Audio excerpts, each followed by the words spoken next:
You're a tiny little boy. Posting on Twitter. It's the gayest soy thing you can do. Shut the fuck up, you little tater tot bitch. We are 2 minutes and 35 seconds into this video. I'm Just as gay as the rest of us, motherfucker. Feels just the same. Another sunny day in LA. Everything is fine, so they say. Wonder what the news is today. Cause I know that every day I'm at this fucking job. Hasan is streaming. Watch him on the clock.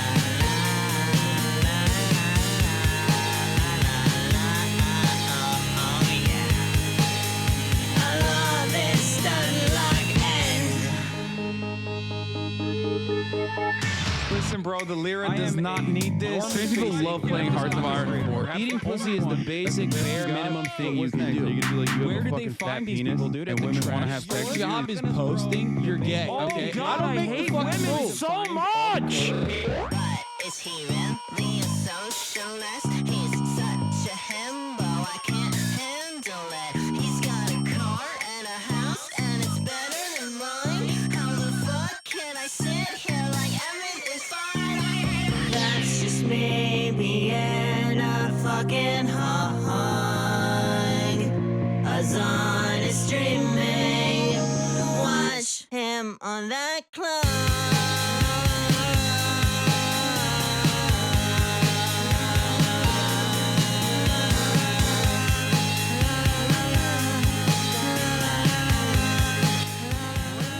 What's going on, everybody?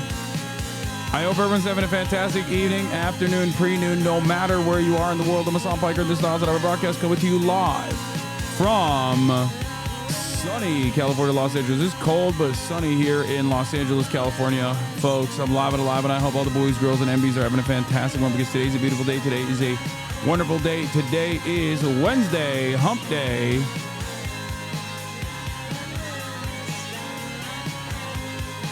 Wednesday, hump day, ladies and gentlemen, boys, girls, and MBs.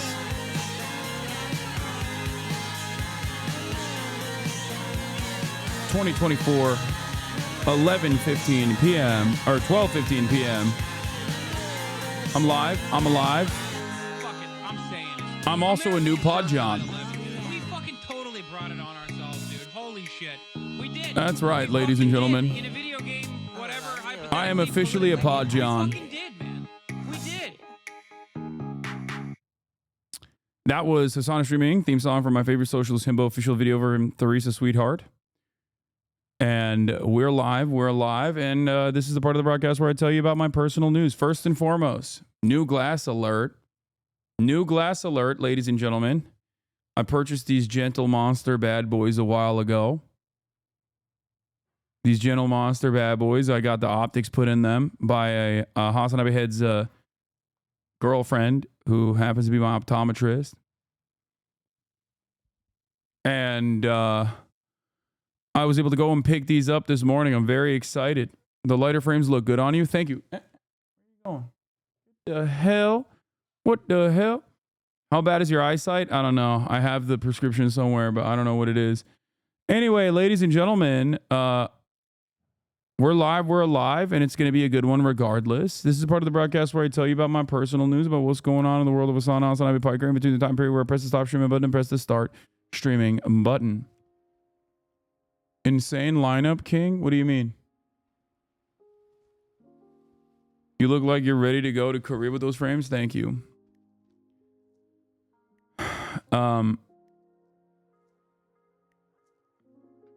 Folks, oh, I forgot. There's some bad news. There's some bad news. I'm going to get to it in a second, but personal news-wise, ended the broadcast last night. Didn't really do much. Just went on a TikTok, TikTok journey basically last night. Woke up early in the morning, worked out. And the reason why I'm late today is because after that workout sesh, I got my new glasses. I have these in, this is gold, but I have it in silver frame as well. I have another transition lens glasses too as well. I got transition lenses. These aren't transition lenses, but anyway, I did all of that. And then afterwards, what did I do? I went to the PODJOHNs. Okay. I went to the PODJOHNs, Pod Save America. I went there to save America. And although the original conversation on the PODJOHNs was supposed to take a 30-minute, it was supposed to be a 30-minute conversation. It took us 2 hours. We talked about so much.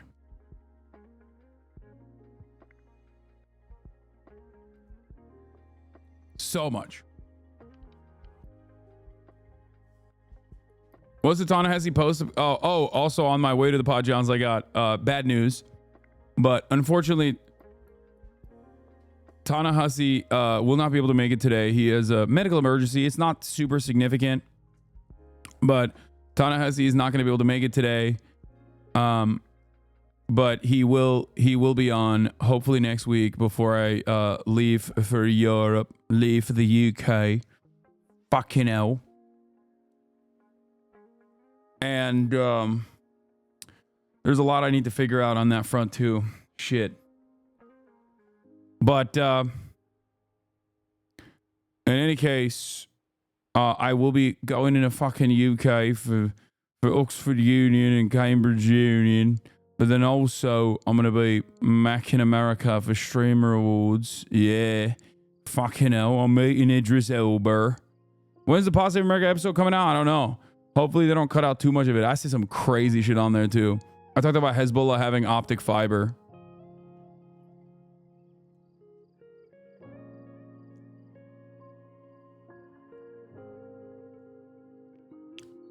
But yeah, we like took a sidestep into Israel Palestine stuff. It was me and John Lovett, and we talked a lot. So we'll see where it goes.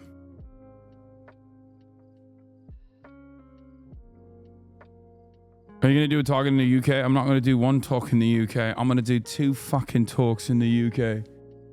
Peace.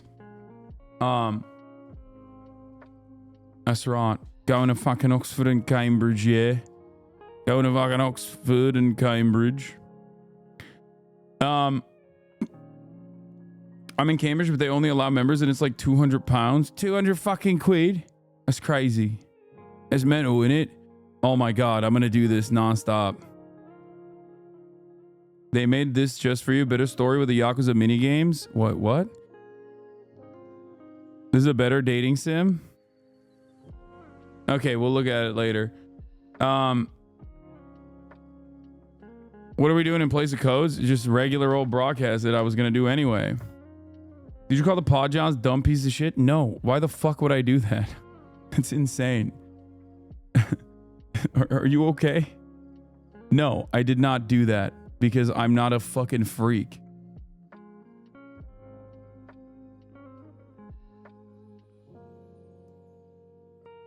Did you show the PODJOHNs your IG thirst post? Come on, it was John Lovett. Of course he brought up the thirst post. But yeah, that's it. That's all I got. I'm here now. We're ready to go. Ready to let it rip. Okay.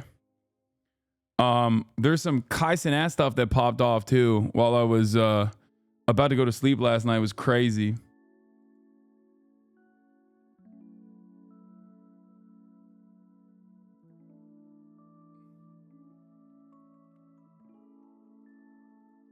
Ken Klippenstein post. Okay, let's go. But yeah, bad news. I know. I'm cooked. Okay.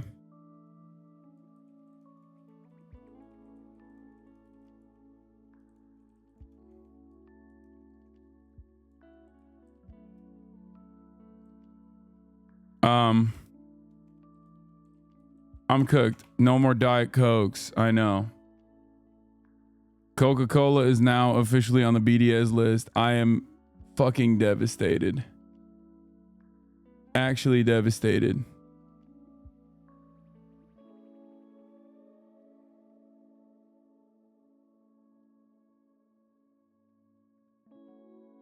You know, Coke is officially on the BDS list. Lebanon x Israel ceasefire.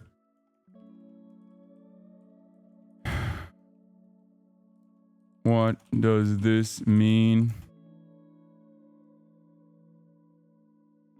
Tina reacts to your IG post. Oh my God. Uh-oh. No, Tina, shield your eyes. Hasan, how do you make your hair curly? Do you have perm? No, dude, this is just... You know what I do to make my hair? Nothing. I just get out of the shower and I towel it and then I just leave it like this.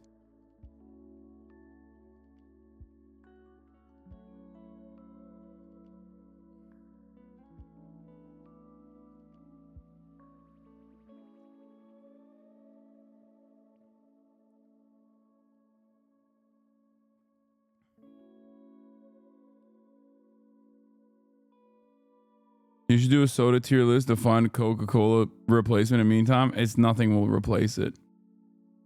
Nothing will replace it. Coke is officially on the BDS list. Lebanon Israel ceasefire. What does this mean? What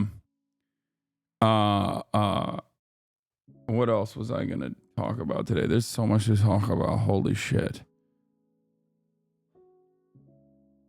What about RC Cola? Okay, guys, stop.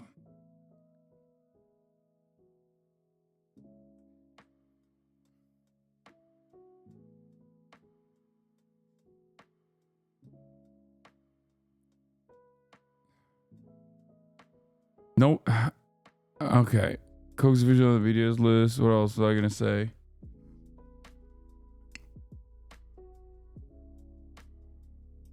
What does this mean? I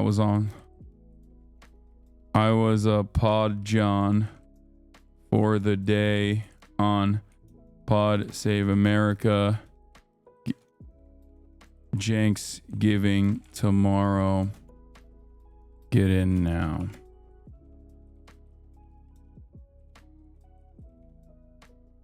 Okay, that's good. I thought Coke wasn't on the BDS list. Yeah, it is now.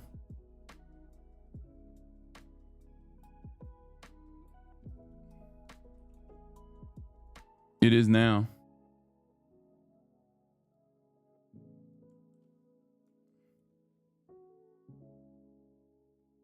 We'll talk about that.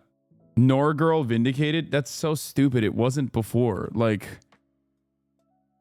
y'all are so dumb, dude. You can't fucking... Oh, God. I really...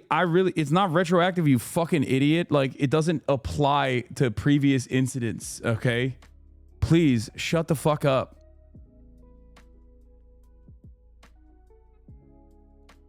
Anyway, CENKSGIVING is tomorrow.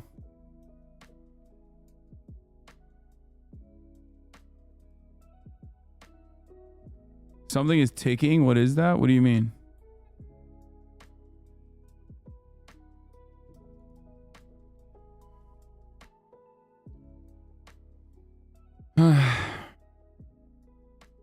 Wasn't Coke already on the BDS list? No, it wasn't. Hey, thank you, Themasius, for the playlist. Okay, we'll get started. But before Tina saw my Instagram post, oh no. Why? I open my Instagram and there's just Hasan.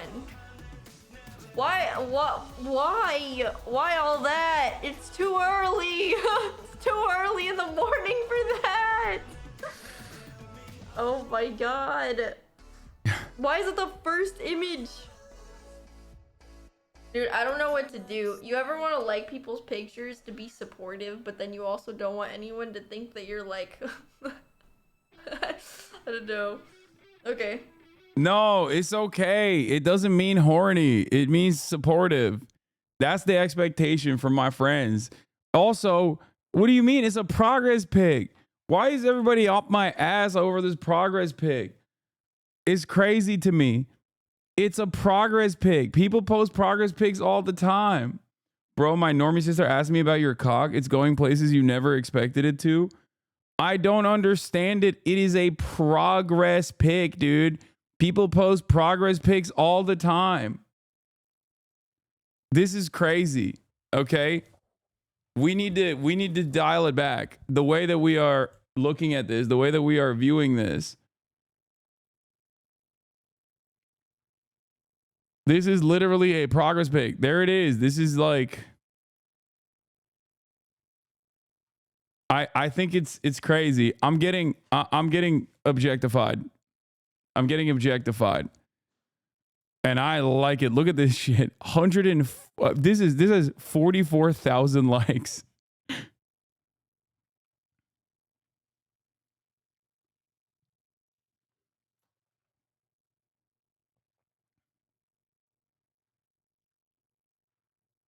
People that aren't in the gym life don't understand the progress pigs. They're horny to post them.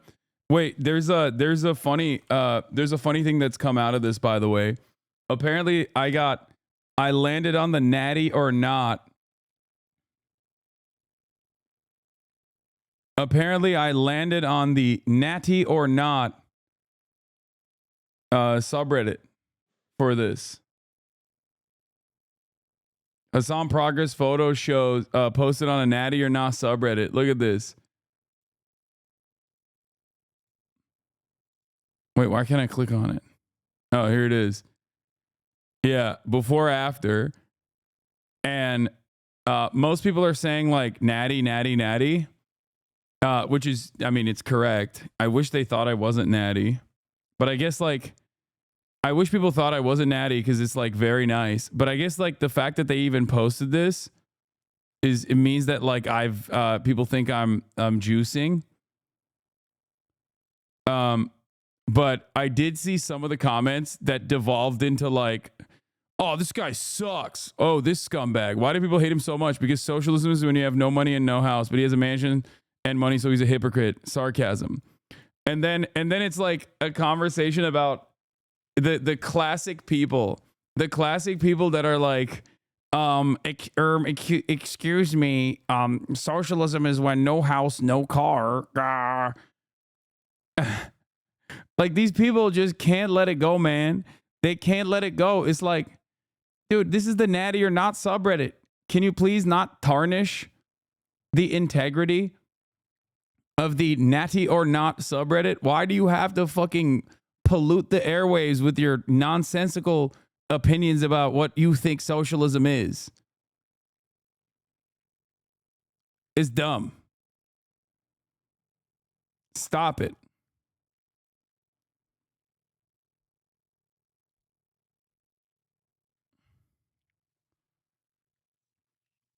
Anyway, if Sam Cedar came to your house for a stream one day, would you make him take calls? It would be a glorious disaster. What? No. Anyway, this is an insane post. Trump make America great again. America Post Project 2025. This is creepy and gross. It's starting to set in that this was a rather controversial post.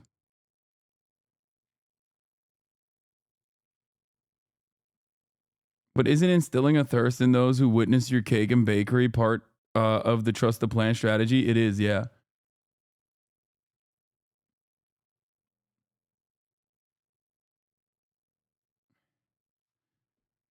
I sent in my best friend that I just got into your content. She loved it, Lamau. Nice.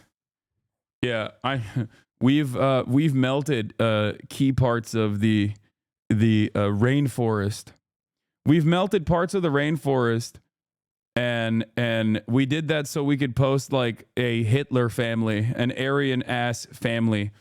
Like this image has the worst vibes, dude. First of all, no fucking American family looks like this. This looks like a German Aryan family. Okay, I don't even know why anyone would look like this in general.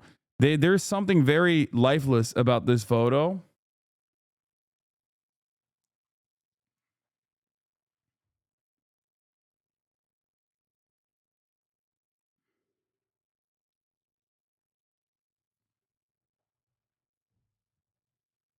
What is this? Your new podcast co-host is getting cooked? This is the voice of the future of America's working class. He will lead us to glory. Michael, you don't think this guy's the voice of the working class, do you? Does he use his platform to perpetuate the ideologies of the ruling class at the expense of the interests of working people? Not to be pedantic, but a 2.7 million house in WeHo and a 4.4 million house in Hancock Park are hit very different to someone who lives here, lol.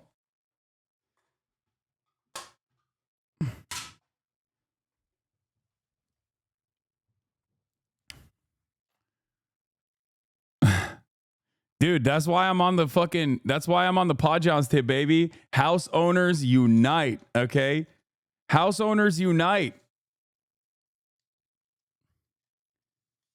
That's how it works.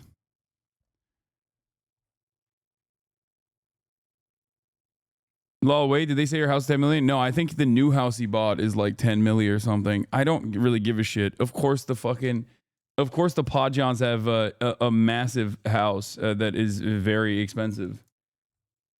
I thought he was a director, not a podcaster. No, that's a different Jon Favreau.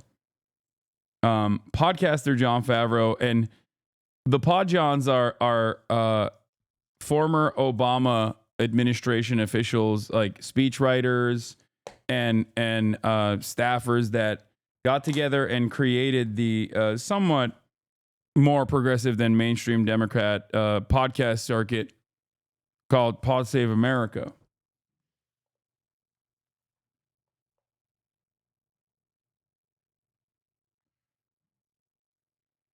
Mike from PA says, how is this dump $4.4 million Lamau Blue State governance?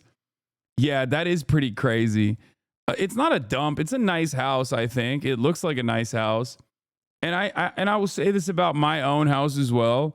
Like, my house in a normal housing market would be around, 700,000 max. You know what I mean? It is pretty fucking crazy how expensive it is. And that would still be on the expensive side, I think, maybe cheaper. It just depends on which year we're talking about. Like what, like my house, when, my house in Texas, not near Austin, is, $300,000, which is still a shitload of money, but infinitely more affordable. You know what I mean? God damn, I fucking hate the California housing market so much. Do you think your house appreciated since you bought it? Yes, I live in Los Angeles. That is a byproduct of home ownership in Los Angeles. There is no, like, regardless of my efforts to desperately try to claw back and depreciate the housing market here and ensure that we have a just, honorable, equitable, reasonable housing market, which means depressing home values, including but not limited to mine. In most markets across the country, home ownership, housing values just go up only. It only goes in one fucking direction. And that's why everything is so goddamn expensive. When you were trying to downplay the house thing and Chatters would turn around and defend it, it's not even that nice of a house. It's actually a shitty house. And you were like, hey, what the fuck is a nice house? It'd be, yeah. Did you buy it outright or did you pay a mortgage? Of course I didn't buy it outright. Dog, in 2021, I did not. Like, that's crazy. People thought I had like 2.7 in cash. The fuck's wrong with you?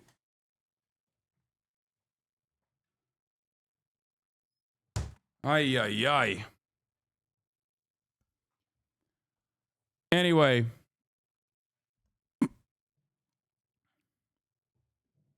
HasanAbi comes out. Oh, you were saving to buy that media company? Yeah, I'm buying MSNBC with the quintillions of dollars that I have.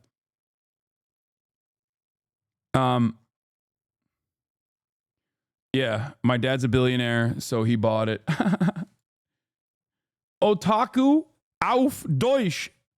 Danke für die 25? No, how do you say 25 in German? I forgot.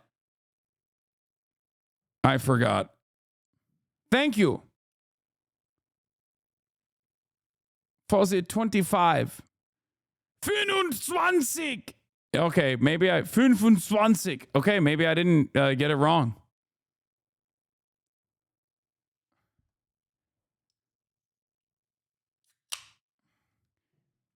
Gifted subscriptions.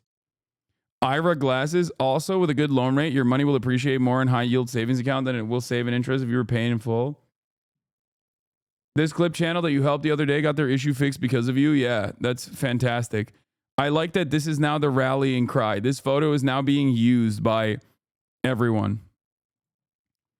Good news, everyone. Thanks to Hasan and his community support, YouTube looked into the removed video and fixed it, allowing the channel to keep posting again. Shout out to our amazing himbo for wasting no time and stepping in to fix this. That's what happens when you have a streamer who practices what he preaches and looks out for his community. The text placement saves it a little bit. NMP posted this on his Insta story as well. That's crazy. What did you think would happen if you posted cock? I don't know. But yes, ladies and gentlemen, as of today, the Palestinian BDS National Committee, the largest Palestinian coalition leading the global BDS movement, endorses the organic boycott campaign against Coca-Cola to pressure the company and to end its complicity in Israel's illegal occupation, apartheid, and genocide. I will no longer showcase Coca-Cola products on my stream. That means no more Diet Coke. Why boycott Coca-Cola? Because it's implicated in Israeli war crimes. According to research by Who Profits, the central beverage company known as Coca-Cola Israel, which is the exclusive franchisee of the Coca-Cola company in Israel, operates a regional distribution center and cooling houses in the Israeli Atarot settlement industrial zone. Furthermore, its subsidiary, Tabor Winery, produces wines from grapes sourced from vineyards located on occupied land in settlements in the West Bank and Syria and Golan. Why now? Human rights and health activists, among many others, have been campaigning against Coca-Cola and similarly complicit corporations for decades, including grassroots drives targeting the company for its complicity in Israel's gross violations of Palestinian human rights. During Israel's ongoing live stream genocide, Israeli soldiers have often been pictured with Coke cans donated to them by various genocide-enabling groups. This has provoked even more anger against the company, particularly given that Israel is starving 2.3 million Palestinians in occupied and besieged Gaza Strip, severely limiting their access to clean water, and as a result, inducing the mass spread of contagious diseases. Given this context, Palestinian activists in Gaza and many BDS activists in the Arab world and many Muslim majority countries, and in some European countries as well, have called on the BDS movement to add Coke to its priority targets. Local alternatives are popping up worldwide to substitute Coca-Cola, an unnecessary and replaceable beverage. These alternatives have been gaining market share across the world, including in Palestine, China, Bangladesh, Sweden, Egypt, India, South Africa, Turkey, and Lebanon. Okay, I don't really believe that, but it's fine. You know?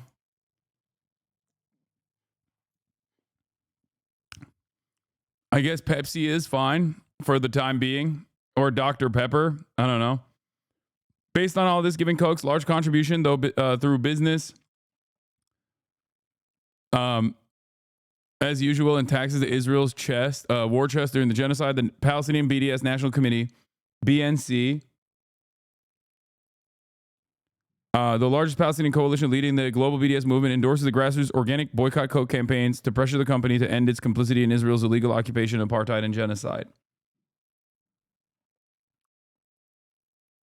Dr. Pepper is a Coca-Cola subsidiary? Is it?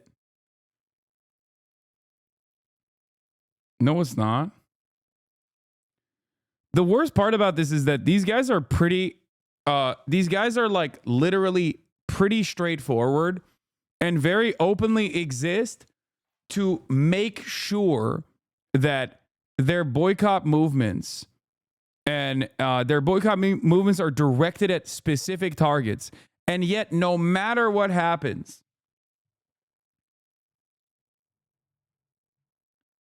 okay, no matter what happens, motherfuckers will still go, oh, that means you can't drink whatever the fuck I've decided as well.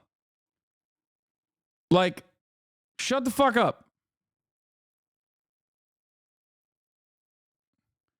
And given the nature of how a lot of these massive corporations exist, where in certain markets, please, can you guys shut the fuck up? Don't post this to me, okay?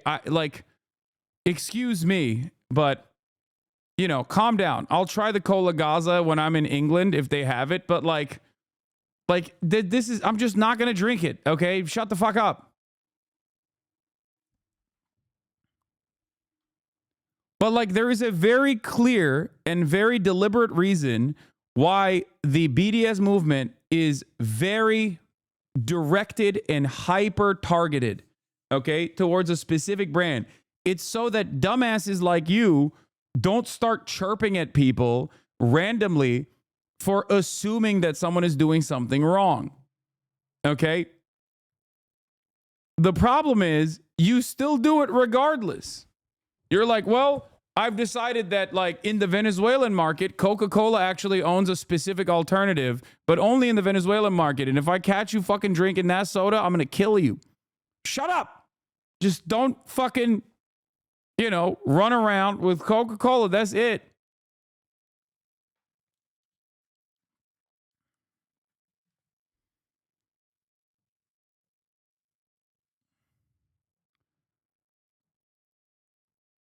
To be fair, it's very confusing. Dr. Pepper is co-owned by Coke in the UK, Japan, and in South Korea. In the US, is owned by Keurig.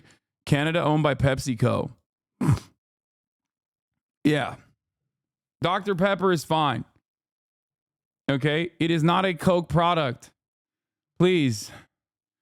Oh my God. Bro is yelling at 90% of Hosgard right now. I know. It's one of the most annoying aspects of like being a fucking leftist and trying to do what's right all the time is that there are a lot of fucking people who are like, nope, I've made up my mind and you will never change it. Fuck you. Shut up.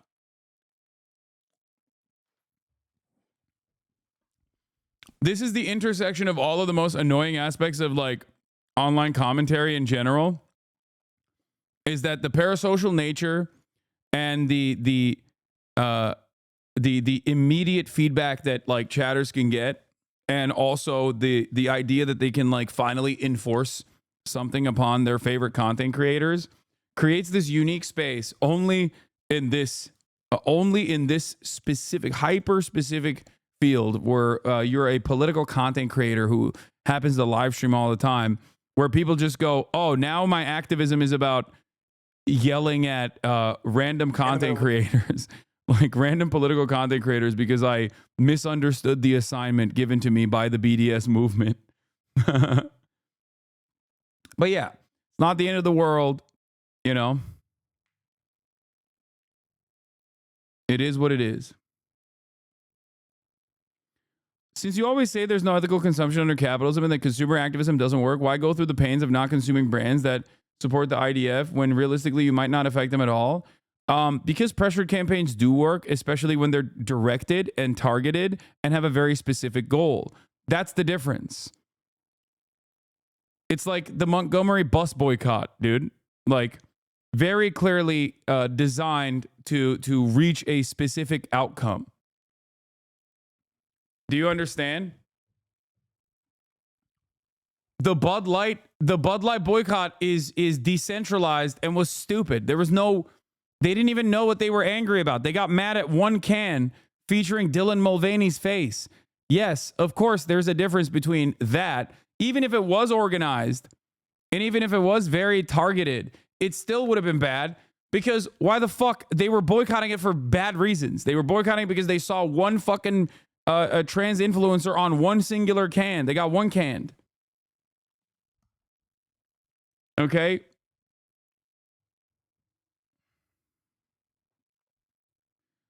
And also, the BDS movement has achieved some very noticeable victories. Specifically, some of these victories have been with Puma, with Intel refusing to open up a new facility, with Puma refusing to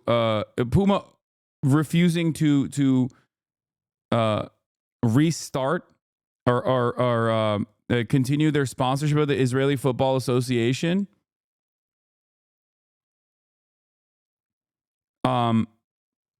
Sabra Hummus is another one as well. You're no different from right-wing political commentators. Hasan equals Ben Shapiro. What? please explain to me exactly what you mean by that. That would be amazing. I'll get back to that.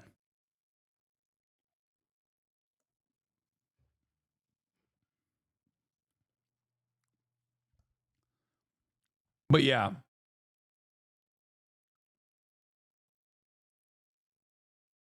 Ben Sharpino. Why don't you pay attention to the ones who want you? What? I do. Yeah, there's been some pretty significant victories against Elbit Systems as well, the Israeli weapons manufacturer. There are a lot of BDS movement wins since October 7. From Canada to California, the movement to divest from Israel is slowly gaining ground. One, American cities have divested from Israel. Okay, City Council of Portland, Maine became the 4th U.S. city to vote to cut investments from companies doing business with Israel since October 7.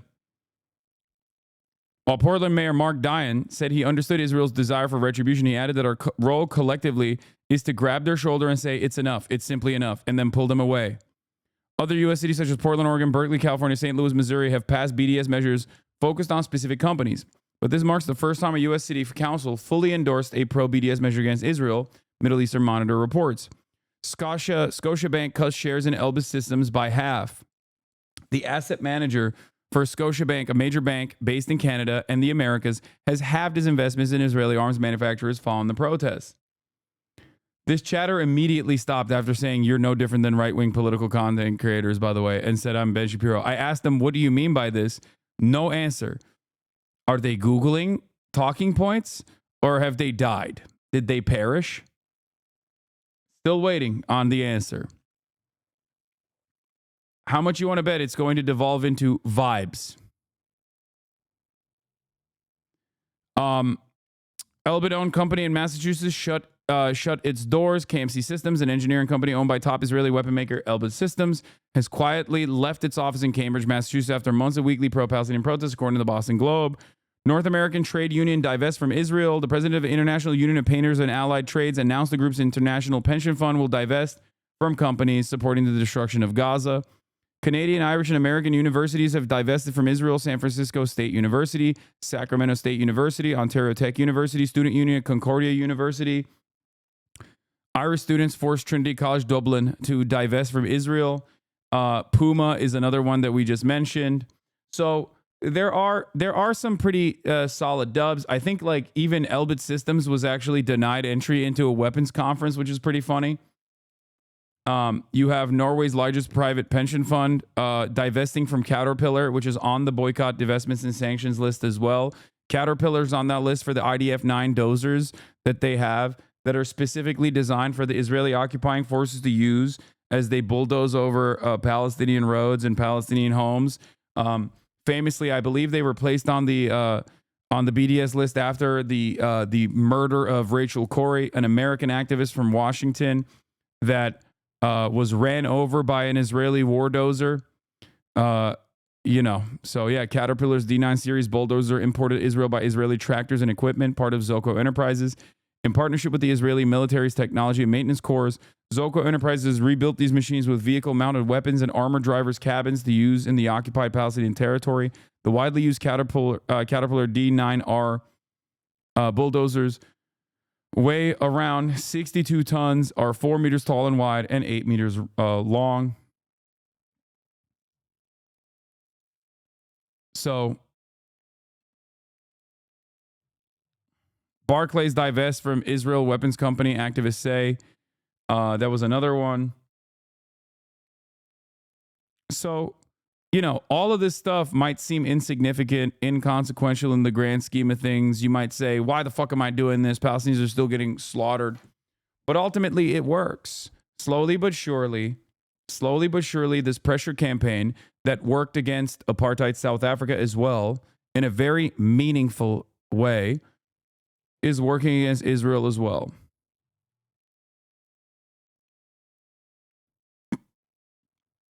Yeah. And it's ironic because a big part of the process here for the BDS national campaign is to make it as easily digestible as possible. Wait, this guy got timed out because he wrote an essay. Right and left wing political commentators on social media share many similarities. Oh my God, he chat GPT'd it. Oh my God. Dude, you're a fucking bot, brother. You're a bot. You don't have any convictions of your own. You literally went to chat GPT.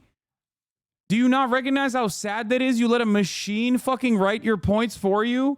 You don't have any firmly held convictions whatsoever. I want to have a fucking conversation here. How are you not embarrassed to admit that you went to ChatGPT? I called it before I even read the full thing, and he admits it. They simplify complex issues, use emotional appeals, foster echo chambers, and emphasize polarization. Both monetize their platforms, selectively use facts, vilify opponents, and leverage memes or pop culture for engagement. Despite differing ideologies, their methods often mirror each other, driven by the dynamics of social media and audience behavior. Yes, it's ChatGPT, but it is what it is. That is the most pathetic thing I've ever seen from a human being. You literally went to an artificial intelligence chatbot, openly recognizing that you are less than an NPC. Okay? You are literally less than a video game NPC. You understand that, right? What a fucking intellectually incurious, lazy, idiotic thing to do. If you have an opinion, okay, if you have this firmly held conviction, you should be able to communicate exactly what it is. Maybe you're not going to be the best at communicating your perspective, but like, you should have some thoughts in there. You're a human being. Why the fuck would you go to ChatGPT to try to seek out answers? Like, that's insane. That blows my mind. That is incredibly disappointing.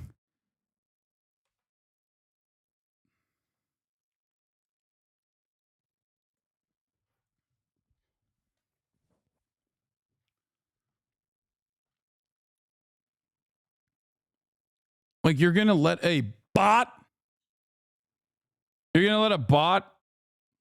speak on your perspective?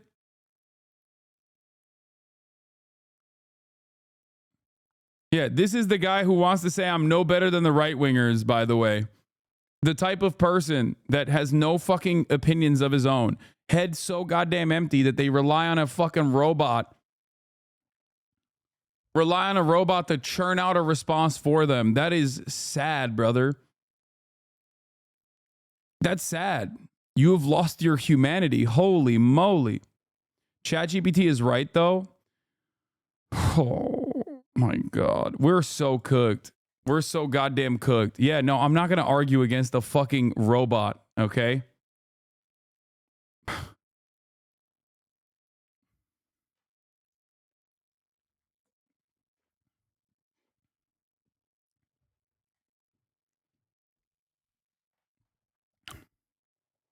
It's basically letting someone order and eat your shit at the restaurant for you. Yeah, I can't believe I would. I hope for the day where you know, I have people with like actual perspectives that don't just go, I have an opinion. It's mostly vibes based, and because I have no actual convictions of my own, I'm gonna resort to, when you have the brain of a dog. Holiday pro tip: rely on ChatGPT AI at the Thanksgiving table to ease polarizing arguments and achieve a peaceful celebration. Guy who sucks at being a person sees huge potential in AI. We are losing sight of what makes us human when we rely on chatbots. What? Same chatter? Holy bulge looking. Is he hard? Oh my God. Ask ChatGPT to comment on this. It's a pretty tired move, honestly. Relying on someone else to back you up in a debate, especially against a figure like Hasan, who thrives on informed and dynamic arguments, screams insecurity in your own stance. Originality comes from standing on your own intellectual ground, not outsourcing the heavy lifting. If you're going to engage, do your homework, know your values, and be ready to articulate them. There you go. Bot on bot violence, dude. You do realize that the AI is just a chatbot, not like a a unique sentient being. It's just a chatbot, which means it will give you whatever you want, whatever your desire is. You prompt it, and it churns out whatever it thinks you want to hear.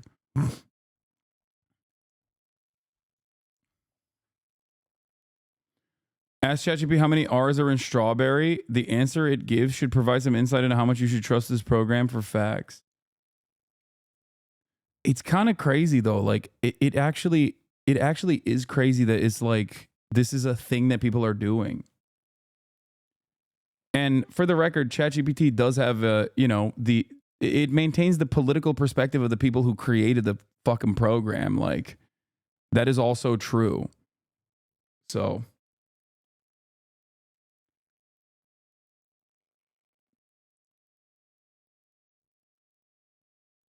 it pumps out what it was trained on. Yeah, there is a political perspective in there as well.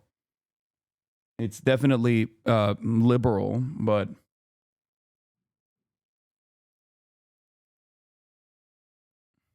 anyway. But you can still script it in a way where it like agrees with you at the end of the day. Anyway, it doesn't matter. Matt Faustini, let me be clear. John Favs. Oh, he's a dual Canadian citizen. If you want to push people like me away from the party I joined in 2018 as a former middle-class, white, college-educated Republicans turned Democrats keep platforming people like Hasan the Hun. That wouldn't even endorse Kamala. We are going to platform people you don't like, and that's okay. We're going to push back or just listen sometimes, and that's okay. But criticism's welcome.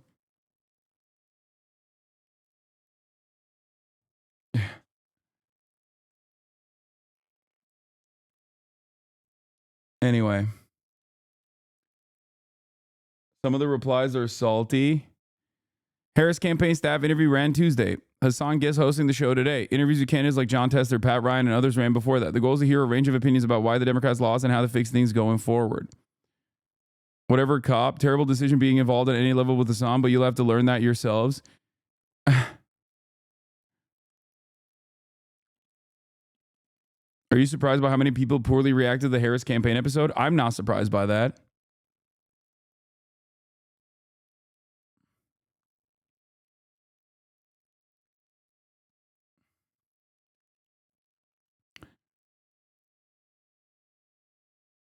I'm sorry to be the one that shares this, but bottom jail, I'd suck generations out of this man, put them in little ice cube trays and eat them like little Turkish delights. That is insane.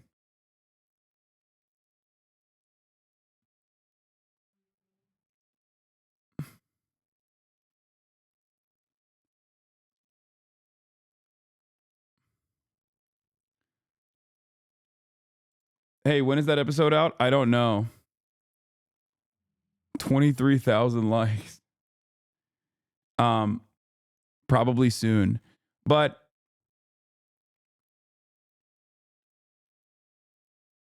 people replying are the same ones who are soy facing at the Bush Cheney endorsements. Yeah.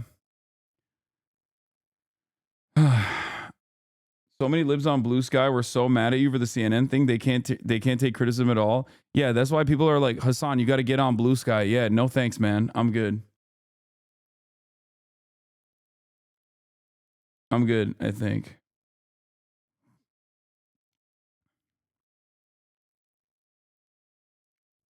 But I am excited to see how liberals react to me having this conversation where we did have disagreements. Like me and Lovett had disagreements at times as well.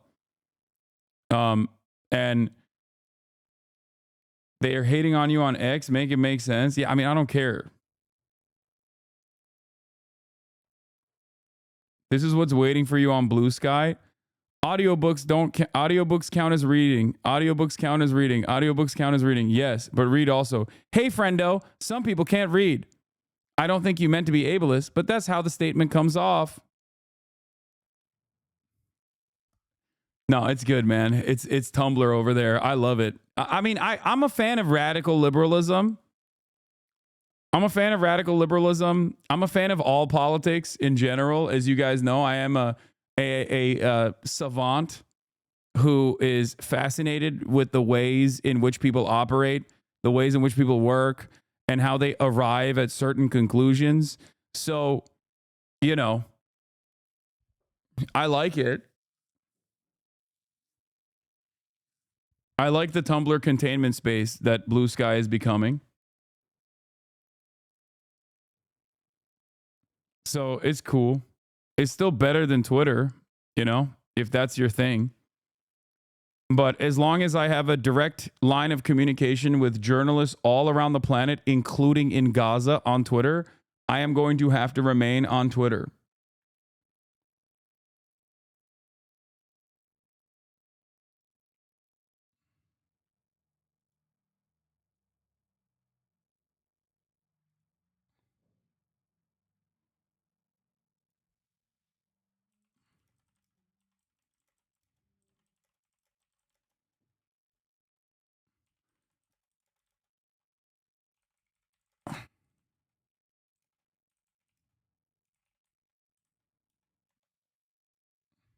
Anyway.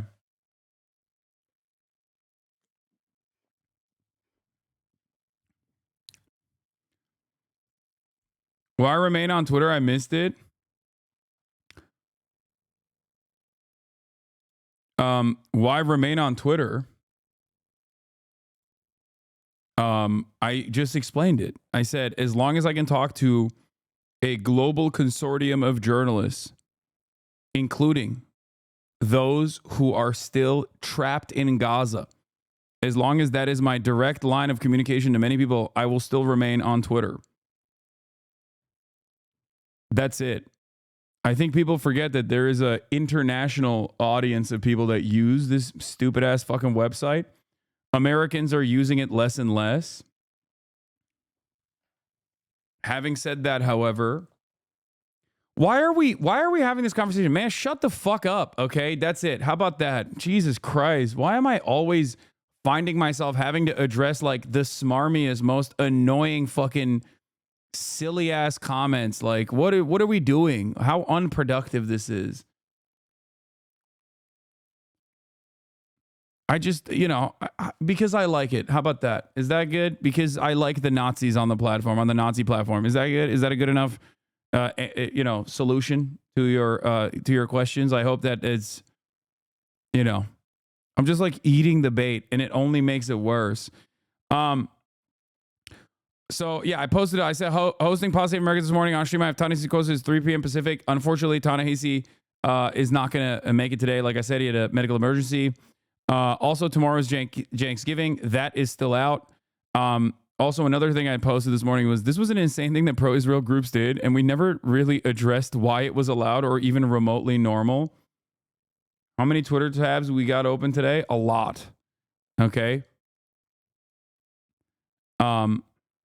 Also, yeah, I tweeted about Mesor Vault as well.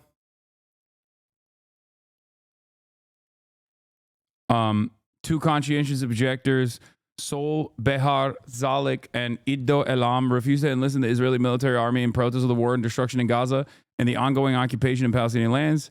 And they are expected to be sentenced to military prison. What? Sorry for spamming. Speaking of money, I've been talking to my friends about you, and they keep insisting you have a billionaire dad, and they show this website as proof. Dude, you're doxing my fucking dad while also claiming he's a billionaire. I've never even seen this fucking website, but that is pretty funny. Unveiling his empire? Real estate and portfolio staple? He has none of this shit. What the fuck? This is an AI written website. Are you okay?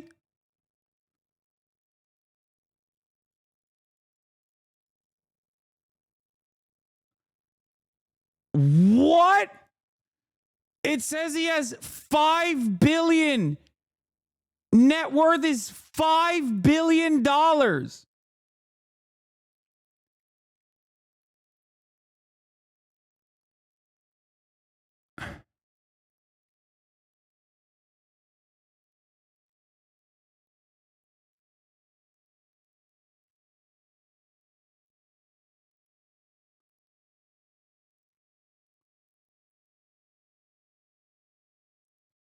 I take care of my dad,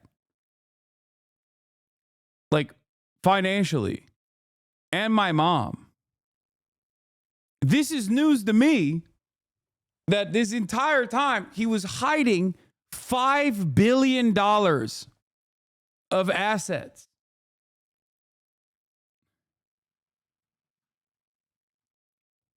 If only I had known that there are AI bot written websites out there who are claiming that his net worth is $5 billion.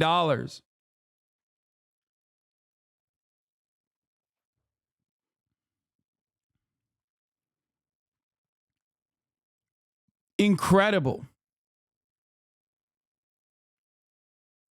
Hey, King, my mom saw you last night on CNN and asked me if you were Jewish. He looks Jewish. We're Jews, so this is a compliment. I like that.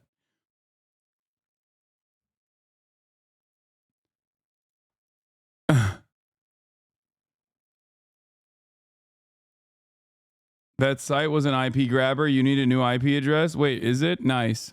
Great.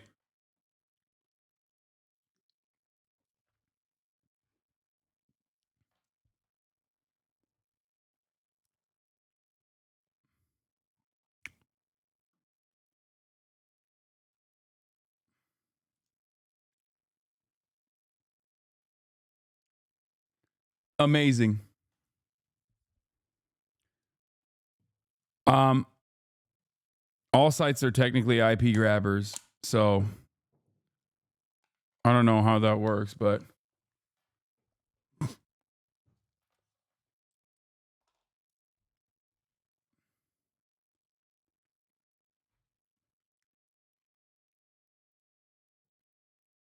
I hope people understand that if you believe shit like that, I'm sorry, you're an absolute fucking dumbass, okay? That's it. If you believe in shit like that, you're just an absolute fucking dumbass. That's it. I don't know what else to say. It's literally true, though. Yeah, well, it's fucking news to me.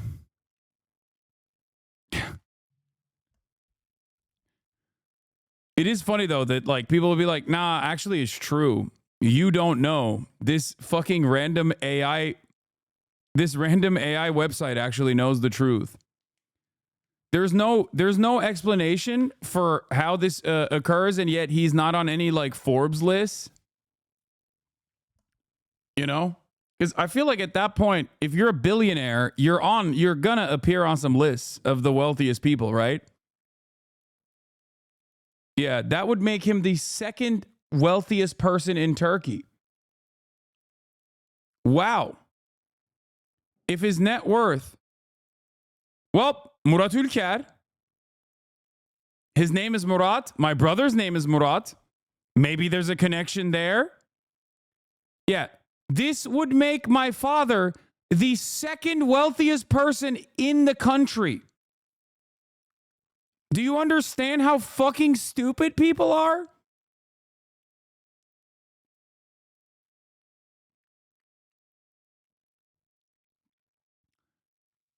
Why would I have gone to fucking University of Miami and then Rutgers? It doesn't make sense. Why would I have gone to a fucking state school and graduated from a state school if my father is a multi-billionaire? What makes you think that I would not have gone to fucking Harvard if that was the case? Brother, you say that like they're poor schools. Rutgers? I went to Miami with a scholarship, but Rutgers?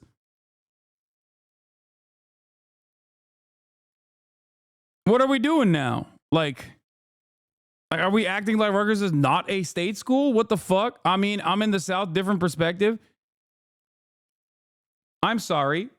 Being from the South does not change this concept at all. Okay? As far as schools go, and by the way, I literally also still, while paying in-state tuition, still had to take out student loans, for the record.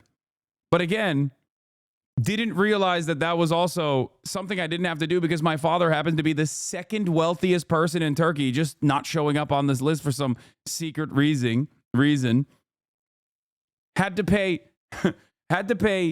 my own student loan debt, my brother's student loan debt, my mom's student loan debt, which, you know, I was very privileged and very fortunate enough to be able to do.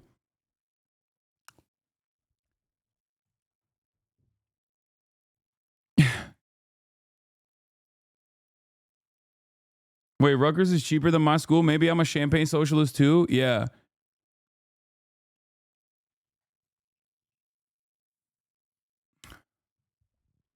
Yeah, it's called quiet old money. Yeah.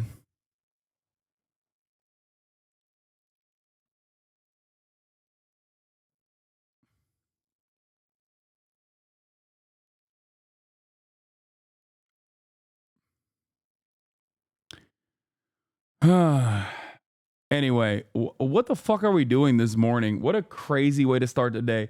Tyrell Lee, thank you for the 10 give this subs.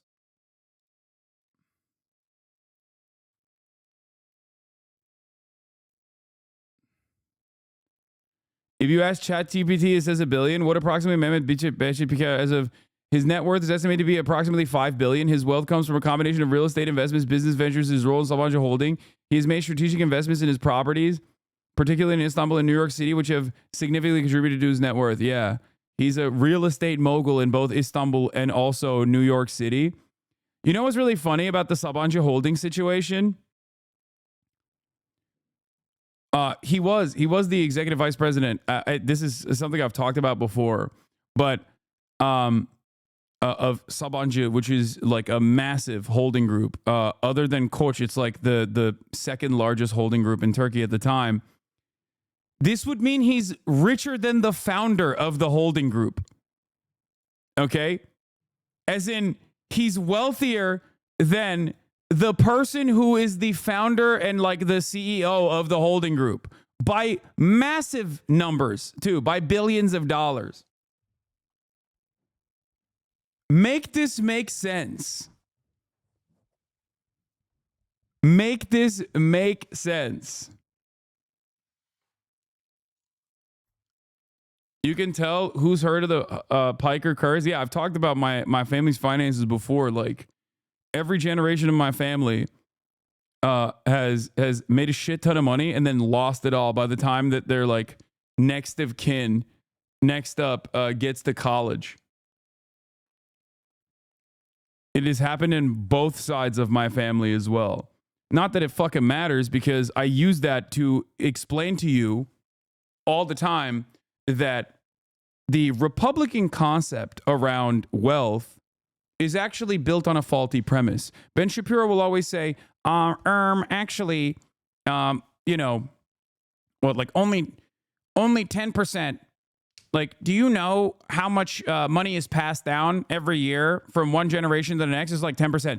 You are lying, okay? You are lying when you say that. Because when you're rich, even if you fucking lose all that wealth by the time someone like myself, for example, I can speak from personal experience, when you grow up affluent, as I did, right?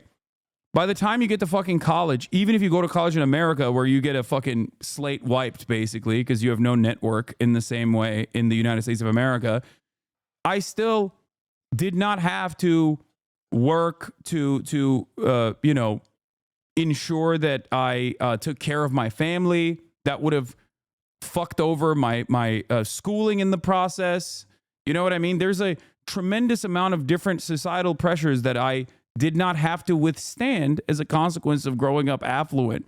Even if they had no money by the time I got to college, it still doesn't matter, right? Because I got a tremendous education.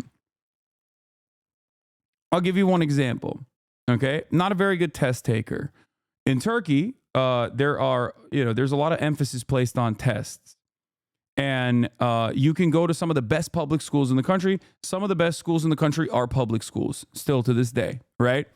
But you have to be really good at taking these tests in both 8th grade and also, before you get to college.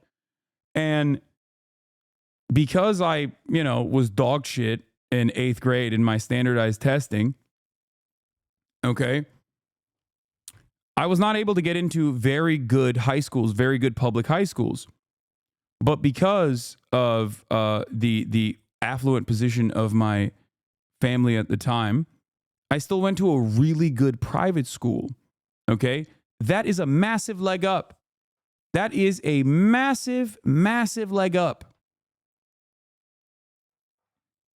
So money helps in very unique ways that are not immediately visible. Okay? A lot of people discount this and they don't understand it and they don't recognize it. And that's why people like Ben Shapiro will be able to falsely paint this narrative that like wealthy people only give their next of kin a leg up by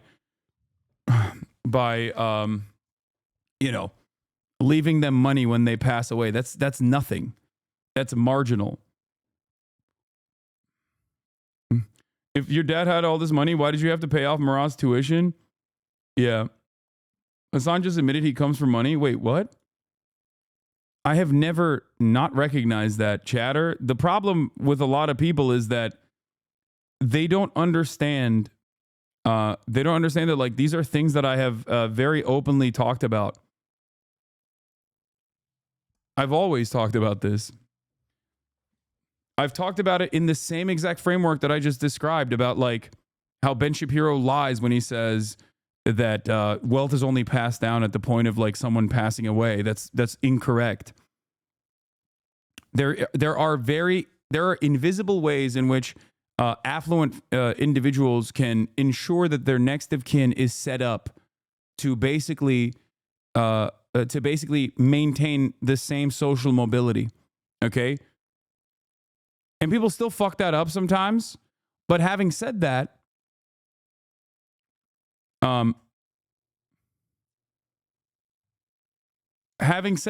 the idea that like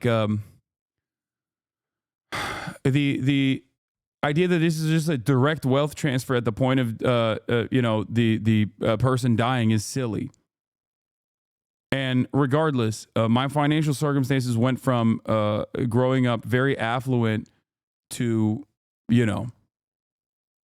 no longer being affluent at all and having to take out student loans and do all this shit. But it doesn't really matter. You're going to have to clarify now that the money you came from isn't. Yeah. And it was at never the point of a fucking billionaire. What do you mean? That is also completely false. There's a complete fabrication.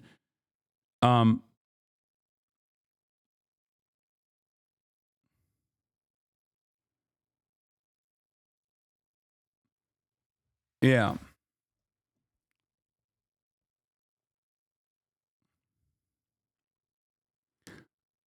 Also, oh yeah, the $10,000 a month gym in New York. I would love to watch that. I saw a clip of it on TikTok. Affluent in Turkey, but not in USA, correct? Yes. You've talked about your privilege, your advantages, but you never act like you are better as you want everyone to have access to good education and healthcare. Yes, that is the whole point. Also, people like lose their fucking minds over this shit, but like, yeah, my father's like circumstances do not have any bearing on my political commentary whatsoever. So that in and of itself is also so stupid. And it's just, I think, like a weird way to basically dox family members of a person that you don't like.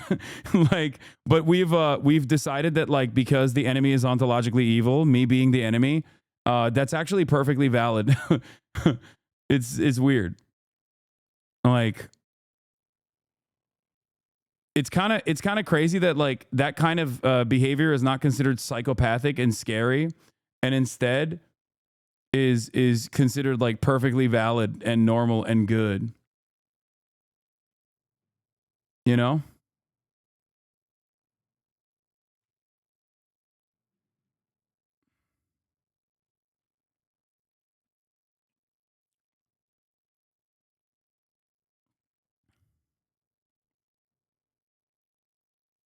Video of you talking about it from a while ago? Any number of different people who have not benefited from that intergenerational wealth. My father is probably not going to leave me any money by the time he dies. My grandfather, who I'm named after, he died and left virtually no money. He had tremendous wealth and almost had none left at the end of his life. But it doesn't matter because he gave my father an incredible education, incredible opportunities, just like my father before me gave me those very same opportunities. Because Hasan, I can't believe you admitted that. On this video with 669,000 views from June 15, 2020. that sort of privilege does not come in the direct form of financial compensation, you dumb In reality, the best path toward wealth in this country is income mobility, not inherited wealth. This opened up a wealth. Wait, I don't even disagree with that. Income mobility.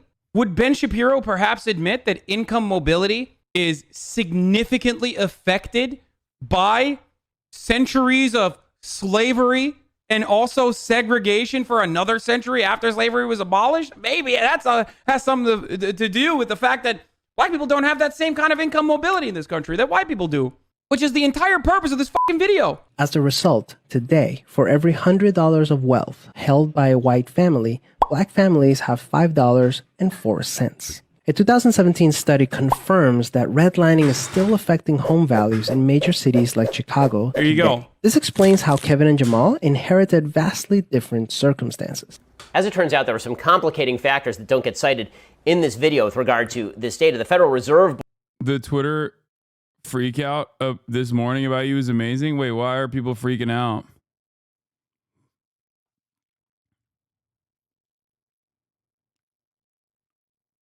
So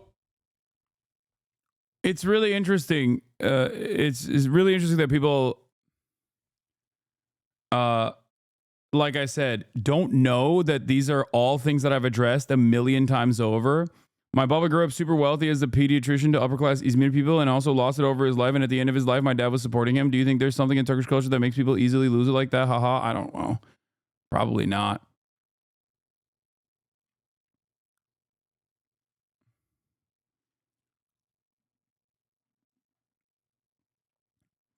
I think what a lot of people don't understand is that, like, I have made more money than my dad ever has in his entire life. Okay. And not only that, but I also take care of him now. And I'm very fortunate to be able to do so. And that still has not changed my analysis. That still has not changed the things I fucking advocate for. So I don't understand. Like, yeah, no, you can yell at me all day, every day. Be like, you're rich and also socialist. What the fuck? Blah, blah, blah, blah, all this shit. But that's it. Yeah, $6 billion. My net worth is actually $6 billion. You guys joke about this shit, but like, honestly, people do believe it. So it's like a very weird situation. And I don't even want to talk. I don't even want to talk about my fucking family. It's like odd that people do this kind of shit. Especially when I don't like, bring them on stream deliberately and make them the centerpiece or the focus of my commentary in general. But once again, it always goes back to the same like false first principle, which is that like, are you losing viewership? No. Will there be a 2028 U.S. election under Trump administrator? Will there be a fair election in the USA? I don't know why you're.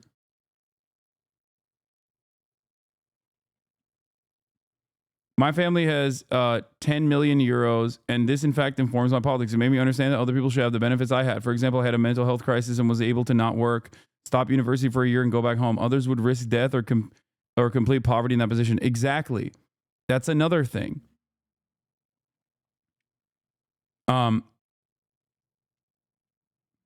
That is also another side of the story as well. Is like for example, my experience going from working for a company as a wage laborer to working for myself, in the process of still, making money from real estate that way would only put him behind Rick Caruso on the list of Forbes real estate billionaires from 2023, which is an insane claim to make. Yeah, people are on crack cocaine, I think. But But look, the point I was trying to make is that like all of the opportunity that I've had, all of the privilege that I've had, I want others to be able to have that as well. I want others to be able to experience the freedom of not having to fucking worry about healthcare costs. That's it. That's what I advocate for. Okay. And I've never really personally hid my beginnings or anything like that. Not that it bears any basis on my commentary in general. And I think it's really weird, and it's a very odd way to just like try to open up a new vector of attack by just like doxing my family. What the fuck? It's weird and gross. I don't know how else to describe it.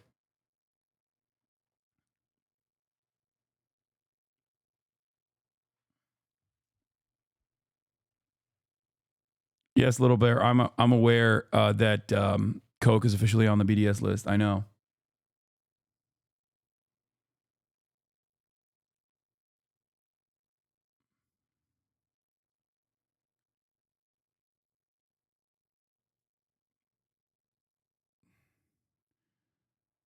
But yeah, apparently people got real mad at the it all comes from Destiny followers. Yeah, probably.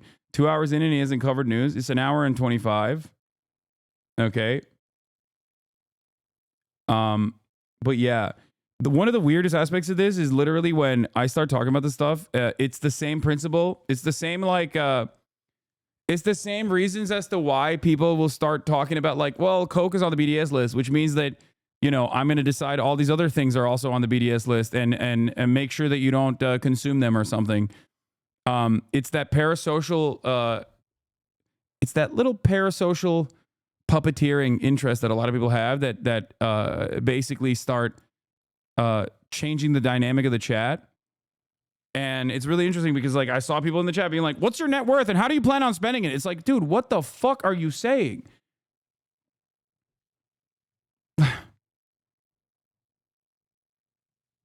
Anyway. Excuse me, can you please give me a financial accounting of all of your expenses right now so I can make assessments on whether it's moral by my standards or not? Is not a, you know, this is a fucking ridiculous convo to have. It is. It's especially ridiculous because people will be like, ooh, he's hiding it. He's being sinister. It's like, dude, what are you talking about? I exhibit or I live under capitalism in the most ethical ways possible, okay? Within the bounds of reason. And people still fucking yell at me for leasing a goddamn dentist car like the Taycan or purchasing a house that I mortgaged so that I could live with it and welcome all of my family members and also people that from all around the world come and visit Los Angeles. And not only that, but even then people yell about that. Why the fuck would I constantly play defense on this shit? Yeah, whatever, dude. I'm caked up, okay? Focus on the argument. That's it. It's another way to just move the conversation away from that to just like attack the person saying the message and not necessarily the message itself. Oh, there must be some inconsistency here. Okay?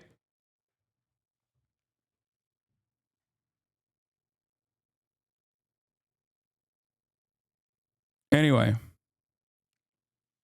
Yes, I will be streaming tomorrow. And CENKSGIVING is tomorrow.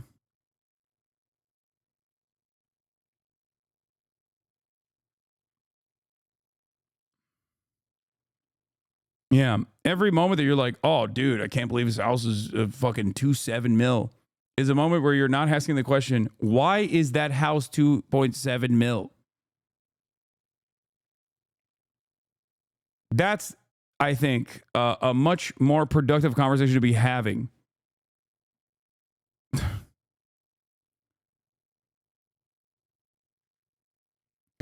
Now, let's get back to the real news of the world. Okay?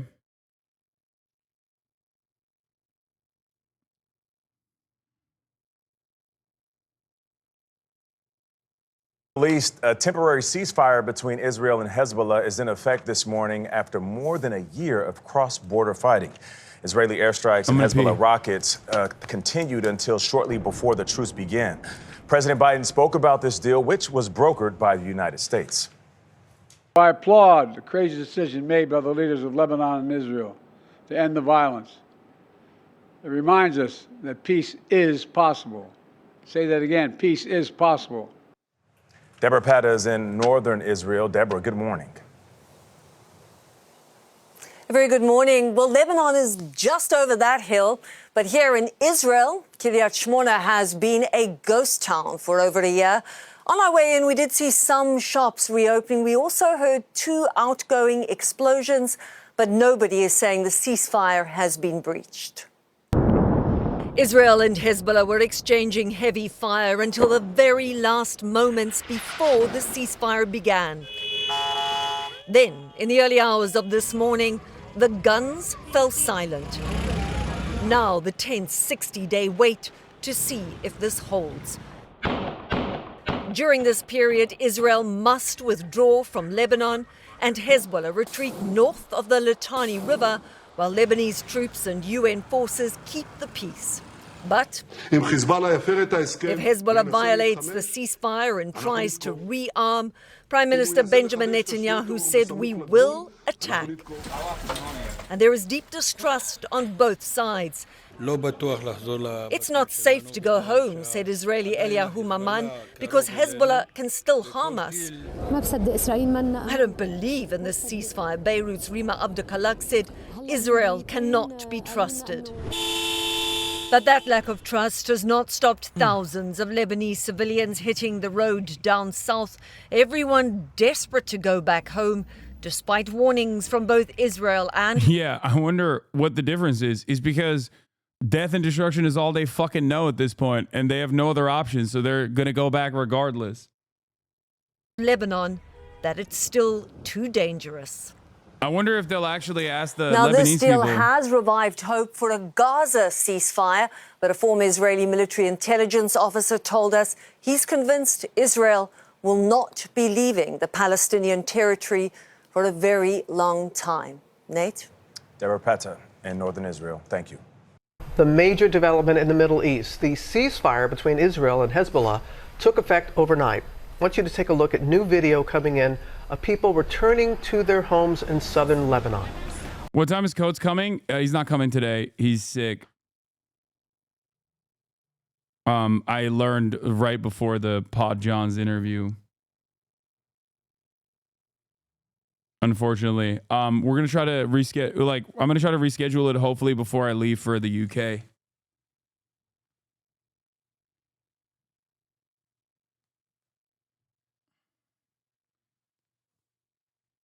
And I don't know when the PODJOHN's interview is gonna come out, or the PODJOHN's show is gonna come out.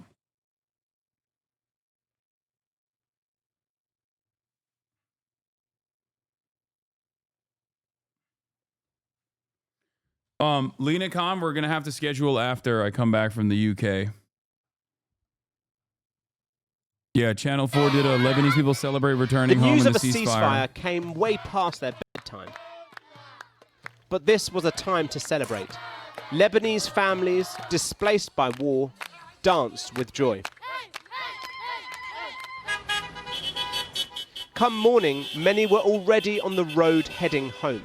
More than 1 million Lebanese people have been displaced and lived in terror for months. Guess which road is heading south?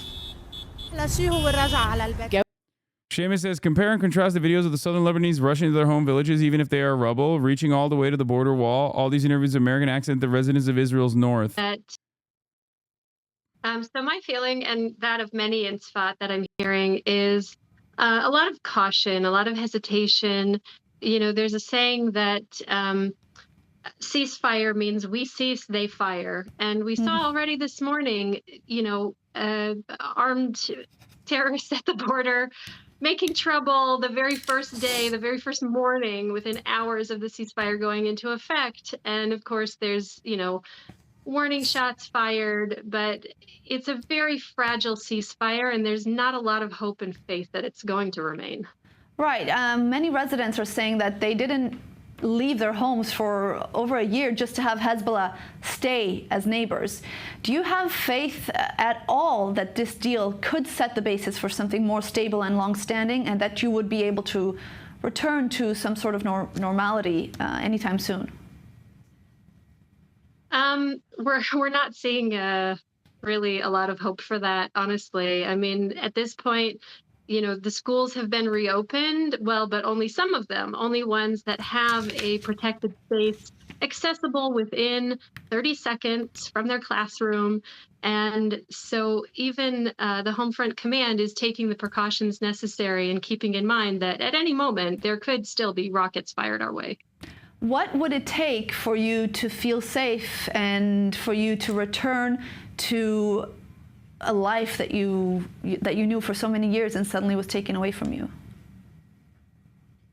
Knowing that Hezbollah was completely abolished, disarmed, disbanded, destroyed, and that there was no longer an active threat on our border, only 12 kilometers away from us. That's It's like, look at all this glass that was broken in northern Israel. And then you look at fucking southern Lebanon and it's just wiped out. Just entirely fucking wiped out. You look at Beirut and parts of Beirut are wiped out. Entire buildings reduced to rubble. really anything short of that does not give us hope for security long term. But would that mean continuing the war as it is right now, or could some sort of ceasefire deal, a diplomatic deal, be enough for you? Well, you know, not so long ago in the past, we used to She grew up in Texas? say we don't negotiate with terrorists. And now, unfortunately, we do, but it usually... Well, that you know, that explains the Texan attitude. Really doesn't end very well for us.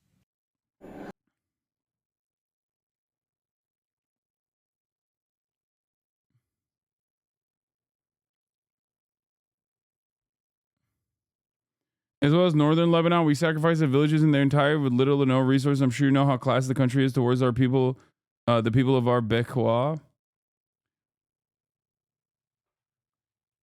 Yeah. France has gone back on their position on Netanyahu. I'm going to talk about that in a little bit as well. Aren't Dahia and Hannibal orders inherently crimes against humanity? Yes, they are.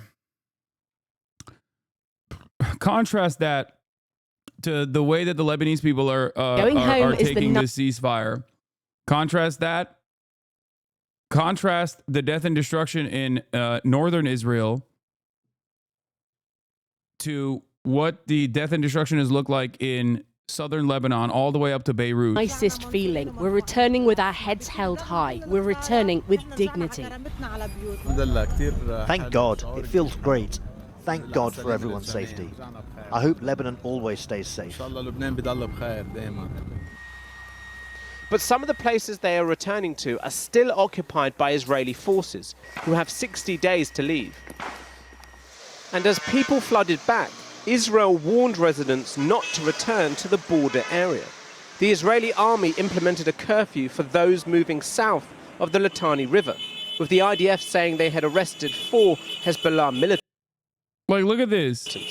A pause in fighting, but a fragile peace.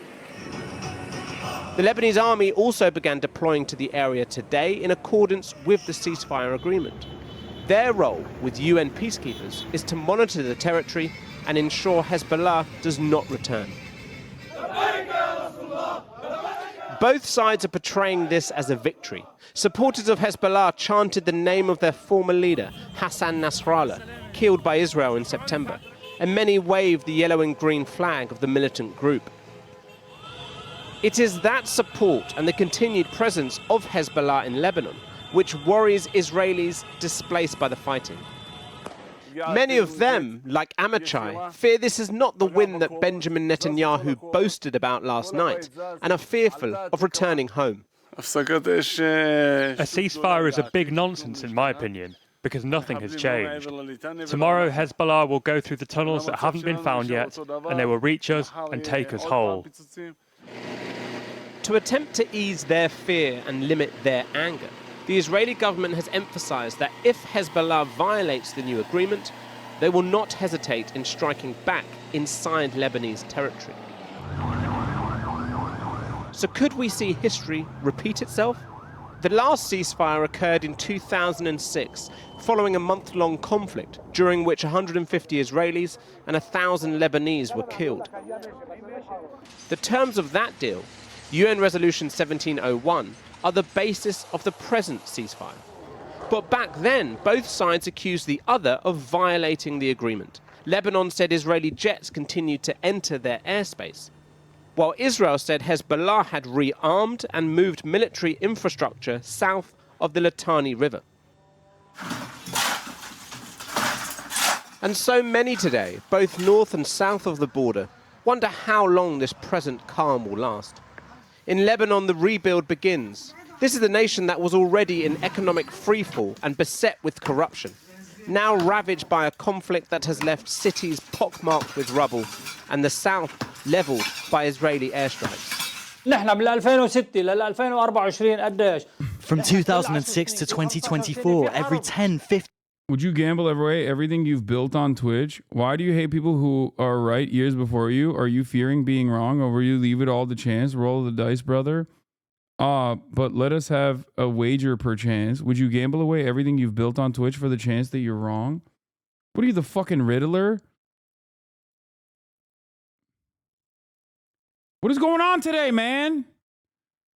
Everybody needs to fucking dial it back a million steps, okay? 15 years, there's a war. There are people who built homes and made investments in the south. This is the second time we suffer such damage. Lebanon's Prime Minister said, enough wars, tragedies and disasters. Many will echo that wish across this region. I post fucking meat on Maine. All of a sudden, it brought out all the weirdos, dude. I feel like every time we get closer to December, we see a lot of mental illness in the chat. Yeah, I think holiday season brings out some of the craziest people.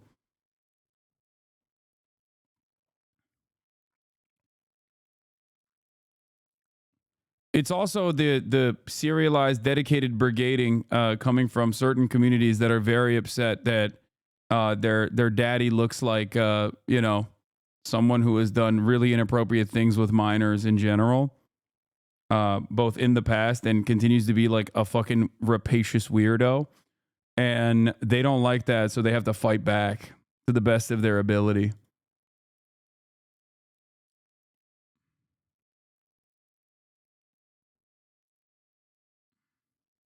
Region, but fear that for far too long now, such devastation. Oh, also, they do this. It does escalate every time I get like positive coverage from mainstream media.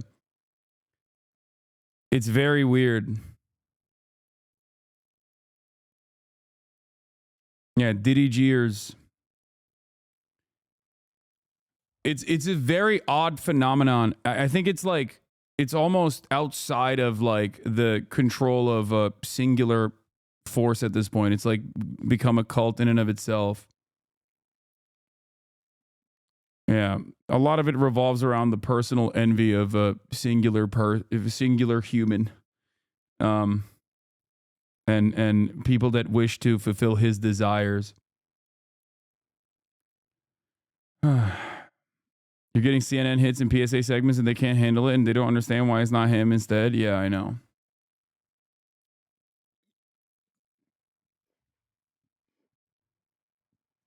Has become synonymous with this land.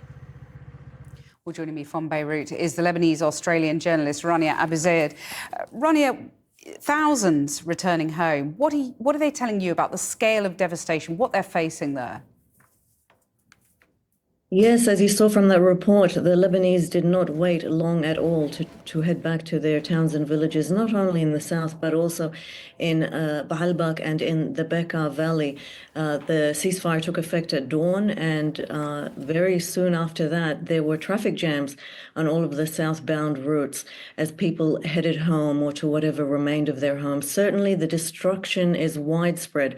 There was a report recently that said that up to 100,000 homes have been damaged or destroyed. This war. By the way, your CNN piece was just Don't uploaded to yourself- the official YouTube channel. Let's go. Hasan is mostly right, except about adopting good policies. We're never doing that. Yeah, go show the support.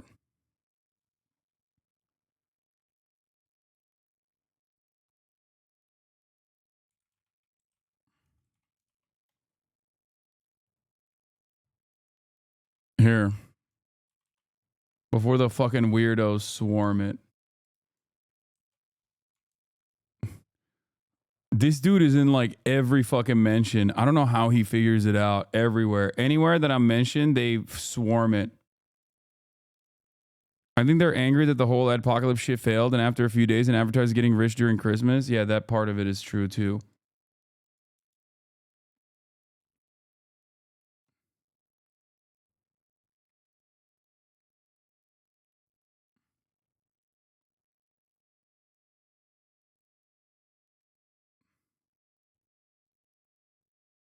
He's currently claiming a Twitter guy wishing AB and Lena's death is radicalized by you. That's the most insane thing that someone could claim.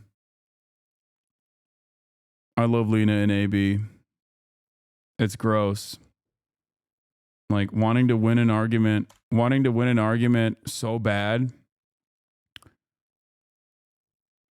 that, you know, you just look at random people posting schizophrenic, psychotic shit on Twitter and then saying it's my fault. It's crazy.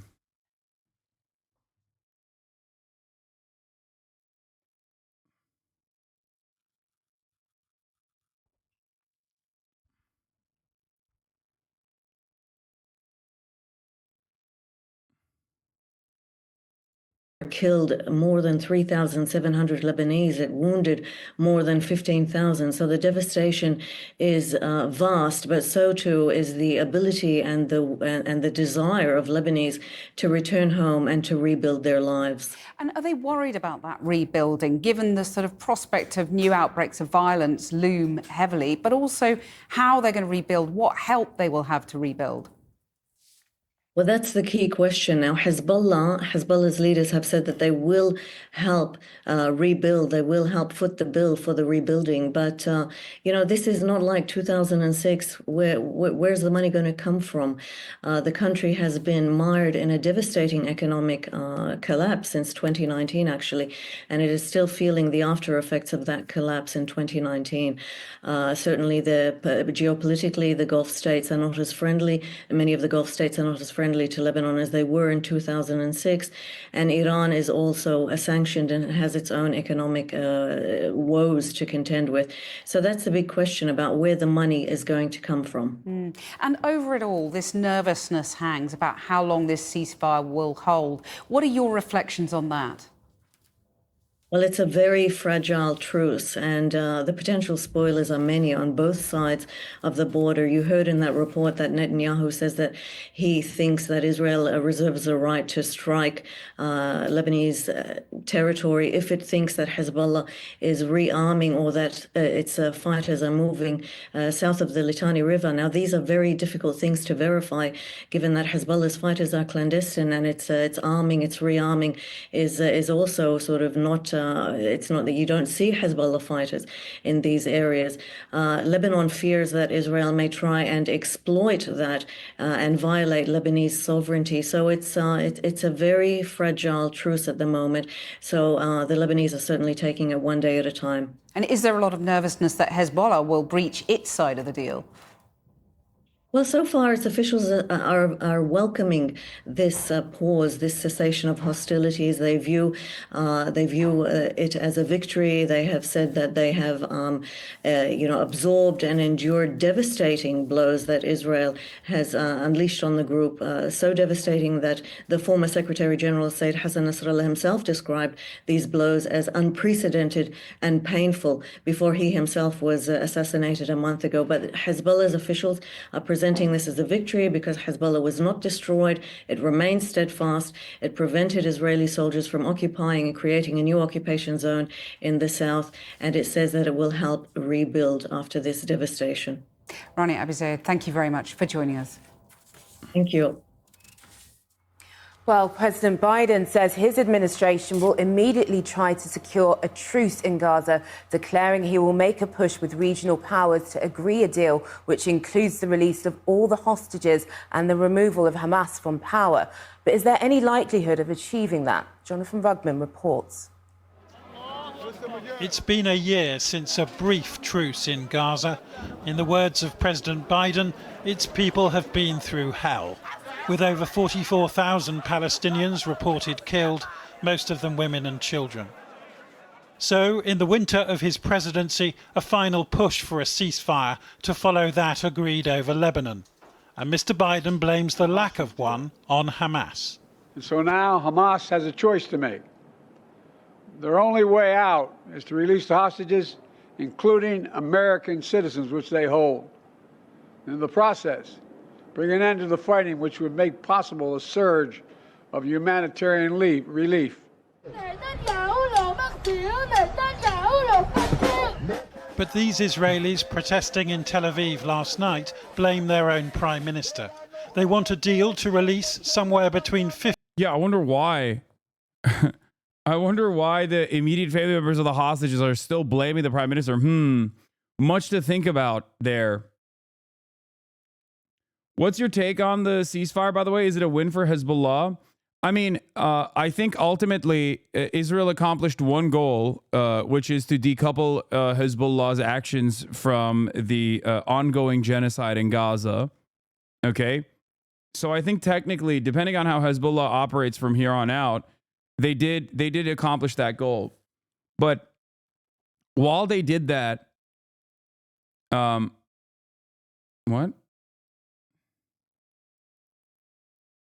My ex-husband spends Taylor's net worth daily on fucking... What? He throws your network in the garbage daily. I still love you, just disappointed. What is happening? Anyway. So here's the thing. I'm going to stop reading chat, I think. Israel's goals of decapitating the leadership of Hezbollah was successful. Israel's goals of decoupling Hezbollah, if there is no more momentum from Hezbollah in terms of like applying any sort of pressure to Israel as the Gaza genocide continues, then they were able to successfully achieve those two goals. But I think their overarching goals were to create a permanent safety barrier in southern Lebanon and destroy Hezbollah's military capabilities. However, those goals were obviously massive failures. They killed a shit ton of Lebanese civilians in the process. They destroyed major parts of southern Lebanon. They wiped out entire city blocks in Beirut. And yet, when the ground forces moved into southern Lebanon, they incurred tremendous penalties. They went in and they left in coffins. They lost a shit ton of Merkava tanks. They lost they incurred a significant amount of deaths and wounded the casualties in general.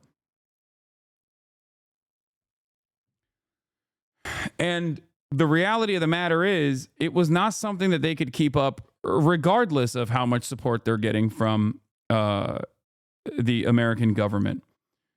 What I mean by that is, they invaded a foreign nation, and the standing military, the de facto standing military of said foreign nation, was able to, in a direct combat, boots on the ground military invasion situation, despite having air support, Israel having air support, was able to push them back significantly.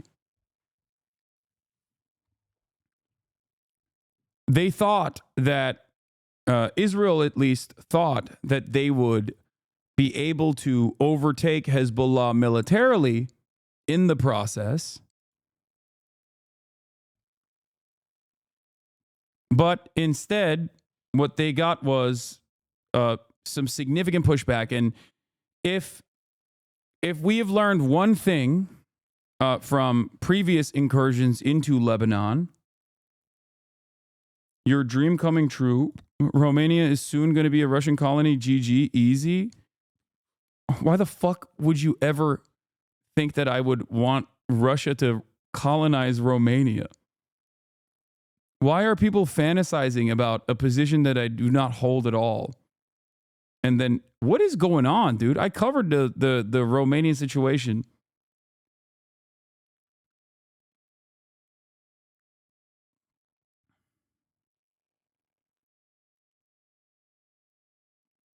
What is happening with the fucking chatters today?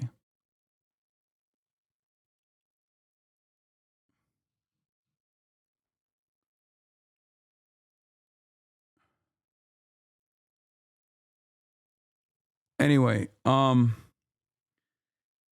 point I was making is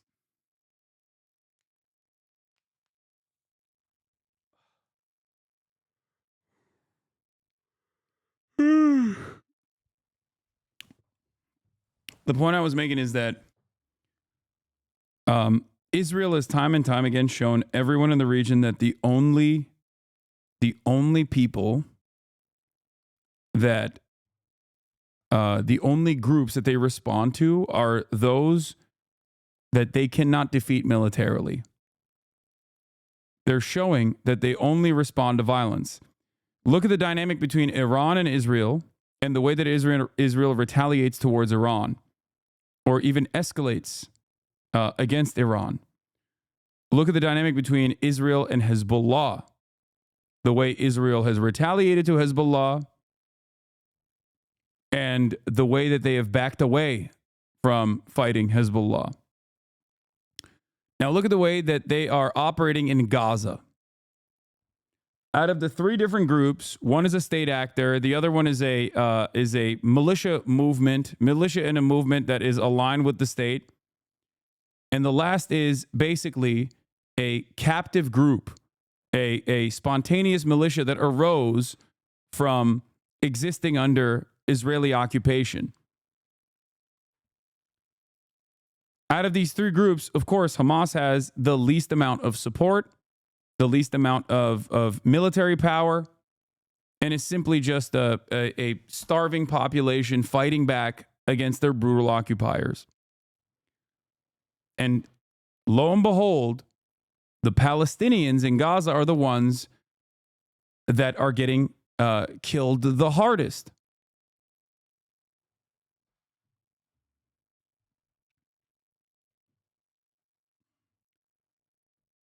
That's the modus operandi of Israel's warfare.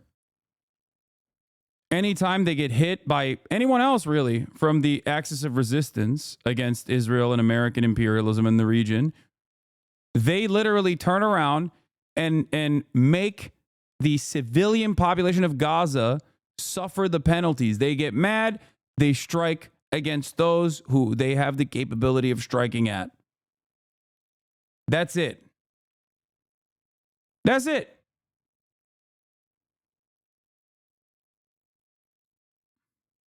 And that is where we're at.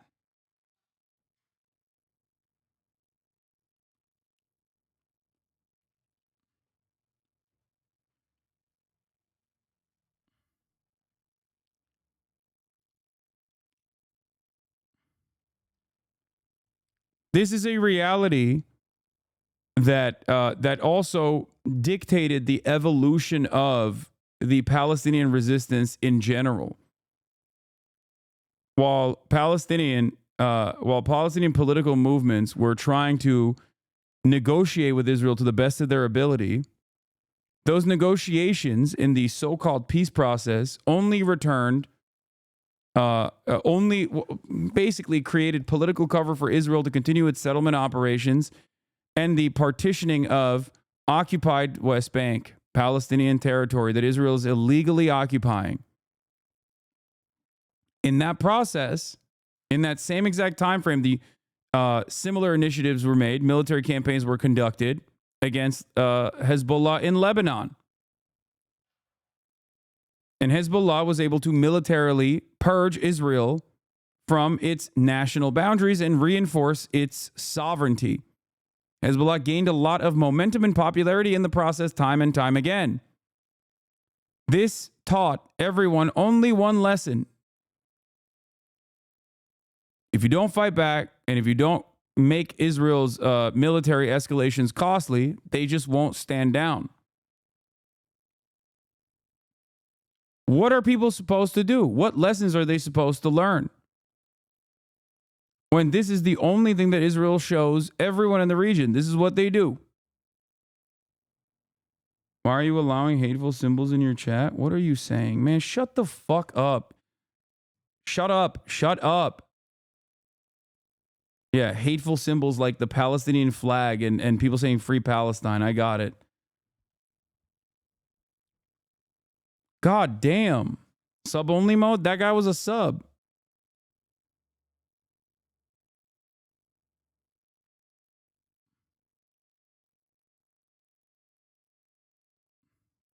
I'm hearing from Israeli sources we have diminished Hezbollah greatly, and I'm curious to know. I think it's mostly propaganda because the number of like armed combatants that did not diminish.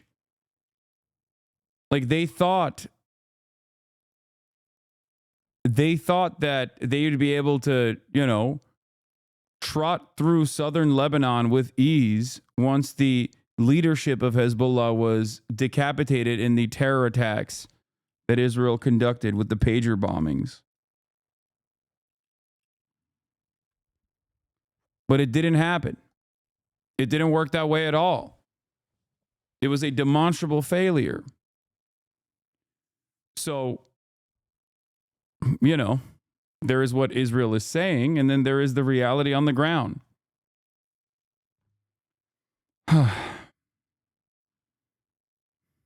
So,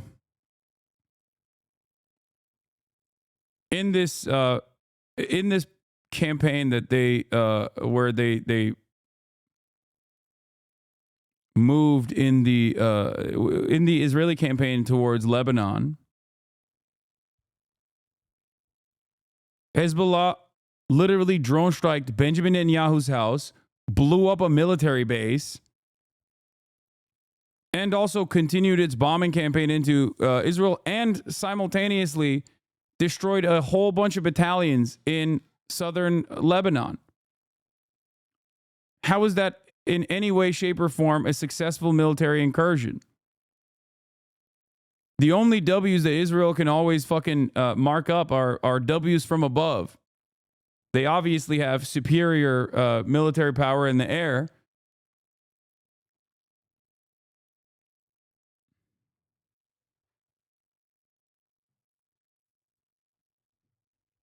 But ultimately, I don't place a lot of emphasis on reporting like this. Still counting as dead, Hezbollah faces a long road to recover from war. Beirut, with the bodies of his fighters still strewn on the battlefield, Hezbollah must bury his dead and provide succor for its supporters who bore the brunt of Israel's offensive. Hezbollah believes the number of its fighters killed during the 14 months of hostilities could reach several thousands, with the vast majority killed since Israel went on the offensive in September, 3 sources familiar with the operation say. One source said the Iran-backed group may have lost up to 4,000 people. What is the source? Well over 10 times the number killed in its month in the 2006 war with Israel. You know?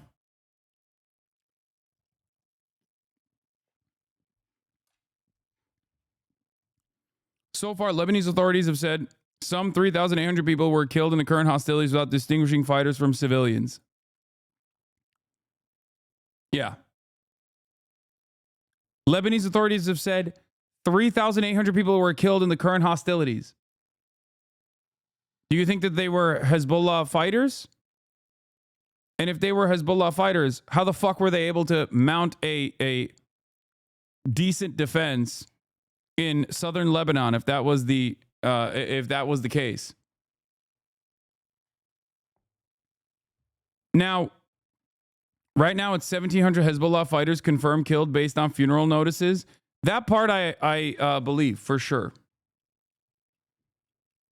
If it comes from Hezbollah as a source, they always will, they always will recognize that if their fighters are killed, they'll say it. That seems like a much more reasonable number. And even then, yeah, Hezbollah does not hide their dead. They don't hide the number. Elite News says, but it's important to remember they have 50,000 fighters. Yeah, but that's my point. Like, Israel killed, just like they did in Gaza, a majority civilian population, and they're trying to lick their wounds and say, no, this is a dub. Part of the reason why they're trying to do that is because there's a lot of internal pressure from Israeli society and even members that are in the opposition in the Knesset against Benjamin Netanyahu's war cabinet and Benjamin Netanyahu's governing coalition that want more escalations in Lebanon.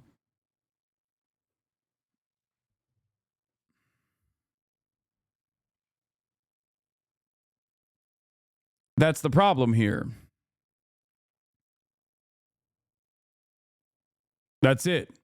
With the ceasefire taking hold on Wednesday, Hezbollah's agenda includes working to reestablish its organizational structure fully, probing security breaches that helped Israel land so many painful blows, and a full review of the last year, including its mistakes in underestimating Israel's technological capabilities, 3 other sources familiar with the group's thinking said.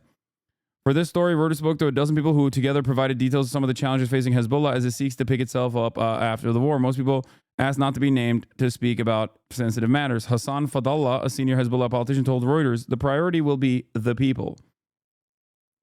To shelter them, to remove the rubble, to bid farewell to the martyrs, and, in the next phase, to rebuild. Israel's campaign is focused largely on Hezbollah's Shiite Muslim heartlands, where its supporters were badly hit. They include people still nursing casualties from Israel's attack on its mobile communications devices in September. I have a brother who was martyred, a brother-in-law who was wounded in the pager attacks, and my neighbors and relatives are still all either martyrs, wounded, or missing, said Havra, a woman from South Lebanon with family members who fight for Hezbollah. We want to collect our martyrs and bury them. We want to rebuild our homes, said Havra, who stayed in her village until she was forced to flee by the Israeli assault in September. She declined to use her full name, citing safety fears. The Israeli offensive displaced more than 1 million people. The bulk of them are from areas where Hezbollah has sway. Wow, Reuters interviewed a terrorist? First of all, that person is not a fucking terrorist, okay? I know what you're trying to say. You're trying to defend me to be like, oh, dude, someone is someone who lives in southern Lebanon who is a Hezbollah supporter who has family members who are in Hezbollah as like militants is a terrorist. That designation doesn't hold in this circumstance. That person is not a terrorist, and neither is like the Yemeni teen that I interviewed.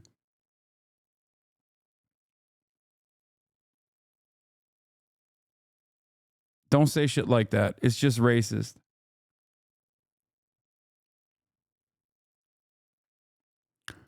A senior Lebanese official familiar with Hezbollah thinking said the group's focus would be squarely on securing their return and rebuilding their homes. Hezbollah is like a wounded man. Does a wounded man get up and fight? A wounded man needs to tend his wounds. The official expected Hezbollah to carry out a wide-ranging policy review after the war, dealing with all major issues. I don't like the phrase Hezbollah supporters. They might be, but it is as if that gives a clear reason for Israel to bomb them. You're absolutely right, by the way. That is why the article is presenting them as that. The notion that people like that support the regional party that is offering civil governance to them, that is from their own sect, their own background, is worthy of death and destruction is a really stupid one. And the reality of the matter is, I don't agree that American Republicans also, I don't believe that American Republicans in like right-wing enclaves in the South or anywhere around the country for that matter deserve to be fucking bombed into oblivion. Just because I disagree with the right wing and the American Republican Party and its supporters does not mean that I think it is valid for them to be destroyed militarily and have their children be slaughtered and have their homes be bombed into oblivion. If you can make that distinction,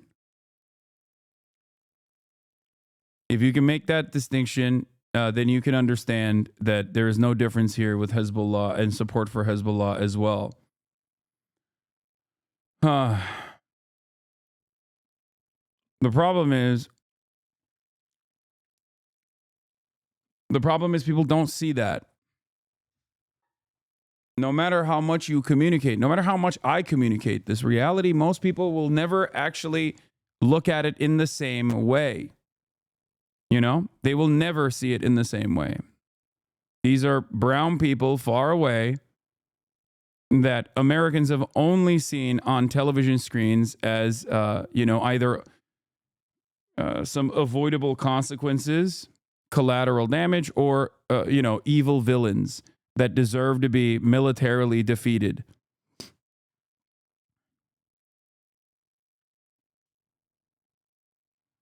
Just remember that.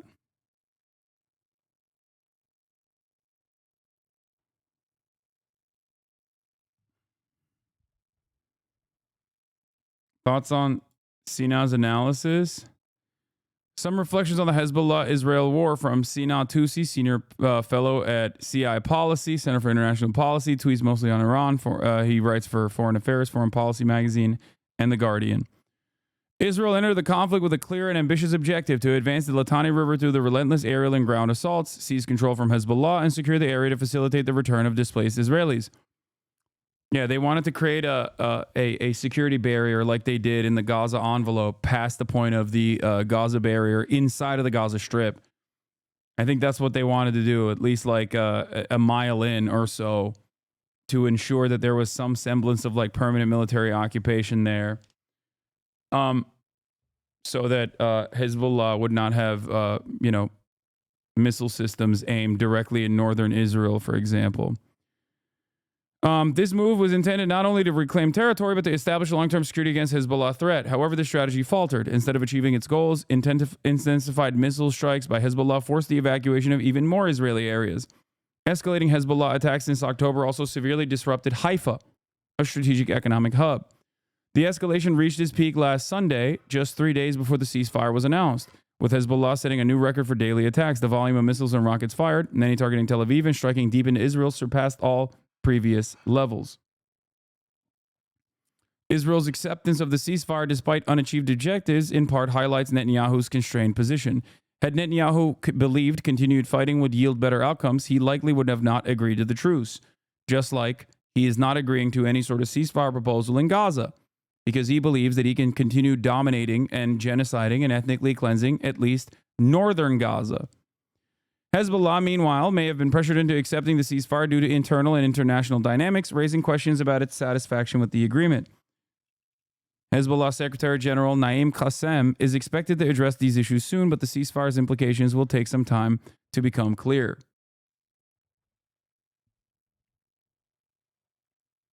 That's where we're at.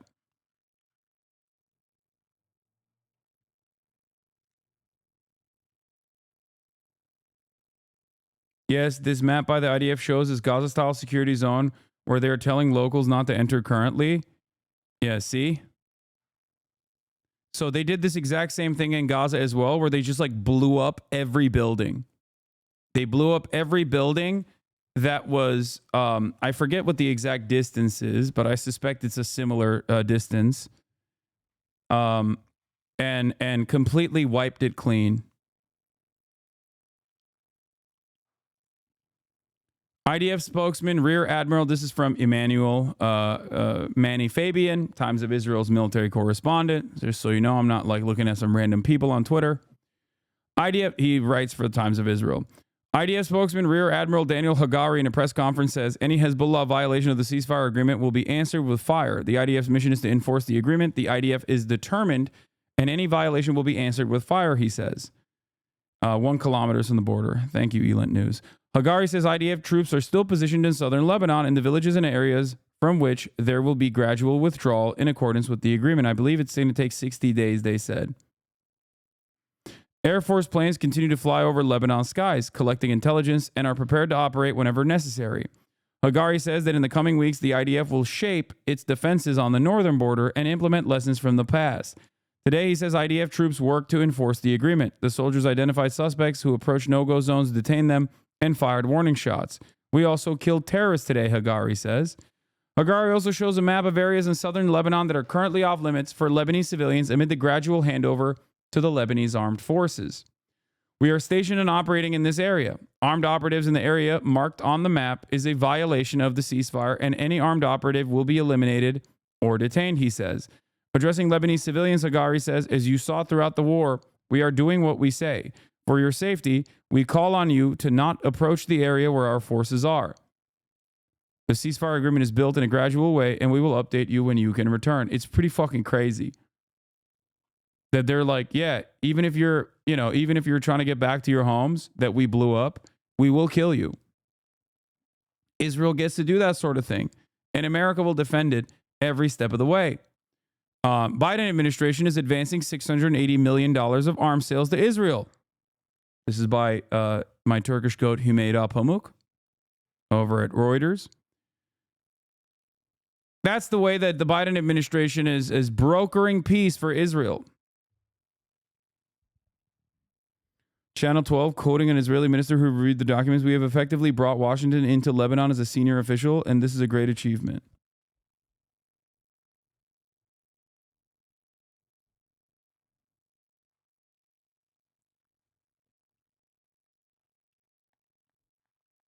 This map is bullshit, Lamau. I have family who returned to their homes beyond that map. He says that during the entire conflict, over 12,500 Hezbollah sites in Lebanon were struck, including 360 in Beirut's southern suburbs. Hezbollah is a strategic Iranian asset, which the Iranian leadership invested many resources in, money, weapons, and personnel over the years. Iran's leadership has lost a strategic asset adjacent to our border, Hagari adds. And for the record, they carpet bombed until the very last moment. If you already agreed to a ceasefire and you're carpet bombing civilian areas because there are a few hours until the ceasefire kicks in, you are so far gone around the moral bend, it's hard to see how you come back. This is just killing for sport. It's true.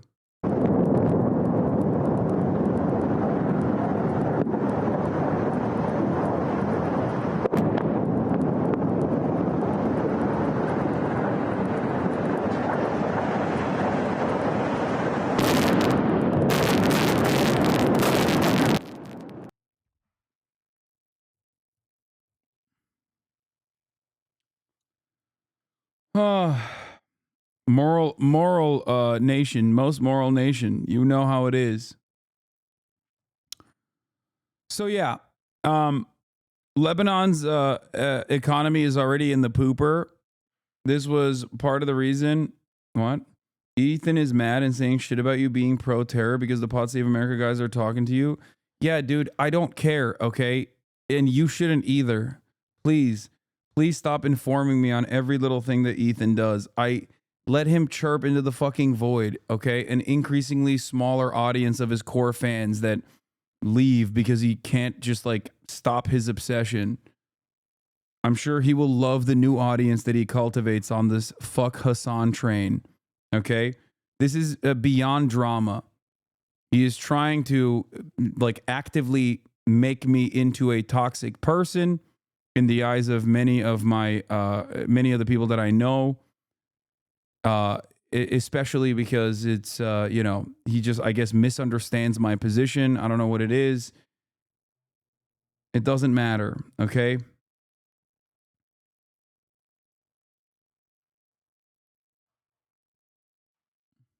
He will always do this going forward.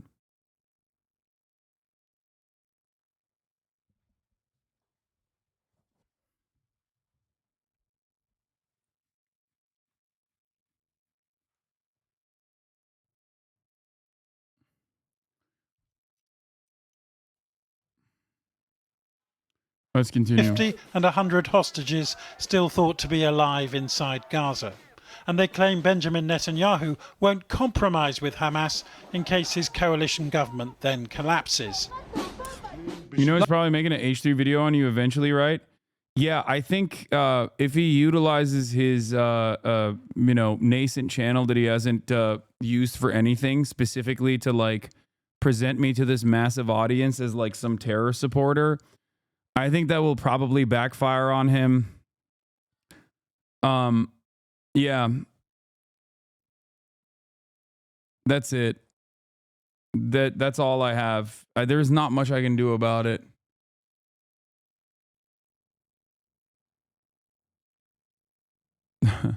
Destiny will never not defend white people saying the N-word. People who say they don't hate watch are like white people who pretend they don't say the N-word. Not trustworthy people.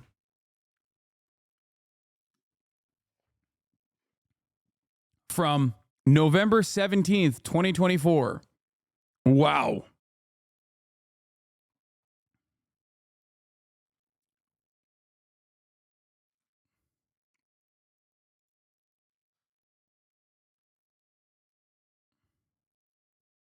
Last night, Israel's Prime Minister talked about releasing the hostages, but not about a possible ceasefire. His political allies can barely stomach yesterday's truce with Hezbollah, and they want Hamas completely defeated before any hostage deal. But despite Gaza's growing humanitarian crisis, this crowd is waiting for bread, and the yearning of Palestinians for peace. Hamas may have little incentive to stop fighting, if the alternative, a ceasefire, means giving up power. So perhaps it's no wonder Keir Starmer and others are cautious about any optimism over Gaza.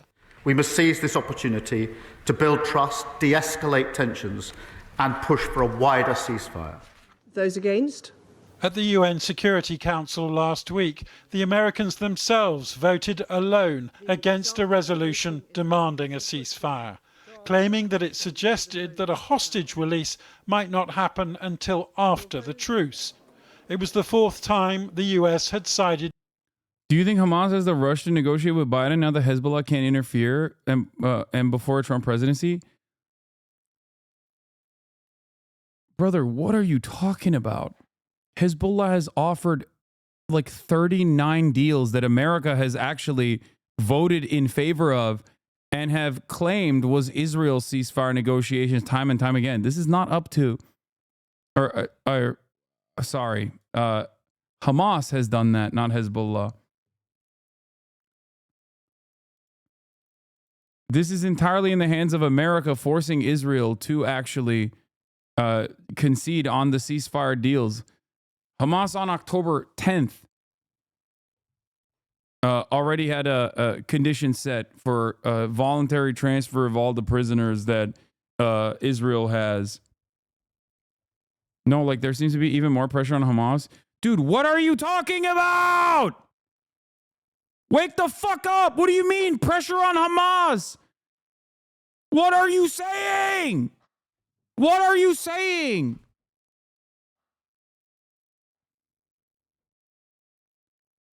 What more pressure can exist? It's a fucking genocide. What are you saying? Stop, I'm banning you. I'm done. I can't do this. No, I'm not. I'm done. He's perma. It's over. No, his stupidity reached a new boundary that I cannot fucking allow. Oh my God. It's like, that's it. No, the troll is finally gone. It's taken me a fucking year, but I finally had it. It's a bit. There's no way he's a 15-year-old. Yeah, I don't think so. There's no way. I'm done. It's been a year. I've been so charitable to Charitable Chinchilla, formerly known as Neek Skid, in the chat. They legitimately say the dumbest shit.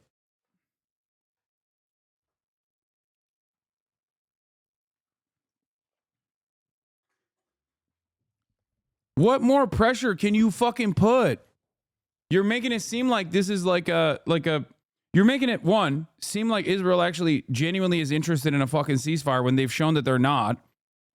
And two, that the military campaign that is a genocide is actually some way of implementing pressure on Hamas to concede to the negotiations when Hamas has already said yes to the fucking ceasefire negotiations. They wrote the ceasefire negotiations.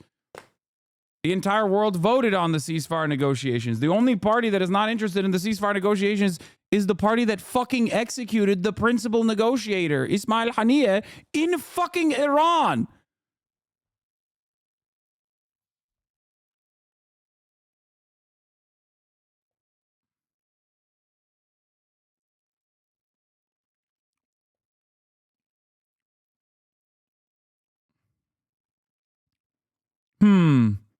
Yeah, I wonder why I wonder why they drew Claudia Scheinbaum like this.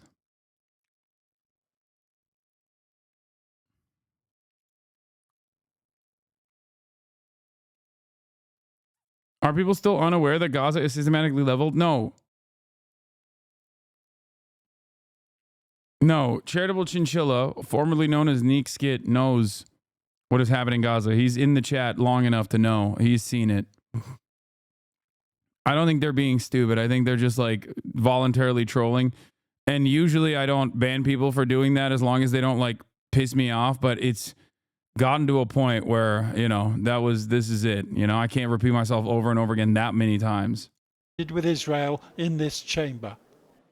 And Mr. Biden has given Israel pretty much all it's asked for in military as well as diplomatic support. In the meantime, many in Gaza feel forgotten, fearing that a ceasefire in Lebanon will enable the Israelis to escalate their bombardment here. I mean, I don't know how much more they can escalate. That's another thing that I don't know. Like, how are they going to escalate further? They've already wiped out everything. Our chief global affairs correspondent, Martha Raddatz, is tracking the very latest for us. Good morning to you, Martha. Good morning, Robin. I'm relatively new here. Can you please explain why you don't support a two-state solution? What you think the better alternative would be? I'm a believer that there is already a singular solitary state there. It's just a state that exercises sovereignty over 5 million Palestinians. Is the state of Israel, and it's conducting an apartheid state. It's maintaining an apartheid state, and that there is no real world in which 750,000 Israelis that live illegally in occupied West Bank and East Jerusalem would be forcibly removed from their homes in order for there to be a real two-state solution where the Palestinians have sovereignty. So I am in favor of ending the apartheid.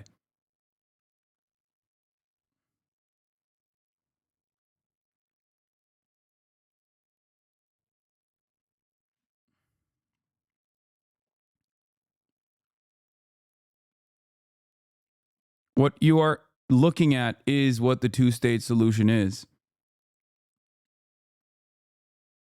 Cars returning home, certainly a welcome sign. In fact, this morning across Lebanon and Israel's northern border, the fighting is paused. Just hours ago, that U.S. brokered ceasefire taking effect with... Chomsky disagrees. It's okay. We can have reasonable discussions on this conversation, but I doubt that Noam Chomsky's current calculation is that no two-state solution will exist. Many people who are long committed anti-Zionists, myself included, believed in a two-state commitment, and that calculation changed. I would urge you to listen to Israeli historian Avi Shlaim and his analysis that also speaks to the impossible reality of 750,000 people who are currently sitting illegally on stolen land that is illegally occupied by the Israeli government. This has made it impossible to have a real two-state. What are you going to do? You're going to fucking forcibly remove militarily 800,000 people from occupied West Bank and occupied East Jerusalem? You're not. No one is going to do that. That's just never going to happen. And I don't think Noam Chomsky is a two-stater anyway. Avi Shlaim is the name of the Israeli historian, the famous Israeli historian. The reason why I bring him up is because him and Ilan Pappé, I believe, were originally two-staters, myself included. And throughout time, they have changed their perspective into recognizing that there is currently a one state.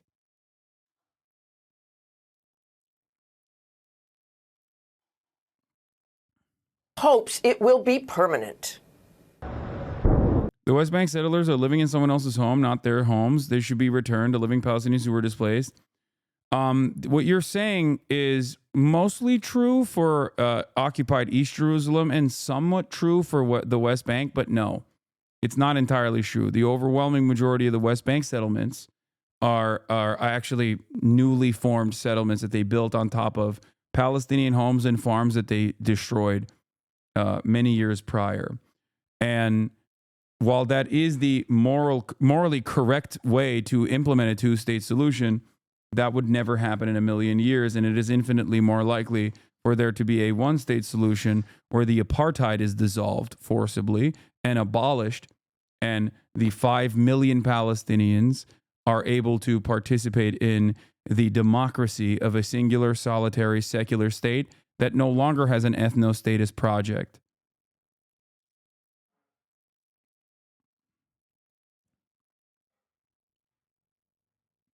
I think that that is not as unreasonable as the demands being made about a one-state. How Avi Shlaim moved from two-state solution to one-state solution. Yeah, you can read about this. There are many articles written on this as well. But Chomsky has addressed the UN calling for a one-state solution. That address to the UN is also published on Palestine, Chomsky and Pape. Yeah.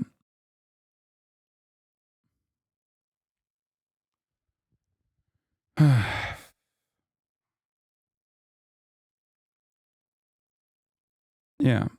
The method is South Africa.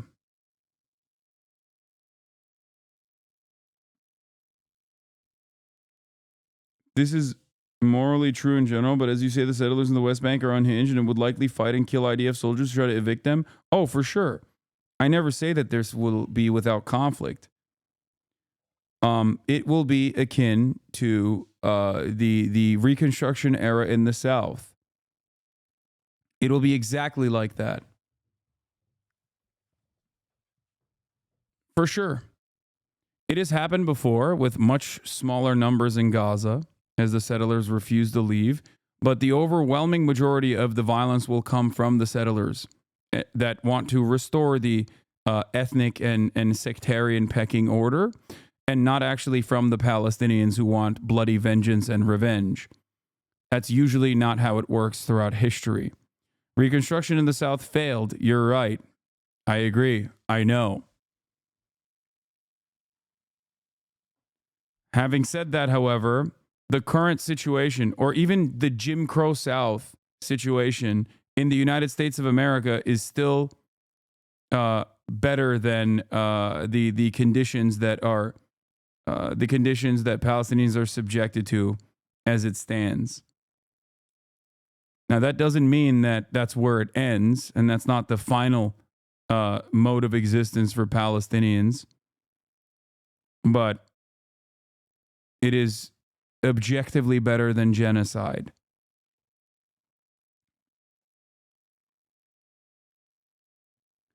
There's also a good bit of people that will just simply leave. That's the other thing. There will be a lot of people who say, I don't want to fucking live around Palestinians. They're gross. They're disgusting. So there will be a good bit of voluntary immigration into other enclaves, I suspect, or, somewhere else. This happened in apartheid South Africa as well. I can't believe that in the year 2024, I'm over here advocating for no ethno state, and people still say, "Nah, dog, you're fucking stupid." Hey, can we not have a religious ethno supremacist ethno state? That seems like a remnant, a relic of the past, and people are like, "Nope." Actually, that is a controversial position. You are anti-Semitic. How dare you say such things?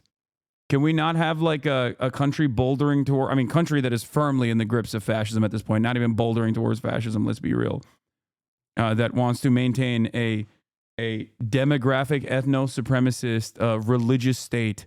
That seems kind of crazy.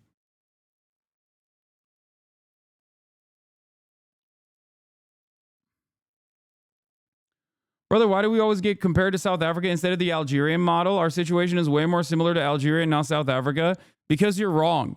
Because your situation is not similar to Algeria. It is similar to South Africa. That's why you're wrong. What do you think? The fucking South Africans are, the white South Africans are indigenous? Are you stupid?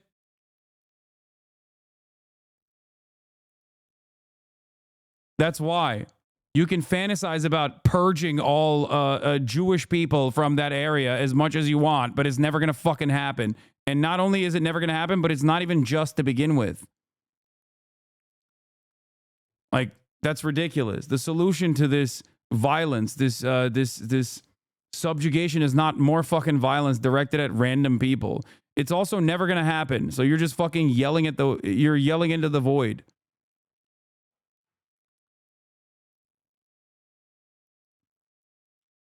The reality of the matter is, the French colonialists could just, hop on a ship and escape. There are plenty of people who just have lived there, and that's the only thing that they've known their whole lives.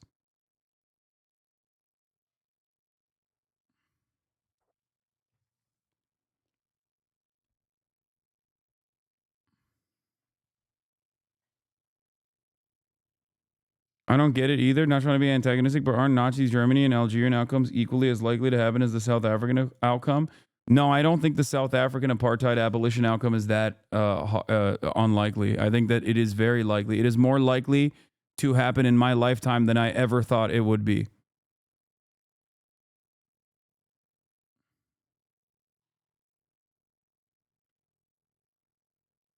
The FLN tried everything to keep the French from leaving after the war. The Algeria state in 1962 did everything in its power to avoid the Pied Noir fleeing. They were necessary to the economy.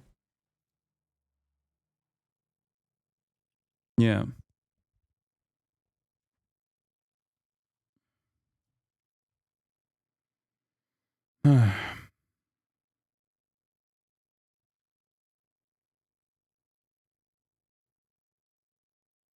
Yeah, during the South African apartheid, people did advocate. Did people advocate for a multi-state solution with the Bantustans in the same way? Yes.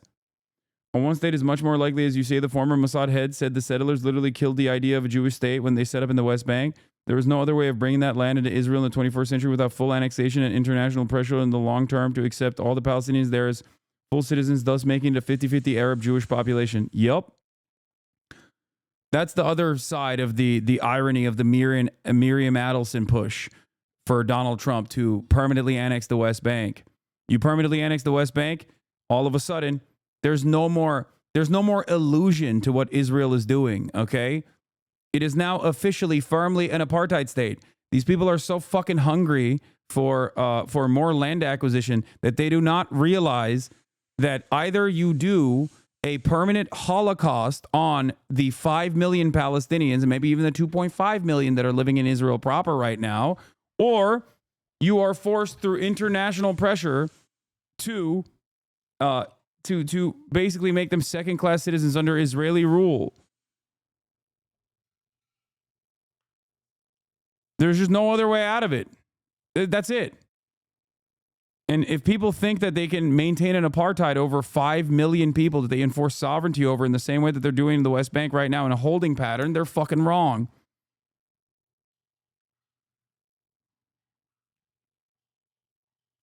The deal was struck after a day of withering Israeli airstrikes in and around. A singular state in Israel destroys the ethno-state project. That is the thing that Israel fears the most. Okay? Because all of a sudden now you have 7.5 million Palestinians that can vote, technically should be able to vote. What do? I see a lot of people say Hamas is unpopular in Gaza. They want them gone. Is that true or propaganda? I'm sure that there are plenty of people who don't like Hamas in Gaza. It doesn't really matter in this situation. They are more popular than they've ever been, and they're incredibly popular in the West Bank.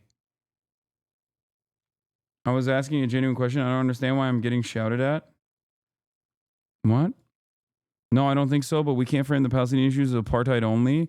No, the reason why I frame the Palestinian issues as apartheid is specifically because, well, first of all, there's a genocide going on, okay? It's not just apartheid. But the reason why I frame it in that is because I'm talking to a Western audience that understands the concept and the immorality of apartheid. Let me do my thing, okay? Can I just do my thing without people chiming in? It is exactly what it is. And it's also a word that is illegal. And I mean, it's a word that people understand is illegal and inhumane and unjust. Beirut, flattening this apartment building, causing panic in residential streets. But hours later, President Biden confirming that after weeks of intensive negotiations, a deal had been struck between Israel and Hezbollah to end the fighting. This is designed to be a I have a question about counterpoints. I've heard and love your thoughts. I would know that ANC and Hamas are compared often, but the ANC only killed 71 civilians when it was around. Obviously, a number much lower than Hamas. Obviously, both causes are just, but is there a more apt comparison? October 7 can be compared to the Nat Turner rebellion. And the reason for why the ANC killed less civilians, is because the apartheid structure and the violence is set. The standard of violence is set by the occupying entity, the colonizing force, and Israel's violence has only increased throughout time. That is why the Intifada has evolved as well. The first Intifada was fought with stones. The second Intifada was fought with bus bombings and shit. That's the reason for why that's the reason why we're not even talking about the PLO right now. You know what I mean? Like throughout this process, as the occupation has become more and more violent, so has the retaliation. That's why the numbers are far larger, especially because the numbers of the dead on the Palestinian side are far greater as well. Does that make sense? Like, if you look at the asymmetry of cruelty that the Israeli government is subjecting Palestinians to, you will understand exactly what I mean. Like, the numbers are almost proportional.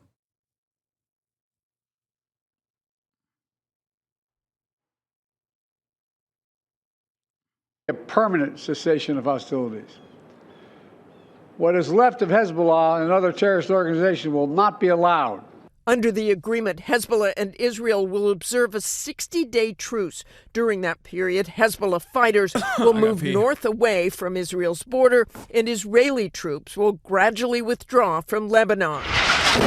In the last few months, the exchange of fire has left more than 3,000 dead in Lebanon and at least 70 Israelis killed. In addition to relentless aerial and ground assaults, Hezbollah leader Hasan Nasrallah was assassinated, and exploding pagers took out hundreds of its fighters. But the return fire from Hezbollah left some 80,000 Israelis in the north displaced, leaving Benjamin Netanyahu under extreme pressure to make it safe for them to return. In a late-night address, Netanyahu thanking President Biden for brokering the ceasefire and yet vowing to strike Lebanon again if Hezbollah breaks its part of the deal. Secretary of State Antony Blinken says the ceasefire in Lebanon could help end the conflict in Gaza, since Hamas will no longer have Hezbollah's war to distract the Israeli forces. Michael? We sure hope that's the case. Martha, thank you so much for that. For more on the U.S. brokered ceasefire deal, we spoke earlier with White House National Security Advisor Jake Sullivan. Great to see you, Gail. This deal has been in the works for months now. What made the timing perfect for right now? Well, first, Gail, Israel achieved its military objectives. Hezbollah, the terrorist group, has been badly degraded. And so after weeks and months of relentless American diplomacy led by President Biden, driven by our envoy Amos Hochstein, coordinated out of this building behind me, we were able to broker this ceasefire. And it means the tens of thousands of Israeli citizens and hundreds of thousands of Lebanese civilians will be able to return to their home. And it's designed to be a permanent end to this war. But are you concerned about the longevity of this ceasefire? Well, one thing that this deal does is it ensures that Hezbollah cannot rebuild the terrorist infrastructure in the south that threatens Israel. Now, yeah, Israel's already trying to deport the Palestinian citizens of Israel. I don't believe Israel will be ever interested in ending the apartheid without interference. Yeah, I never said that there won't be interference. There needs to be interference, and there needs to be a tremendous amount of international pressure, and it's getting there. So the pressure keeps mounting, and that's why I always repeat that you must never stop.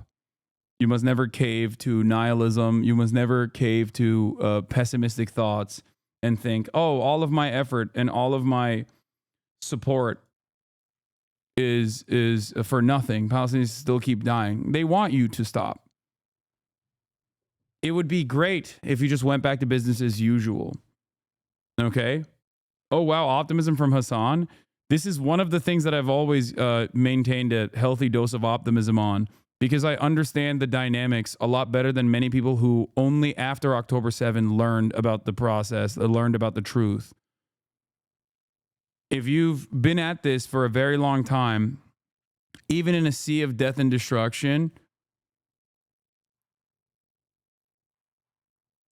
what? By the way, Ethan had Boner Box on and he talked about how it's American leftists, or as he said, commies and tankies such as yourself in this community use free speech as a loophole to try and erode and destroy the country from within. That is hilarious because it's literally Nazi shit. That's what the Nazis said about the Judeo Bolsheviks eroding their beautiful, bountiful Western civilization. Enemies from within.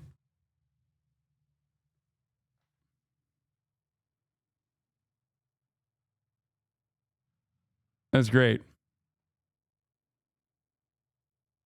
Yeah, that's what Donald Trump said too.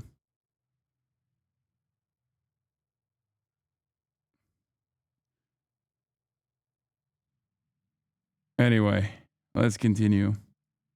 Of course, we're going to have to monitor it and implement it day by day, and the United States and France, along with our other allies, are committed to help doing that. And of course, at the end of the day, as the deal states, Israel retains the right to self-defense if Hezbollah or any other terrorist group violates the deal. Jake, I'd like to talk for a bit about the relationship between the Biden administration and the incoming Trump. One of my favorite... Wait, what? One of my favorite subs was... did the mods run from the grid? Unlock it, you bums. Mods when it comes to banning jerk on the jerk sub. What is this? APAC gave the two mods 2 tendies.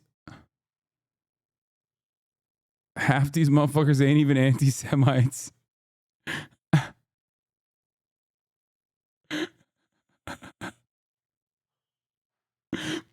I can't tell if he's disappointed.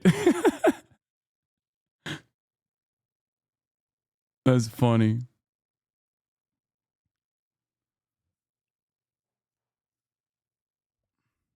Some Hasbro jerkers flew too close to the sun and burnt their little peepees. Mod has had to go bum mode and run from the grid. Danny Avdija stands modding out here while simping for Zionism is a tough juggle.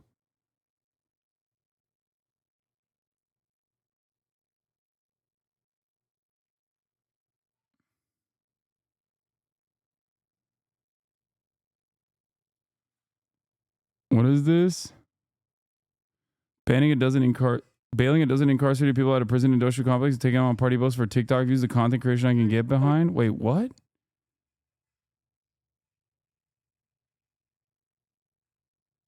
All right, let's continue. Administration, fans of incoming... Bassem Youssef? No, they didn't say Bassem Youssef is an anti-Semite. They said Bassem Youssef is literally a Semite, a Semitic person. Because he's Arab. President-elect Donald Trump would say that the only reason this is happening is because he is the incoming president. His national security advisor, incoming, your replacement, Mike Walls, said exactly that, in fact. So what is the coordination like behind the scenes? And is he is not beating the paid Hasbro's allegations? Trust the Israeli government's claims so much. Why are you a Zionist? I don't even get it. You are a mark. Like, how are you believing this stuff from them? If a foreign entity has identified you as being easy to use for their own propaganda, you should stop and think that, like, Matt, what, you know, maybe I'm the bad guy. Well, you see, it's different when I go to Israel and do this because Israel is our ally. Right now, or maybe my talking points, maybe my media, whatever I'm trying to send out to the world, right? However I'm reporting on things, whatever messages I'm pushing, the the statements that I'm making, maybe it's not a good thing if they happen to wholly and completely align, right? Like maybe that should be cause for concern, no? If it came out that me and 5 other... Okay, to be fair, some of the people that he's talking to in this video are literally much better voices than others. Like you can't fucking put Yosef Haddad on there with like who's awful with like some of the other people. Commentators were getting paid by people who were taking money from Oh God, Benny Israel Morris. to promote Jewish interests in the United States. You know, there would be like a mass extermination. Wait, what? Getting paid by people who were taking money from Israel to promote Jewish interests in the United States. You know, there would be like a mass extermination event for Jews in this country.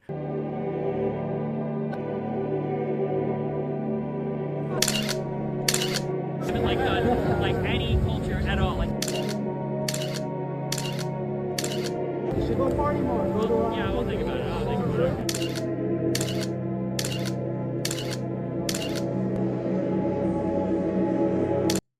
Bro, this dude literally went to...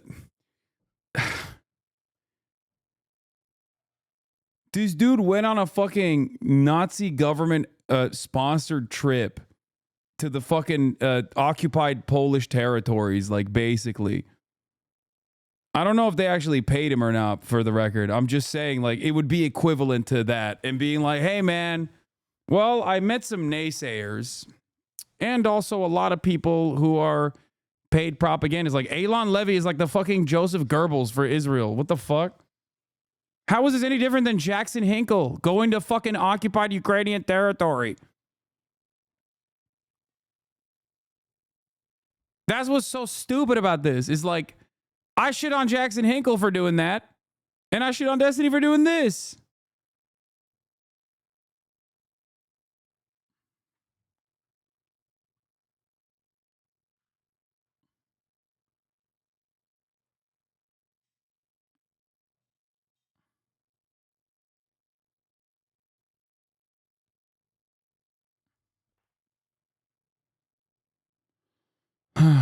Kind of explains why his audience is so rabid about you. I mean, I think these are newcomers to the cause. They probably saw him as like a guy who is unconditionally defending Israel, and I mean, he's like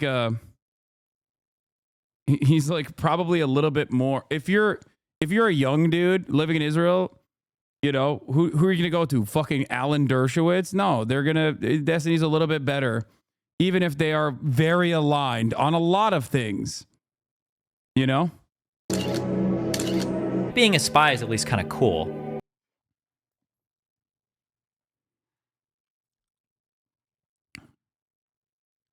You say this like you're not sponsored by the Qatari oil barons? Hell yeah, baby.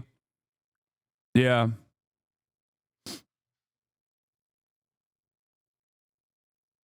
What? IC prosecutor Karim Khan announced an application warrant for the arrest of Senior General and Acting President Min Aung Hlaing, Commander-in-Chief of the Myanmar Defense Services. Oh, I didn't know the President of Myanmar was Jewish. Yeah, these guys, man.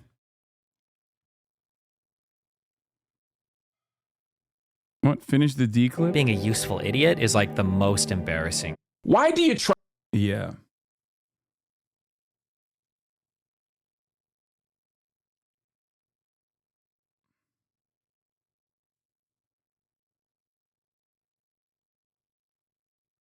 Is why he started defending Israel. He originally was a defender of Palestine, but triangulated towards Israel because of your position. Is very transparent, and he doesn't give a fuck about Israel, Palestine. Yeah, I know.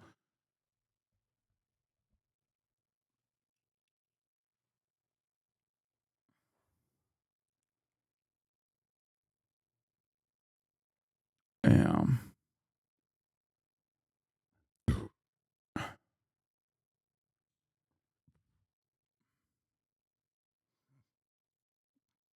Conservatives are so dumb. Yeah, I saw this earlier today. It is just straight up Nazi propaganda.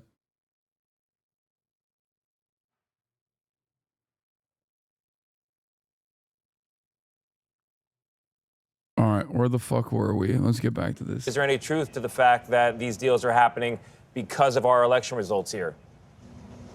Well, first, we've had good communication with the incoming Trump team, including my own communication with incoming National Security Advisor Mike Waltz, and we've kept them apprised of the negotiations as they've unfolded, and I'm glad to see that they've come out to support it. Second, I'm not here to report on credit. I'm here to report that today, early this morning Israel time, this ceasefire went into effect, and I'm here to explain that it went into effect because of relentless diplomacy carried out by the Biden administration, led by President Biden himself. And of course, what we're looking to do is to hand off a situation where our enemies are degraded, where the United States is not dragged into a war in the Middle East, and where Israel's security is assured. And we believe we'll be able to make that handoff to the new Trump team on January 20th.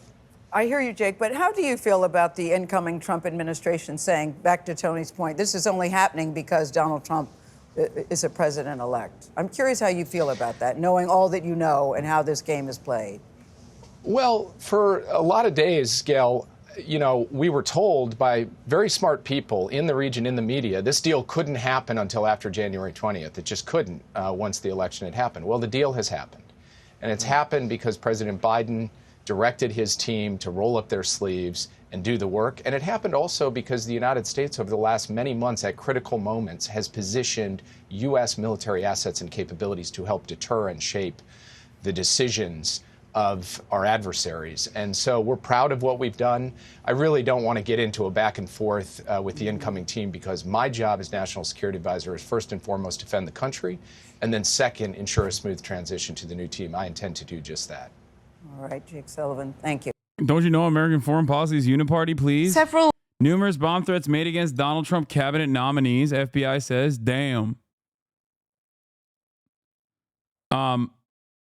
Anyway, like I said, the top line approach to this is that like Israel didn't accomplish any political goals. They didn't accomplish most of their military goals. They did, however, it seems for the time being, successfully decouple Hezbollah from the bombing campaigns that were tied to Israel's consistent genocide in Gaza. Did you see the Haaretz articles of the Prime Minister's office saying that they were forced into the Lebanon ceasefire by the Biden admin, claiming they threatened them with an arms embargo if they don't? I did not see that, but shocking.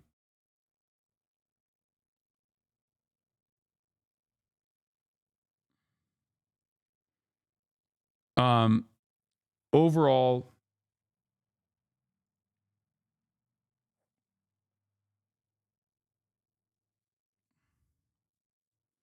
Lee Zeldin, a pipe bomb targeting me and my family at our home today was sent in a pro-Palestinian themed message. Oh, God.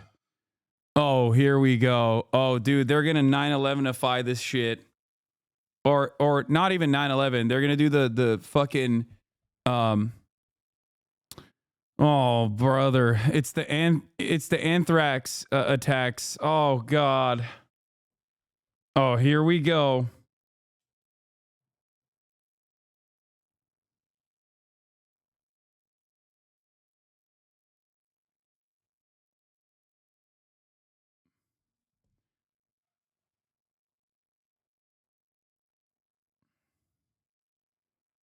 Yeah, that's 100% why they're saying they achieved their goals, because the main goal is to decouple Hezbollah and Gaza. No, that wasn't the main goal.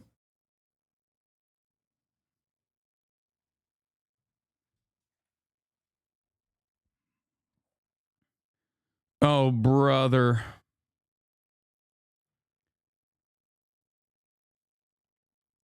Oh, by the way, Lady G is in Israel. At the King David Hotel, as a matter of fact, in Israel. Let's see what he had to say in Israel. This is his 8th trip to Israel since the 7th of October, 2023. Let's take a look at what Lady G had to say about Israel. Am Israel high? Somebody has to take over Gaza. Somebody has to rebuild it. It's not going to be the United States. We're not going to rebuild Gaza, and we're not going to take it over because we would fail. I love staying here. Well, I am back. I was here like 10 days ago. Since I was last here, some good things have happened. It's also wild to say this at the King David Hotel, by the way. Oh, the historical significance of talking about Israel in the King David Hotel. is not lost on me. You know. For those of you who don't know, King David Hotel was like I think an unofficial headquarters of the British Empire for some time, and it's one of the most famous terror attacks that before Israel existed. One of the first very famous terror attacks that like Zionist militias engaged in, Zionist terror cells engaged in, where they killed, what was it, like 60, 70 people in British Mandatory Palestine. Yeah. 91. Yeah. British administrative headquarters for Mandatory Palestine, housed in the southern wing of the King David Hotel, Jerusalem, was bombed in a terrorist attack on the 22nd of July, 1946 by militant right-wing Zionist underground organization Irgun during the Jewish insurgency. 91 people of various nationalities were killed, including Arabs, Britons, and Jews, and 46 were injured.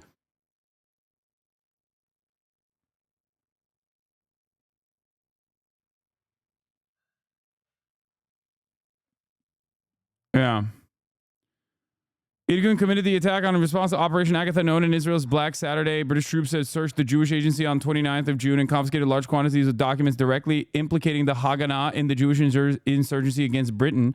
The intelligence information was taken to the King David Hotel, where it was initially kept in the offices of the Secretariat in the southern wing. The Irgun was determined to destroy that wing of the hotel in order to destroy the incriminating documents.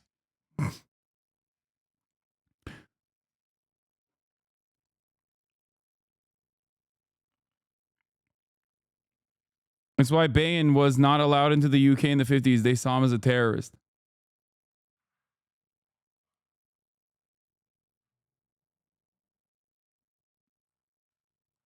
Pete Hegseth has also given a conference at King David Hotel before. The ceasefire in Lebanon is a good thing, in my view. It will give the people in Lebanon some breathing room, and it will ensure that there will be no October 7th generated from that border against Israel. Compromise is always difficult, but I think the ceasefire was the right decision. And for this region to move forward, we have to find a way to end the fighting and start the peace. So I was just in Saudi Arabia. This is my 8th trip since October the 7th. I am hopeful, but I'm not naive. These military operations have not only made Israel safer, but I think has created a pathway to peace that did not exist before. So whether or not we can get there or not, regarding normalizing between Saudi Arabia and Israel, is yet to be determined. There are a lot of hard decisions to be made on both sides, but I believe trying is worth it. My belief, and this is just me, I'm not speaking for my government, I'm certainly not speaking for Israel, that the only way to defeat Hamas permanently is to transform the Palestinian society that led to Hamas. Military conquest, I don't think, will be the answer. The military destruction of Hamas is real and was necessary. But what happens in the future is going to be determined what we do, the region and the United States, what we do in the short term. Somebody has to take over Gaza. Somebody has to rebuild it. It's not going to be the United States. We're not going to rebuild Gaza, and we're not going to take it over because we would fail. I think the idea of a long-term military solution for Israel is going to be difficult.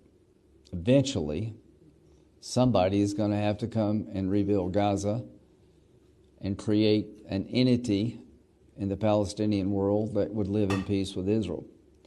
The only group that I think has a chance of doing that is the Arab world, led by the Crown Prince and the UAE. Good stuff, man. Yeah, definitely. Yeah, this seems like a great idea, man. Good job. Hey, God forbid it's the Palestinians that have any sort of sovereignty or autonomy, by the way. Yeah, we gotta give Gaza to the Saudis. What an insane way to speak about 5 million people, 2.5 of them in Gaza right now.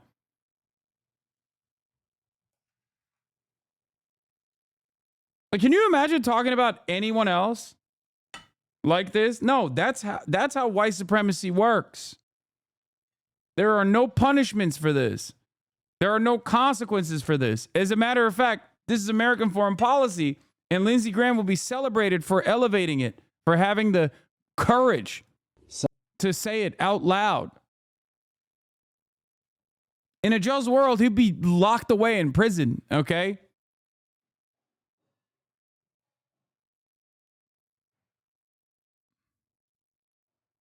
What a crock of shit, dude. Oh my God. Anyway, let's move on to the bomb threats. All nominees for Donald Trump's incoming administration have received threats, including bomb threats. According to a spokesperson for the president-elect, the FBI said it has been made aware of the threats and is working with its law enforcement partners. Let's find out more from our senior North America correspondent, Gary O'Donoghue. What are we hearing about this, Gary? Well, Jane, the FBI are telling us that there have been numerous, what they call numerous bomb threats and swatting incidents at a number of addresses connected to incoming nominees and appointees to the Trump administration that will take hold of the administration in January. We're hearing that Elise Stefanik, now she's a senior member of Congress who's going to be the nominee for the UN ambassador's job. There was a bomb threat at her home in New York, which they learnt about while they were driving back for Thanksgiving, which is tomorrow. We're understanding from some other media sources that Pete Hegseth, the incoming nominee for Secretary of Defense, could have been one of those threatened, and also Howard Lutnick, who's the nominee for the Commerce Secretary. Now, bomb threats, swatting incidents. Swatting is where police call, or people call the police and send them round to someone's house, usually armed to the teeth, because they say there's some... This is so funny.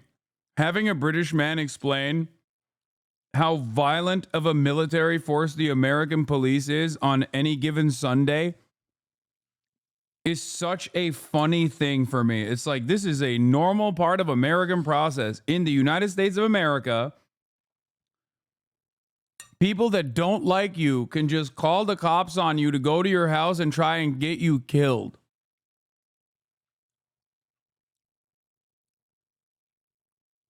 Like, how do you explain that to the fucking Brits, dude?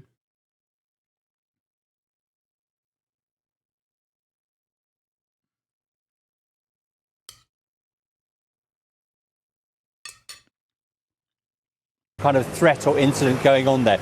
And they have proved deadly in the past when police turn up. So these are incredibly serious incidents which the FBI is investigating. And bear in mind, there seems to have been a whole bunch of these over one particular night. And that would be particularly concerning because that suggests some kind of conspiracy. Gary, thank you. Gary O'Donoghue with the latest there in Washington. Kamala Harris and Tim Walz urging their supporters to keep up the fight on a call with grassroots organizers yesterday. I know this is an uncertain time. Yeah, Lee Zeldin is saying it's like pro-Palestine themed messages. We'll see more. I'm clear-eyed about that. We'll learn more about it soon. And it feels heavy. And I just have to remind you, don't you ever let anybody take your power from you. You have the same power that you did before November 5th. 3 weeks after losing the election, Harris's team is speaking out for the first time. In a wide-ranging interview with Pod Save America's Dan Pfeiffer, former senior advisor to Barack Obama, 4 senior members of the Harris campaign discussed what they think went wrong. One major hurdle, they say, they only had 107 days, and they say that impacted decisions like the number of interviews she could do.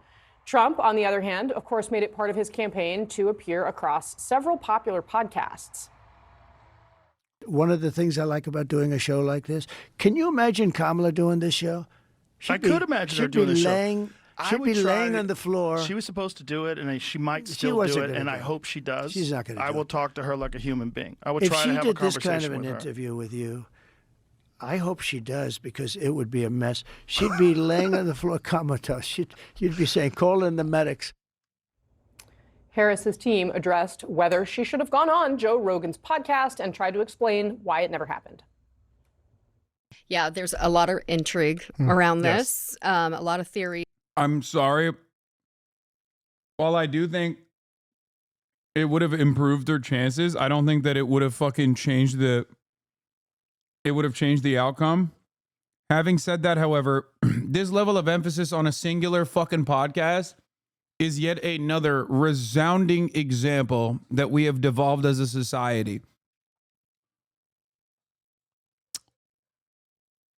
Okay, we have devolved spectacularly.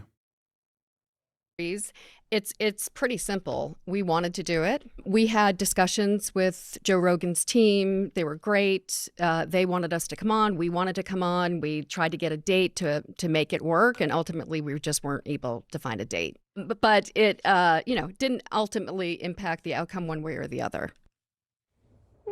They say they just couldn't find a date there, and that they don't think it would have impacted the outcome one way or the other. James Carville weighed in on this question in recent days. Let's watch what he had to say. The vice president was thinking about going on Joe Rogan's show, and a lot of the younger progressive staffers pitched a hissy fit. If I were running a 2028 campaign... Dude, this argument is so dumb. Oh, really? Oh, so you listened to your younger staffers about Joe Rogan, but you didn't listen to your younger staffers about Israel-Palestine? I wonder what was more consequential for the election. I don't believe this even for a second, okay? Fuck this lizard. That's a From Software common enemy? Yes, that is James Carville, a From Software common enemy. You are right. Yeah, get the fuck out of here, dude. Oh, they didn't they listen to their staffers. They're so scared of their staffers. No, the fuck they're not. You're just lying. I hate this nonsense. campaign, and I had some little snot-nosed 23-year-old saying, I'm going to resign if you don't do this. Not only would I fire that on the spot, I would find out who hired them and fire that person on the spot. I'm really not interested in your uninformed, stupid opinion as to whether you go on Joe Rogan or not. Okay, so Jaime, you have the unfortunate. This is the classic Reddit conundrum of just like operating on a false premise and then, fantasizing about what you would do under that false premise. Like, just, that's it. Like, it's not real. This is not a real thing, okay? The idea that like the Kamala Harris campaign was too scared of a bunch of the fucking low-level staffers who were like, no, don't do it. Joe Rogan is not woke. It's just trying to reframe a very similar narrative that it's the young wokes that are ruining the party.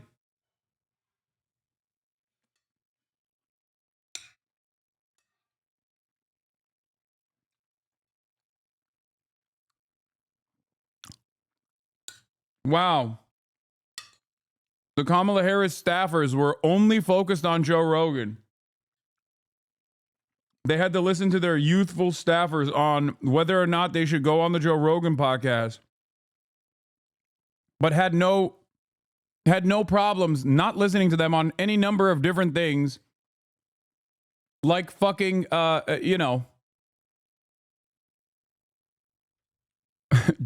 changing trajectory on the ongoing genocide in Gaza.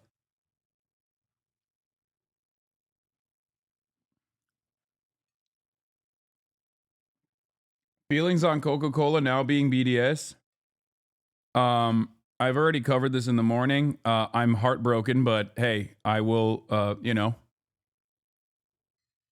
if this is a successful pressure campaign against Coca-Cola, then I'm all for it, I will abide by it.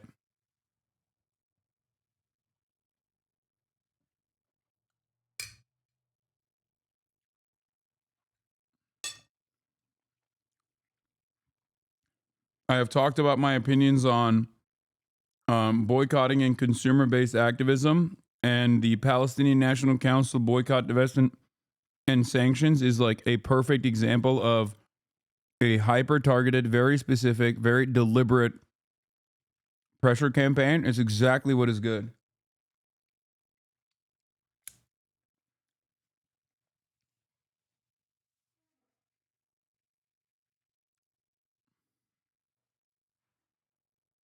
It's great. Position as being for the person who has to explain and answer for all of this for us today. What did go wrong? Yeah. Look, I hate these postmortems, and Mike and I have been talking about this, and this is going to go on for weeks and weeks and weeks.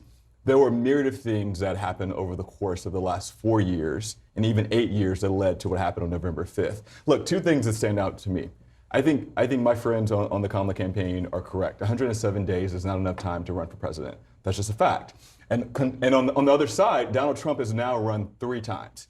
This is the 3rd Democratic nominee that he's run against. And so Donald Trump has run for president 3 times. And so he's been able to seed his messaging a lot more strongly than any of our candidates have been, because we've switched over each of the 3 times. And so I do believe that Vice President Harris ran a tremendous campaign, and I think she was as good of a candidate as she could have been.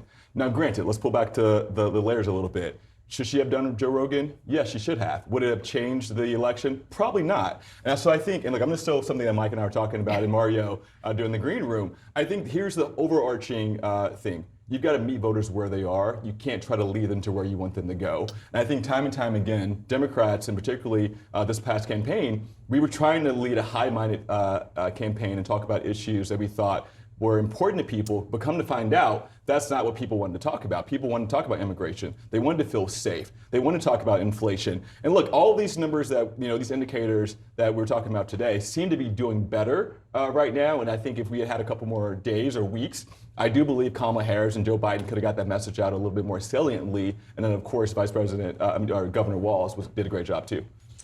And just to Jaime's point, I mean, there's a couple of things, right? We talked about immigration earlier. Dude, everyone is so bad at their jobs. It's In crazy. this segment, we saw Governor Abbott. He was arguably the unsung hero of this political campaign, right, by bringing immigration to the fore. When you look at Donald Trump's, what he's arguing is a mandate for a second term based off of the margin of victory that he had over Vice President Harris. I mean, you look at some of those blue states, that's what's emboldening him. And that's also the warning sign, I think, for the Democrats, right, because it is immigration, it is inflation. She was quite defensive, as was Biden. When Jaime mentioned some of the indicators, right, President Biden, before Harris assumed the mantle, would just come out and talk about all of these statistics from the Economic Council, excuse me, et cetera. And Americans aren't feeling that when they go to the grocery store and pay for eggs and bread and all of those other things. And Vice President Harris, I think the campaign fell a little bit short of understanding and being able to articulate Americans' pain. Yeah, so let's dig in a little bit more on Stephen in particular there. Of course, we've spent a lot of time on, and it was an ad that was framed around trans issues, right? That the Trump campaign put a lot of money behind, and it was, Kamala Harris is for they, them, Trump is for you. Here was how... They love that ad. I swear to Christ, the media, especially the liberal side of media, likes that ad more than anyone else. They love pointing to that ad to be like, it was brilliant, it was amazing.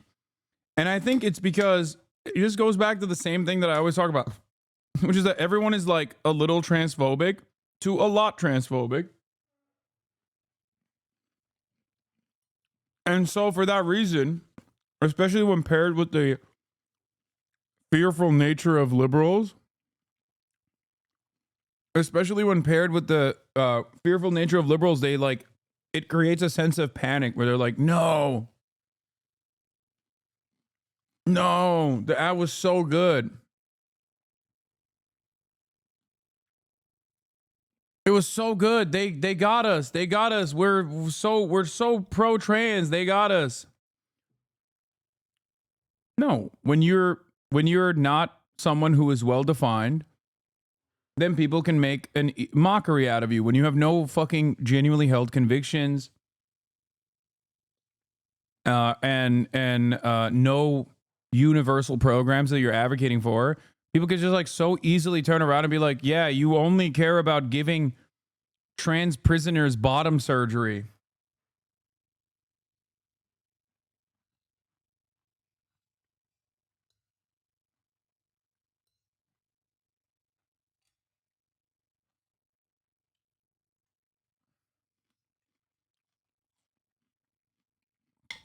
It's so stupid.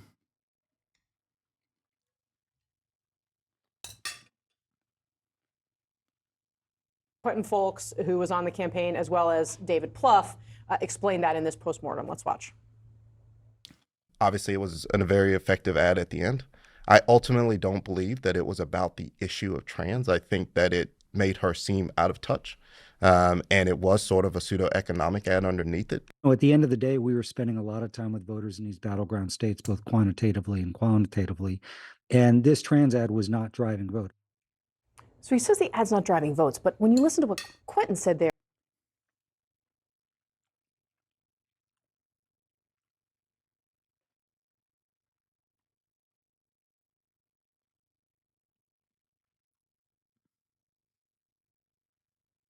I mean, I'm sure that they were testing the trans issue in a straightforward way, but if the ad's about way more than that, it doesn't necessarily line up. Right, and it's amazing how after an election, it's like one or two things that, oh, we lost because of that. But go back to the Virginia governor's race in 2021.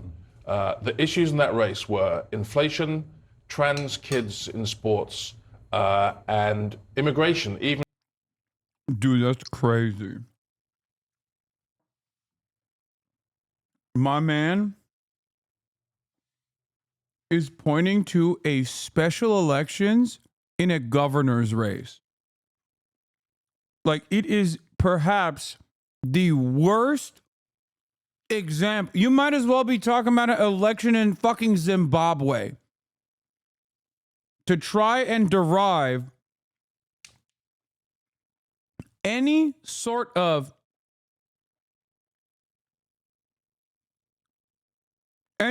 data that you can extrapolate from this conversation as like prescient is so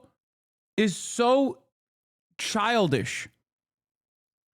Brother, what happened after 2021? There was a fucking midterm election. You went back to 2021 to a gubernatorial special race? Are you fucking stupid? How are you a paid commentator?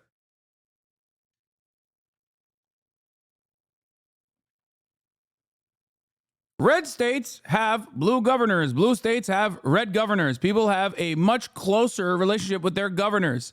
Okay? It bears no basis on a broader political conversation in general. Mark Robinson, for many different reasons, lost the gubernatorial race on the same ticket where Kamala Harris lost. Okay? Andy Bashar is a Democrat and one of the most popular governors in the nation state. And Andy Bashar is a pro-trans Democrat in Kentucky. Yeah, Vermont reelected a Republican governor by a landslide. This is just how it is. You can't extrapolate.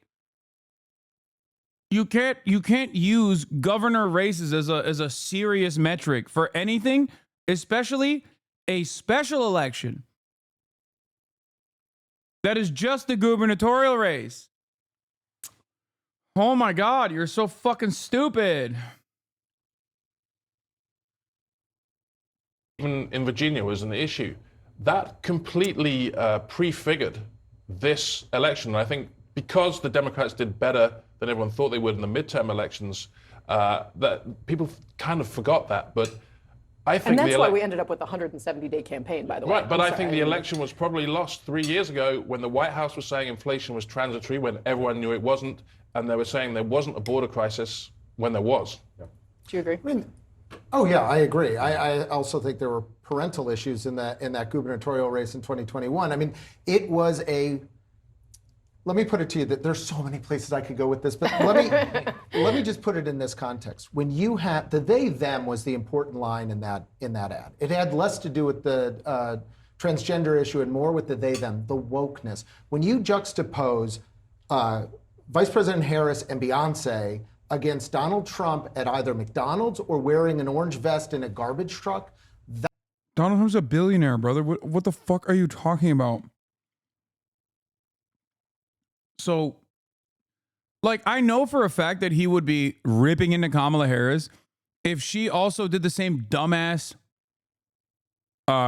thing that Donald Trump did by, you know, cosplaying as a regular layman. Everyone would rip into her.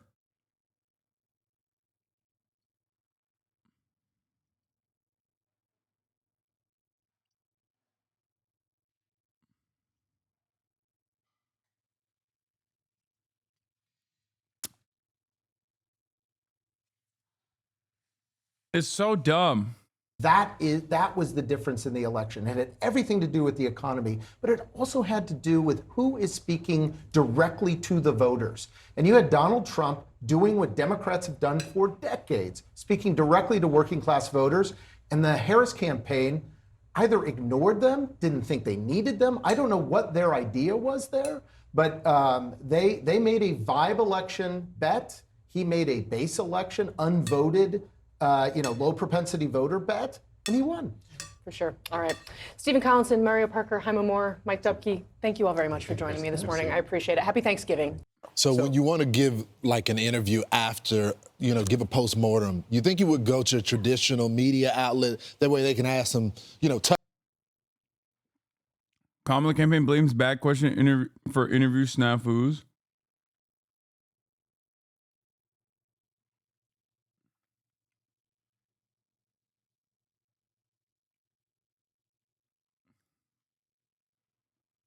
Okay. Dude, it's crazy how hard the Republicans are just cooking.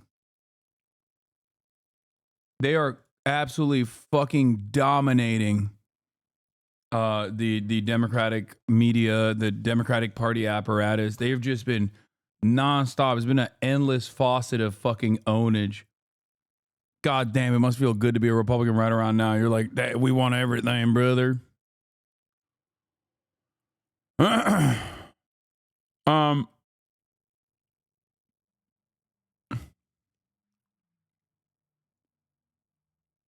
Where was I? Oh, Adam McKay, this timidity, lack of situational understanding, and deference to power is the reason why people like this are hired in advance in the DNC ecosystem, legacy news, corporations, etc.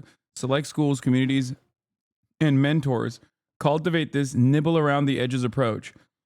And in the face of an active genocide, climate collapse, and widespread economic predation/corruption is absolutely killing us. Also, I just found out that Adam McKay actually follows me on Twitter. Watch this space. Got to get him on the broadcast, I think. It's so funny that I use his movies so much.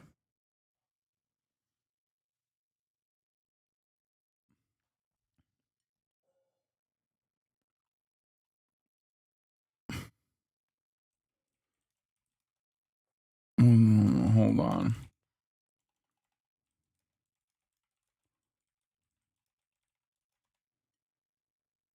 He saw your HasMeat yesterday. Have some shame. Maybe that's why he started following me. He was like, man, he's like, look, ultimately, I don't really care about a man's HasMeat, but like he has a respectable one, which is worthy of a follow. Like he's like, it doesn't tickle my fancy in like a gay way, but I respect it in like a manly way. tough questions. Instead, the Obama crew that ran Kamala Harris' campaign went to the Obama bros, which were the speechwriters, the comms team. Pod Save America. Pod Save America, and this is what they had to say. Dude, Pod Save America's they're eating it from every side, by the way. That's so funny. The left hates them because they're like, oh, you guys are establishment shills. And the right obviously hate them also because they're like, you're Democratic Party establishment shills. And the Democratic Party establishment hates them because they're like, oh, you're not loyal enough. even though they have been, and they haven't really gotten enough in return for that loyalty either.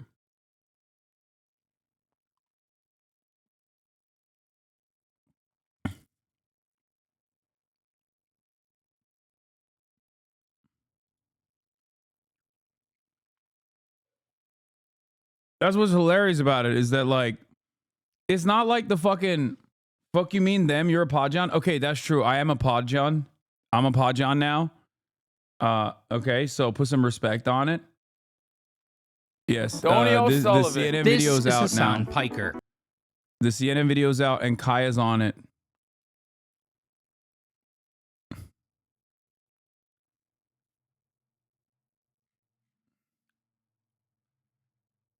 That's right. Kaya is on the main stage.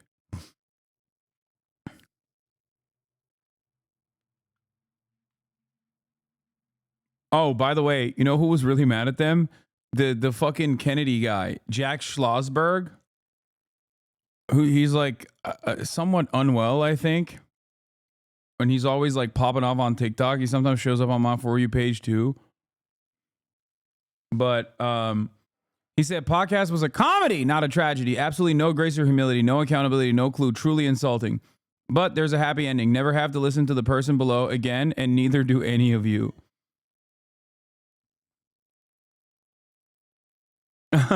Crank T. Nelson says, Jack, I'm afraid you are very mistaken about the nature of the Democratic Party if you think we won't hear from election losers again. Yeah. The IRS just said it wants $20 billion more money. Do you think this budget should be increased, same, decreased, deleted? What?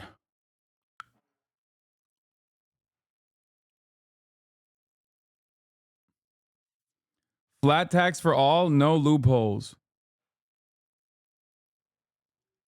I suspect when they say flat tax, they don't mean like, you know, a flat percentage. They mean like a finite amount.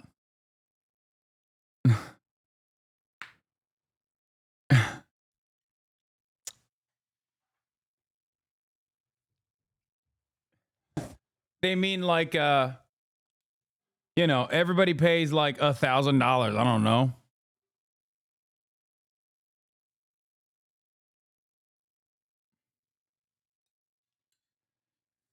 We are so cooked. America as a nation is so cooked. I will always keep repeating this.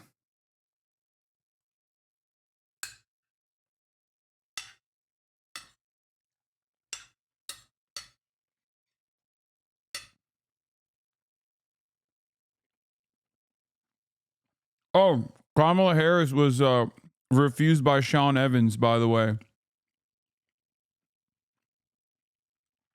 which I thought was pretty funny. We would do an interview, and the questions were small and processy and about like dumb. They were not informing a voter who was trying to listen to learn more or to understand. That does a disservice to voters, and being up against a narrative that we weren't doing anything or we were afraid to have interviews is complete. And also like took hold a little bit, and we just gave us another thing we had to fight back for that Trump never had to worry about. Well, I mean, look, everyone could look back. This is the time to be honest. This is the only time. You have nothing to lose. That mode of midterms. But when she says she blames the people for asking small questions, that is the funniest thing I've ever heard in my life. I blame the friendly questions that we got from friendly journalists. Layups. Where 77% of all the your coverage was positive. Where something like 85% of all Trump's was negative. And you blame the questions. Dude, you want to know something crazy? Fox News is 100% right. Like, I hate that I have to give it to Brian fucking Kill Myself of all people. Okay? It makes me want to say, I'm Brian Kill Me. But they are 100% right with this analysis. Like, he's on the money. He's like, what are you now complaining that they were too nice to you? What the fuck?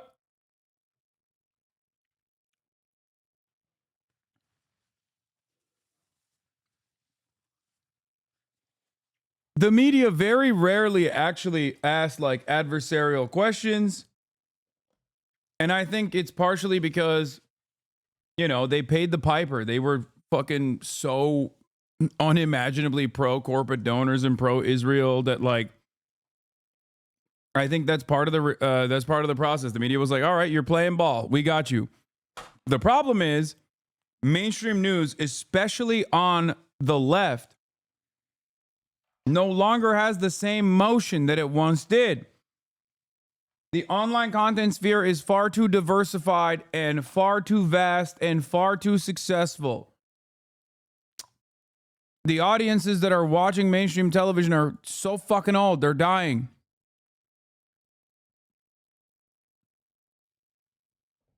And what is she going to do? Come on my show? I would have asked some big questions. No small ones.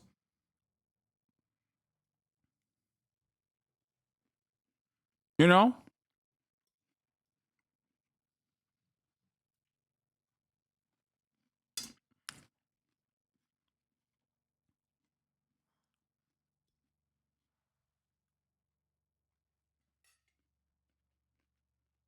If you get a question of what is it going to take to win, that's all I need. Yeah. Because if I know what it takes to win and what my vision is, thank you for the easy question. I will take advantage of it. You know it with your book interviews. If someone says, tell me about Under His Wings, you can't be like, what a bad question. I'm going to sell any books. You say, okay, I'm going to tell you about the content of it. It is an opportunity. Oh my God. He's actually cooking. What the fuck is going on? I mean, he's literally right. He's like, you're complaining about the fucking stupid questions?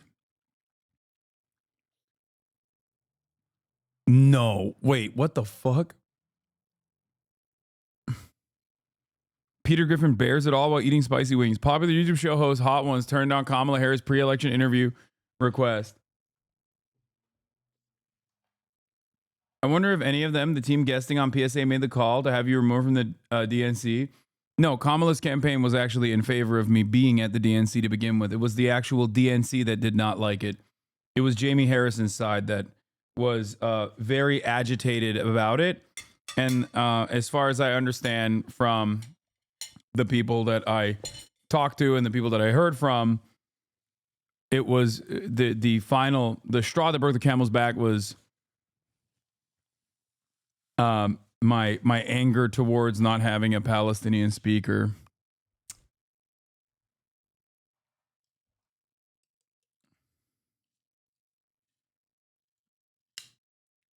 Would you go on Hot Ones? Yes, dude, of course.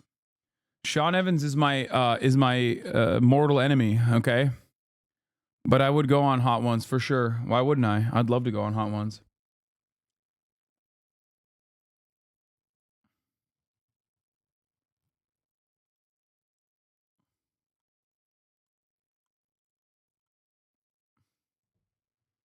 Yeah, I said it was some real Israel behavior by the DNC.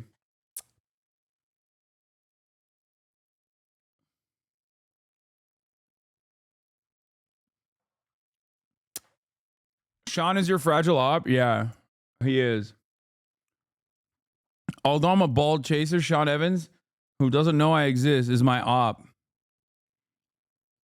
And old heads of the show know why, okay? There's a good reason for it. He beat me many years ago.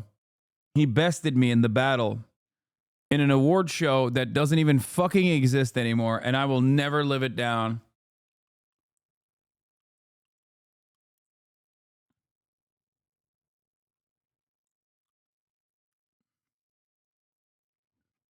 Opportunity to show yourself.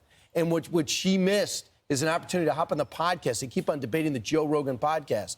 It's the format. The format is, I'm not really going to ask you about what you did or Joe Biden. I'm going to ask you about you. And are you comfortable talking besides recipes? What else makes you up? Yeah. Why did you get married late? What went into those decisions? Yeah. What was it like growing up in San Francisco, with a single parent? So that's when you have an opportunity over the course of 3 hours to show your personality. Trump did it, but the format worked for Trump. Andrew Schultz and these guys, they were funny. That's when he's best. He's self-effacing. Yeah. So if you are self-effacing and you have a degree of humility, That's why you love the format. No. Donald Trump is not self-effacing at all. He is funny. He's telegenic. But no, he's not self-effacing. What are you talking about, dude? I feel like these guys genuinely, like, saying Trump experiences or exhibits humility is so mind-boggling to me. Like, we are living on an alternative plane of existence, dude. You are not living on planet Earth. I'm sorry. You are fucking out of your mind. What are you talking about? He's never demonstrated humility at all.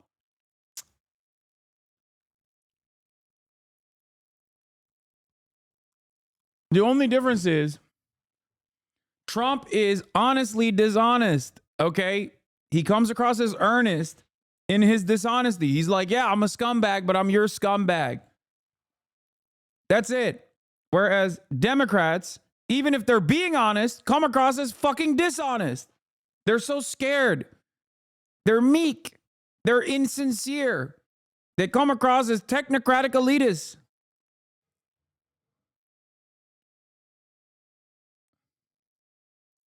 And then you hop in with 60 Minutes, you answer some questions circuitously, and they make you seem smart. Yeah. They edit your answers, and you're still complaining, and then you were scared to do an interview. Don't lie about it. You didn't put her in front of the cameras till after the DNC.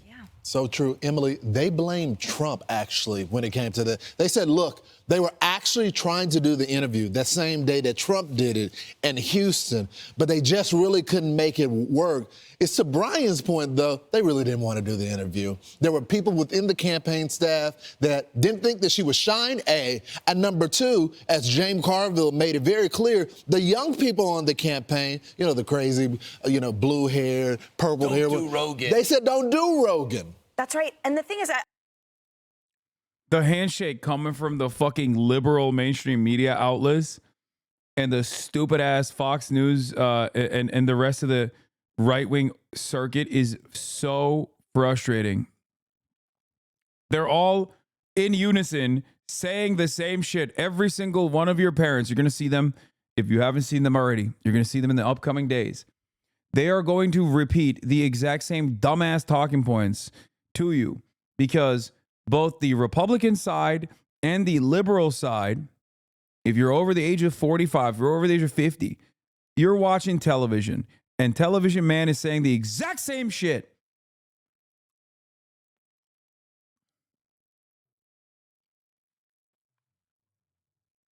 I like that the liberals, instead of licking their wounds and doing an autopsy, have decided, you know what?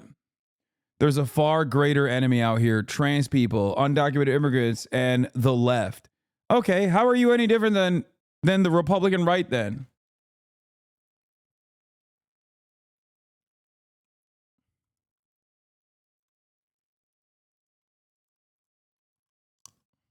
I hate it.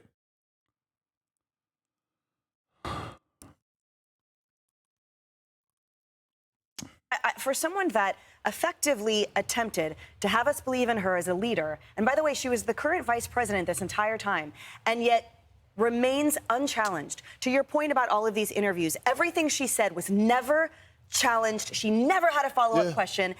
Contrast that with President Trump during a debate where everyone said it was 3-on-1. Everything he said was challenged, twisted, manipulated, and pushed back. She had every softball, every option, every opportunity, every time. And yet she wants us to believe that she's the victim, that the scheduling didn't work out, that she can't make something work. And yet you want me to put my faith in you as a commander-in-chief?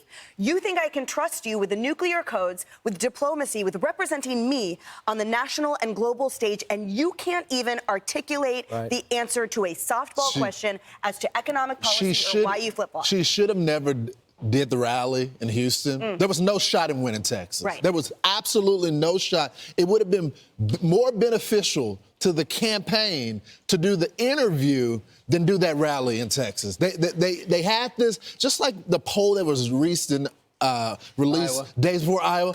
There was no shot in winning Iowa. Everyone knew it. It was an outlier. Instead, they wanted the voters. They said the same thing about Florida. There's a shot. We're seeing some movement. Ron DeSantis has dominated in Florida for the last election cycle, okay?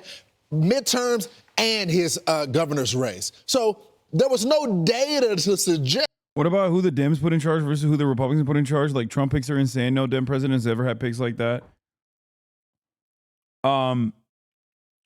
Yeah, no. Democrats put more competent pieces of shit in positions of power, whereas the Republicans put direct monsters in positions of power. But I don't know why you're even bringing that up. I mean, there's no argument here. Yes, Democrats will bring about a more moderate, a managed fascism as opposed to the Republican Party that wants this volatility of full tilt fascism. Democrats are there to always there to either normalize Republican positions or restructure the government, maybe pick up some of the pieces that the Republicans destroyed, but never fully actually clawing back all of the gross power transfers that the Republicans engaged in, or the exchange of resources or deregulation that the Republican Party put in place. But here's the thing.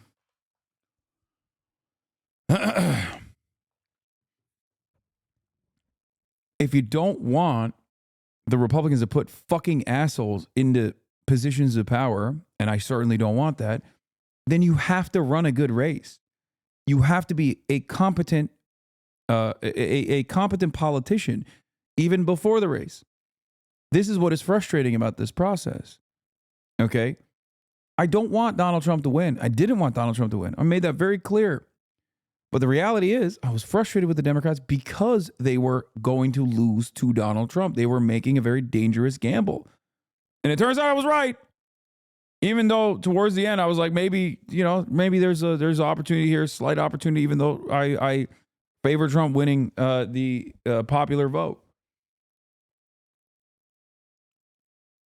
You're a fucking loser, baby. Trump 2024, baby. You're a fucking loser, man. Yeah, I mean, it already happened. Trump is already going to be president. And I'm willing to bet that your life is not going to change in a meaningful fashion, in a positive direction. It's going to get worse. And we'll check back with you in a couple of years. I mean, it's 2019 that you've been following me since. And, wait, what? You have a good head on your shoulders. Keep it up. I really want to hear what you have to say about building the wall. But she really doesn't have to pay for the place they're building or the electricity or tools, you said back in 2019. My opinion on building the wall has not changed. Just so you understand. And I suspect that your life did not improve meaningfully under the first Trump administration, despite the fact that you supported him.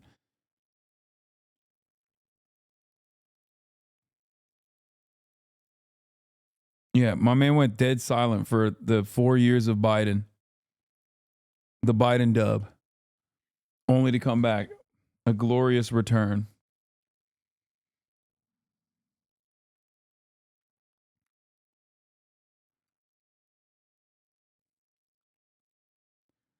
For a lot of people, they just think like, oh yeah, we're going to dominate trans people. We're going to dominate gay people. We're going to dominate the undocumented migrants, thinking that is going to make rent better. You know, it's not. Is your landlord trans? Is your landlord undocumented? Okay. Is your landlord ruining the fucking housing market? Or not your landlord. Your landlord is doing that. Is an undocumented migrant ruining the housing market? I didn't realize they were a fucking BlackRock, you know? It's all comprised of undocumented migrants. Undocumented migrants are at Sweet Baby Inc., ruining video games.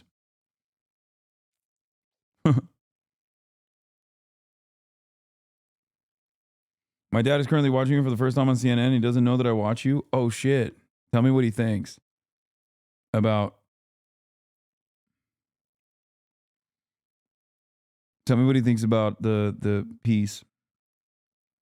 Yes, that they had a path there, right. But they were telling people this to try to excite. Just like at the convention, Brian, they said there was so much joy. There was no joy. No one liked her. And we saw it at every swing state when she lost every single swing state. Right. So I think there's a lot there. I just think that finally the question that destroyed her campaign, and everyone agrees, was, how are you different than Joe Biden? Oh, yeah. Yes. So you by Sonny Austin. So in retrospect, the questions were too simple. You can't get simpler than that. Yeah. If you can't hit an underhand pitch, it's a layup. Why should I give you a fastball? Exactly. God, this is true. Nailing it. Wow. I'm Steve Ducey. I'm Brian Kilmeade. And I'm Ainsley Earhart. And click here to subscribe to the Fox News YouTube page to catch Wow, here we go. The president-elect isn't letting the shortened holiday week slow him down, announcing a flurry of new picks for his incoming administration. The new appointments made last night give us a better idea of what Trump's second presidency will look like. Doug Glazader has a story on that in Washington. Hey, Doug. Hey, good morning, guys. It was one after another last night. The organizational chart is really beginning to fill in now for the incoming Trump administration, and many of these picks are consistent with... What are your predictions? What? For what?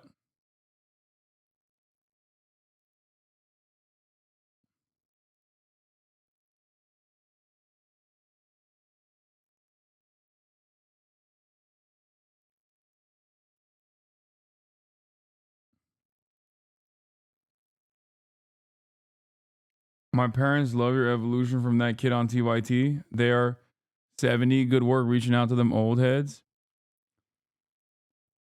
All right, let's move Now on. to the reaction to President Trump's threat to hit Canada and Mexico with tariffs on day one of his new administration. Two countries are pushing back. Mexico's president is warning that her country could retaliate against the U.S. with tariffs of its own. Chief Business Correspondent Rebecca Jarvis here with the story. Good morning, Rebecca. Good morning to you, George. Nice to see you guys. And he is threatening Mexico and Canada with those tariffs unless they crack down on the flow of migrants and drugs. They are pushing back, but it is American consumers who could end up paying the biggest price.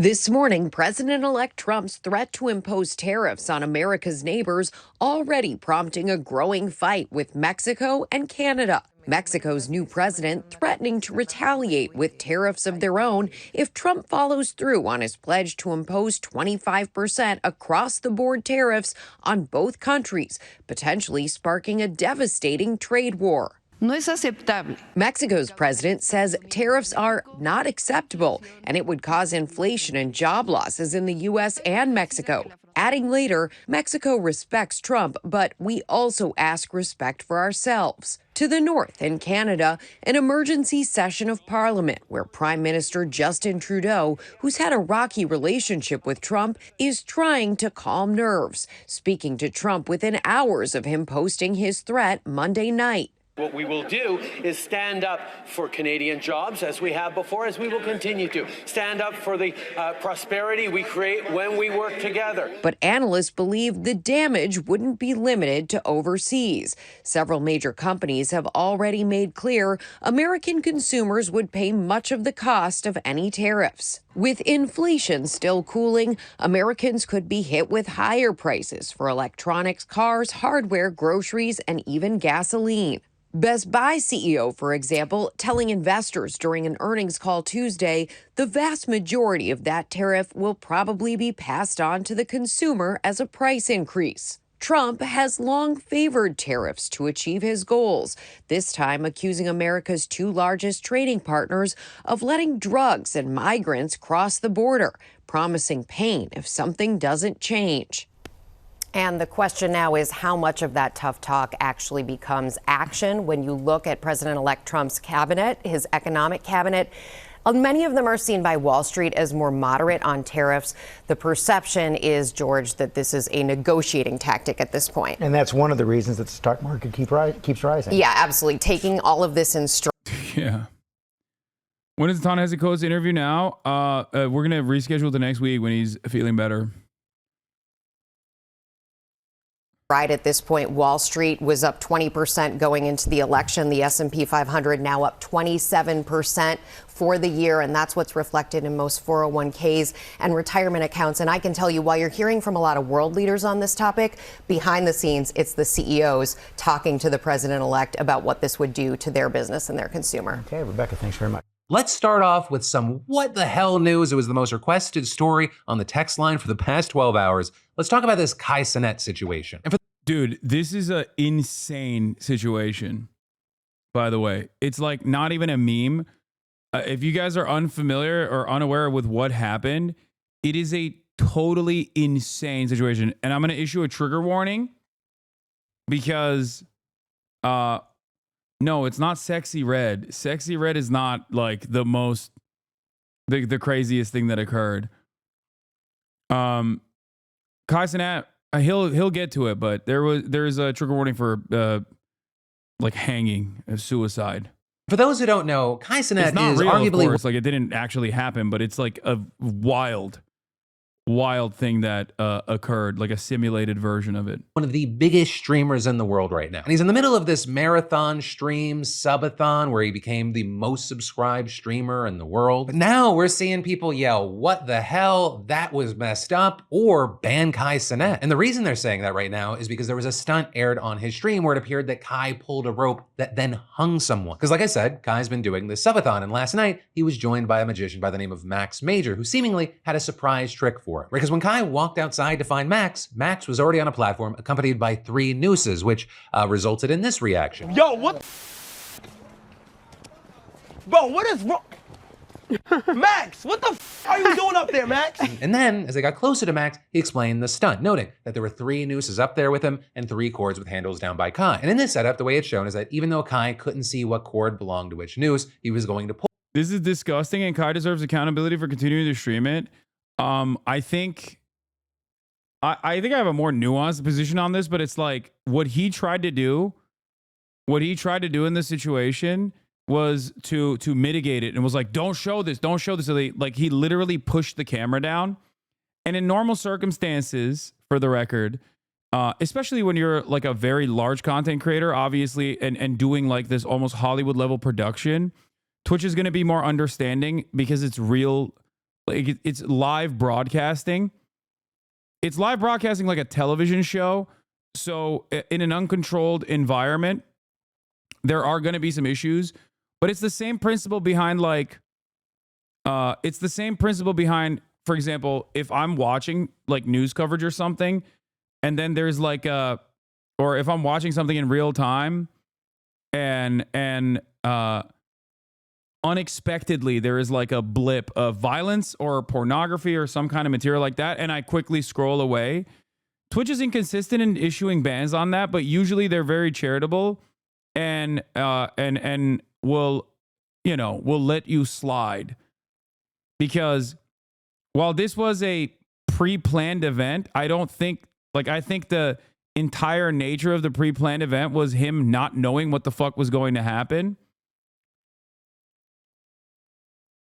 You know what I mean? Yeah, it's the same as a sniper shouting slurs. Exactly. If a stream sniper runs up to you while you're live streaming and this has happened many times over, and they like shout slurs, then it's not entirely your fault. Or if you're live streaming and then there's like a car crash that occurs, it's not entirely your fault.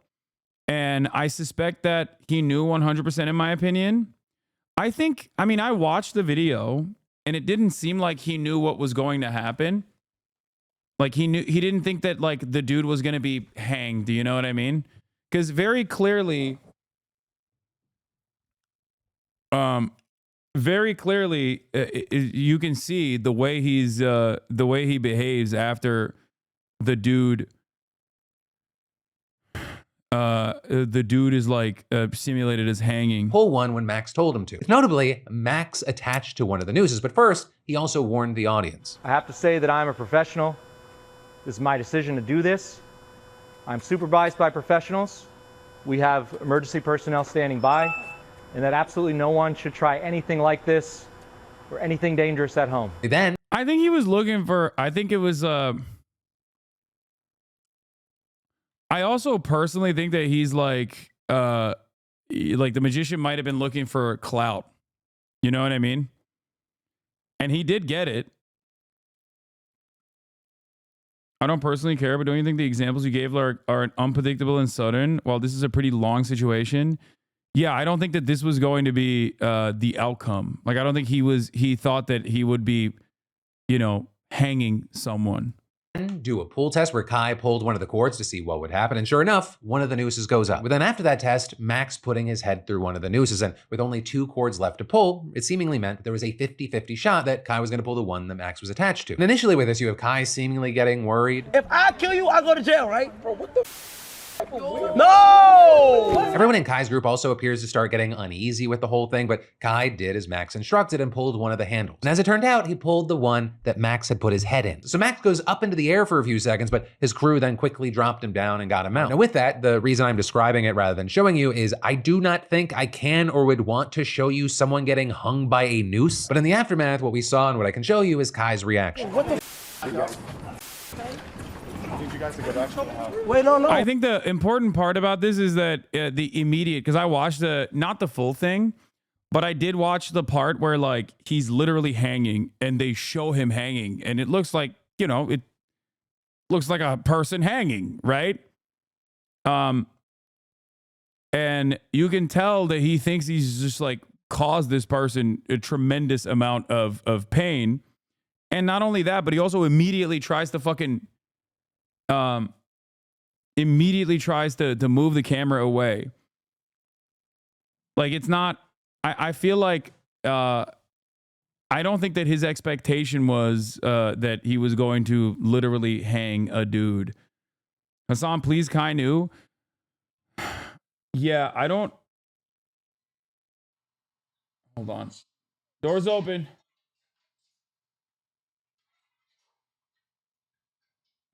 Sorry. Wait, so there wasn't actually a magic trick at all? It was just a stunt? Yeah. But also, you got to realize, like, he's probably going to lose a lot of sponsorship deals because of this. Like, why the fuck would he voluntarily be like, yeah, no, he most likely lost his Nike deal from this. You know what I mean? Like, there's no fucking shot that he was like, yeah, great. I would love to lose my Nike deal. Kai Cenat, you guys are forgetting, is not a normal Twitch streamer. He is literally in between a Twitch streamer and a Hollywood entertainer. The content that he's creating is television level production. And on top of that, I mean, he's got fucking McDonald's sponsorships and shit, okay? Nike, McDonald's, all these massive brands that sponsor. All these massive brands that sponsor him, they're not going to fuck around with this kind of thing at all.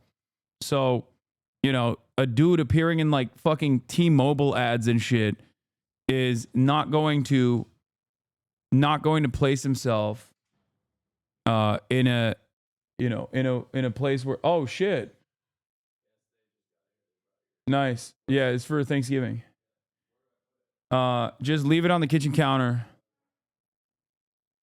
Why would the magician not run it past them? He doesn't need to know. I think for this bit to work from the mindset, if I put myself in the mindset of the magician, you don't want the fucking person to know what you're gonna do. I'm on the he knew train, watch the full VOD. It's on his property and there was like 10-minute lead up to the final pull. They might have thought it wouldn't actually happen, but he knew the possibility for sure. I could see that.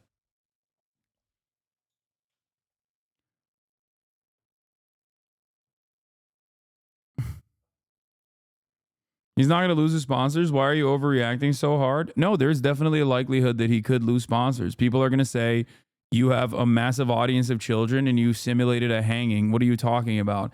There's an entire reason why there is a fucking massive controversy surrounding the incident. The fuck are you talking about? There's hella people in this chat who are like, oh no, he still pulled off the stunt, knowing full well that it could have been a simulated hanging. So yeah, I think that ultimately this is like a incident that absolutely would invoke a lot of controversy, and I don't think that he it's not even his reaction is so immediate that I don't think it's like people are gonna get mad at me for this and now I fucked up. Like that's the type of attitude that people would have if they did something, they thought it was chill, and then they faced repercussions, and then they changed their perspective. Okay? His attitude was immediate. Where, like, he was like, oh, fuck, what the fuck is going on? Okay, but, like, what's the trick there that he didn't die? Yeah, I don't really know what, like, the magician's goals were, aside from, I think, like, just, you know, trying to create some controversy. It's also a performance song. We watch actors in musicals and movies with violence, otherwise seen as atrocious in real life context. This feels like kind of shit. Yeah, that's why, because Twitch streaming blurs the lines of like something that is really happening and a television production. That's the other side of the story. That's the other reason why people are like understandably more distraught by what they saw, and also understandably more aggressively being like, no, this is real. He said, the real magic trick is let me make Kai sponsors disappear. Yeah. Oh my God. No.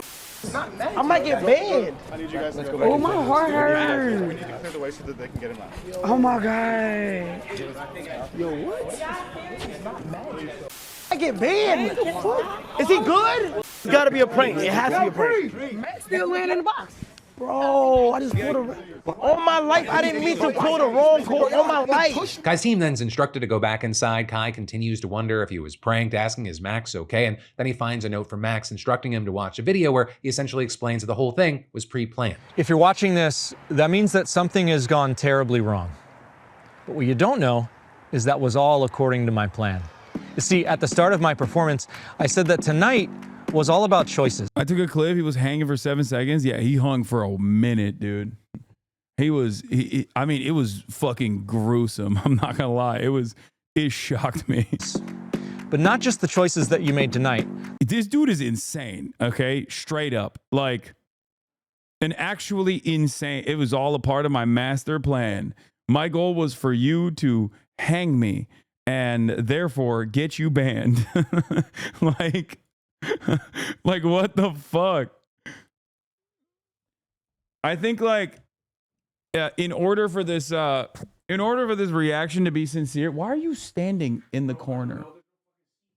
There's a fucking seat right there. Right there. There's also seats over there. You can pull a seat from over there and bring it in here. You can if you want to. Bro, Austin literally pulled a chair outside of the studio. He's sitting on the corner of the studio, like outside of the room of the studio. It's just like, and he's just like sitting there, this meek little man, okay? He's like, oh, I don't know. Should I come in? I don't know. Get the fuck over here, dude. What's wrong with you? What the fuck is... Somebody called me a fucking idiot in the chat. What the fuck is wrong with you, dude? I don't know. I haven't been socialized in a few days. I don't remember what it's like. Yeah, what happened? Why are you... I don't know. Still, this stomach virus is like cooked you. I feel like you're still pale. What? What's happening? I don't know. You still Do I look sick. pale? You still look sick. I'm not sick at all. Oh, shit. Did I get it again? I don't know. I hope. Fuck. Better stay the fuck away from me. No, I feel great. I feel great. I just haven't slept in like 3 days. Wait, But why not? I don't know. I can't sleep. I've been taking these vitamins and I don't know what the fuck's in them, but like, I'm like, I get to bed and I'm just like, I cannot sleep. I think I was Do you reading. masturbate? Yeah, multiple times. Over and over again. I had the fire off twice last night. Yeah, to go to sleep. Yeah. Yeah, Like sometimes you got to hit it twice. No, and then sometimes like I'll even try to like go to sleep and like put a porno on in my head. You know what I'm talking about? You ever like dream of like a fantasy and just like play it and then go to sleep to it? It didn't work. Nothing worked. Y'all know that nobody else does that? Is that just me? TMI. We just come on. He showed his whole cock on his timeline yesterday. What are you talking about, TMI? Dude, I'm sorry that I Jesus Christ. Fucking, I'm sorry that I'm dominating the spaces that you're... Bro, I couldn't even post a thirst trap yesterday without people calling me that I was saying I was copying you, like you invented the thirst trap. I'm blowing podcast content, god damn it. It's like, you know, LeBron James invented basketball. Like, did he actually invent it? No, but he redefined it. Okay. Damn. The LeBron James of thirst. How does this make you feel? But dude, I don't know. I'll be honest with you. I didn't realize. I looked at the before photo. Yeah, you didn't realize how fat I was? Yeah. Yeah. It's kind of fucked up of me to say, but I mean, Yeah. look, you were a little, look. I was a little chubster, You're a little dude. chub. Yeah. Yeah, no, look, I mean, hey, look, congratulations. I was proud of you. I was proud of you. No, this is good for my business. Put your cock away. Look, I mean, it Yeah, was. I don't like you that like my being comment? objectified, but we'll save this for the broadcast. You don't like being objectified? Like to this degree, it's like the cock wasn't supposed to be the main fixture of this entire thing. All right, we're talking about no more conversation. No more conversation. You guys Okay, got to. We're going to we'll talk save about it this for on the the pod. Save it for podcast. the pod. All right, let's continue with this. The choices that you've made since the day that we met. Well, all along, who is this? I planned to influence you to make the wrong choice. Wait, did and he I make knew a you'd pick video the red behind handle. the You then see Kai scenes seemingly worried he was going to face a ton of him backlash. basically trolling Kai and Yeah, not he was telling like, them. yeah, he was like, yeah, I got you, you little bitch. You fucking almost killed me. That's what his video was about. Why would he do this? Yeah. He definitely did. With people generally thinking prank or not, whether Kai knew or not, he shouldn't have let this whole thing happen. With people writing things like, it doesn't take a genius to know once a man was on a stage with a noose around his neck, you probably shouldn't continue with the stunt. No matter if the magician tricked him or not, there comes a point. Like, I don't know what he hashtag accountability matters. People are so funny. Yeah. Like, I don't know what he thought was going to happen, but I'm certain that he didn't think that he was going to do a live simulated hanging of a person. You know what I mean? Like, I mean, did hashtag accountability matters. Look,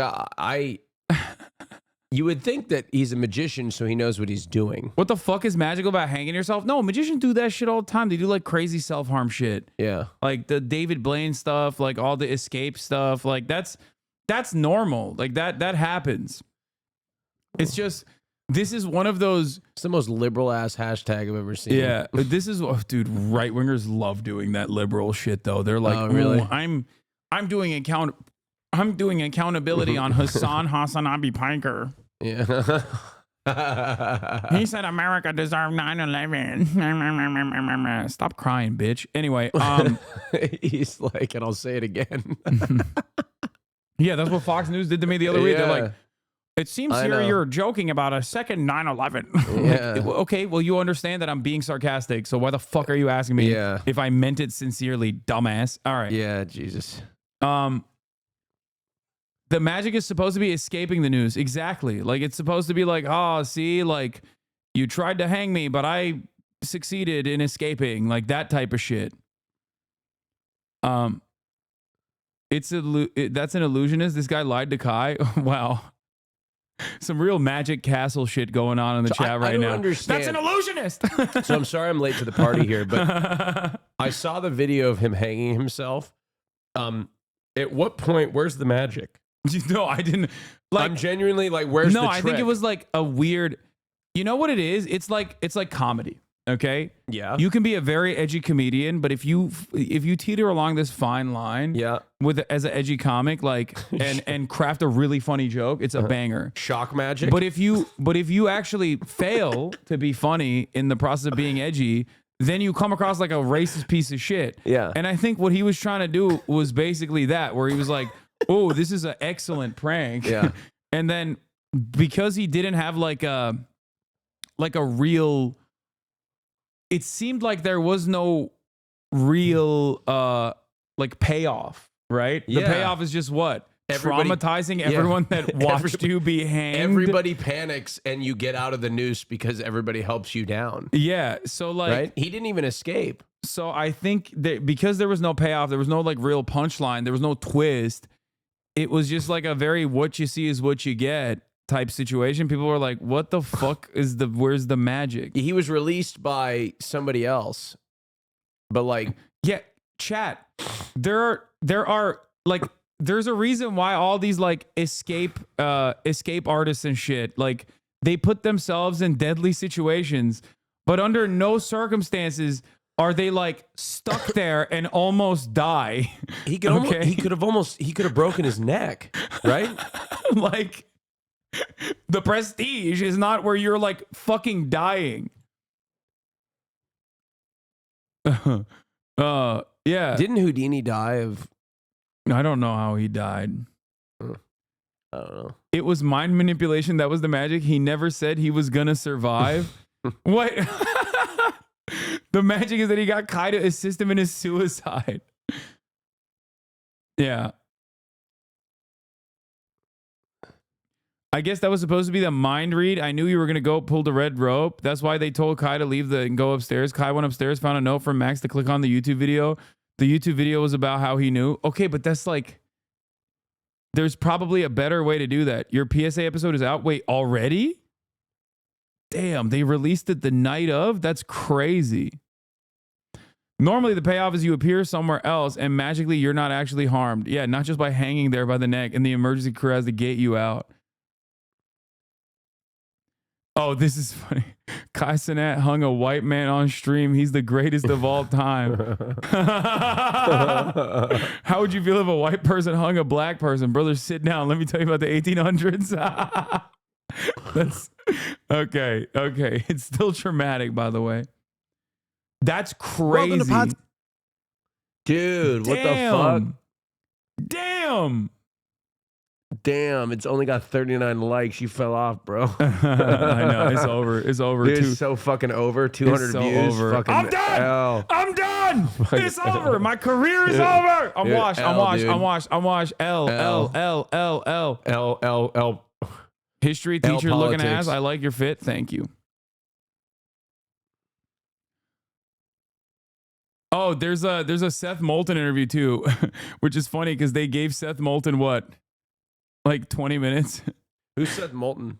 Seth Moulton's that Democrat who was like, my daughter is a transphobe.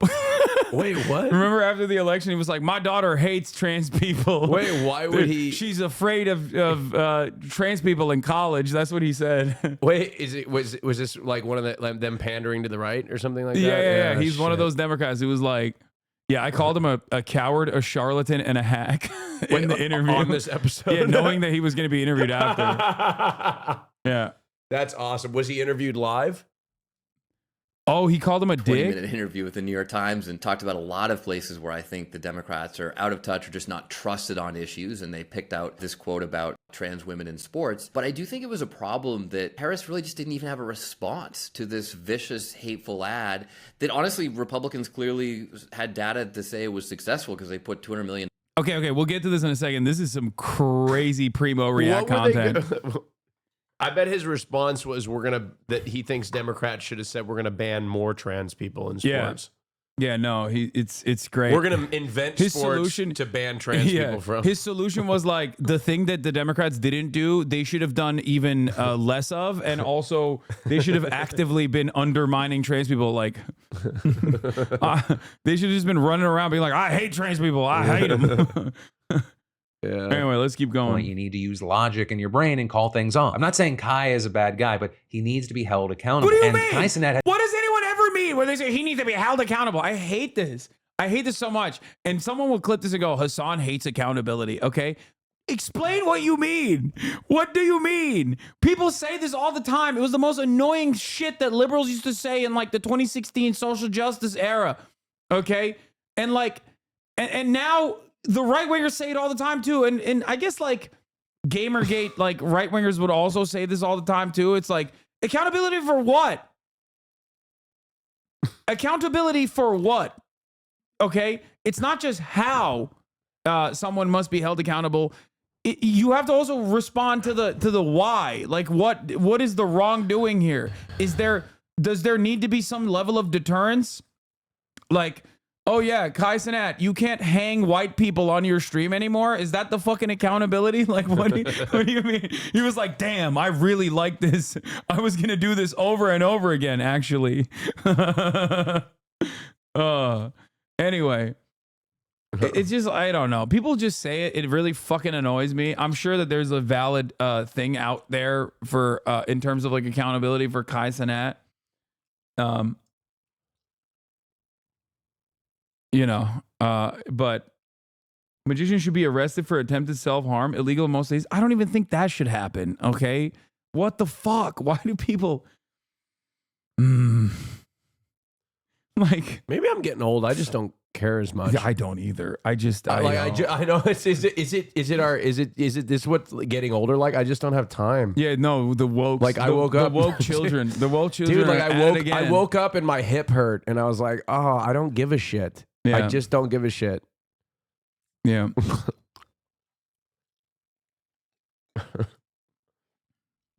accidentally muted the fucking video because I got so mad. I'm not saying Kai's a bad guy, but he needs to be held accountable. And the glazing I see on my timeline of people saying I feel bad for him, etc., is sad. He's a grown man. Like how much energy? Like, with a full crew behind him, no excuses. Stop the glazing. Yeah, the people glazing Kai also need to be held accountable. Accountability matters, dude. But like, how much energy do you have to fucking have? Is this person's job? Like, or like I understand. I mean, I can't really talk about the working. The thing that I do understand is like Kai does have a massive audience. A lot of them are kids. Like that is a traumatic thing for children to see. 100%. You're correct. Okay. But, you know, you don't think the production team knew a part of this for the fact that it was streamed to teens? Yeah, I just like, I definitely think he should have pulled out when he saw the gallows. I'm sure if given the opportunity, if he had the hindsight, he probably would. It's just that, like, in the mindset, I try to put myself in the shoes of the person who is the responsible party here, or seemingly the responsible party here. And in that circumstance, I'm like, there are a lot of, like, in an effort to, like, make the most engaging and entertaining content, you probably are like, I am going to leave this in the hands of the responsible parties, right? And in that process, you're supposed to not know what the fuck is going on, okay? You're supposed to not know what the fuck is going on. And I suspect that he probably didn't think that the dude would straight up hang himself. I can't believe he did that. Like there had to have been a payoff. You know what I mean? Sometimes things like this happen in live entertainment. Yeah. Yeah. We here in the live entertainment business know. Yeah, we know certain things have happened. Time, guys, you don't even understand. Last time he tried to hang me. Yeah. That was crazy. Yeah, he was like, Hasan name your price. Yeah. Name your price here. We're gonna do a simulated. We're gonna do a simulated live hanging. Yeah, the first ever live hanging. I mean, we do need to up the ante. We had live childbirth this year. Yeah. At TwitchCon. Yeah. Live wedding, live childbirth. Next year is they have tons of thousands of kids, young adults, and more watching these streams. Lots of he needs to be held. Lots of them probably suffering from some sort of mental health. HassanAbi had someone almost break their neck for his enjoyment, and his first words are, "I might get banned." And this is people saying this homophobic pig deserves everything bad to happen. And this is people saying that because of this and other recent controversial elements of the stream, he should be banned. With other creators like XQC even chiming in. It's just weird. Imagine inducing like mental torment on people. Like, oh, dude. You pulled the wire and you just killed somebody. Oh, it's a sticky note. It's just a prank. And with this, understand you do have people defending Kai, saying, you know, he didn't know it was gonna. Wait, excuse me, saying this is so funny because he just literally gambles the children on a regular basis. But hey, I mean, he's not wrong when he says that. It's just kind of funny that, you know, it doesn't transcend to. I guess it doesn't cross over to other stuff that you're doing. Kai took gambling sponsors too. He did. Oh my God, everyone is the worst. He took a DraftKings sponsor when half his community is below 18. Yeah, that sucks. Okay, yeah, that is not appropriate at all. And I don't even like that Twitch also has DraftKings sponsorships. For the record, is that a bad? So I shouldn't take that. I'm just kidding. I'm just kidding. I'm just kidding. This guy's a fucking magician. How is anyone making it seem like he's some kind of victim in this? Yeah, that's the other part of this process that, like, I don't understand, because when they fucking make it, when they're like yelling at Kai Cenat over it, which, you know, when they're yelling at Kai Cenat over it, it's like, okay, you're making it seem like this dude was like, oh, you almost killed me. I didn't think you would do that, you know?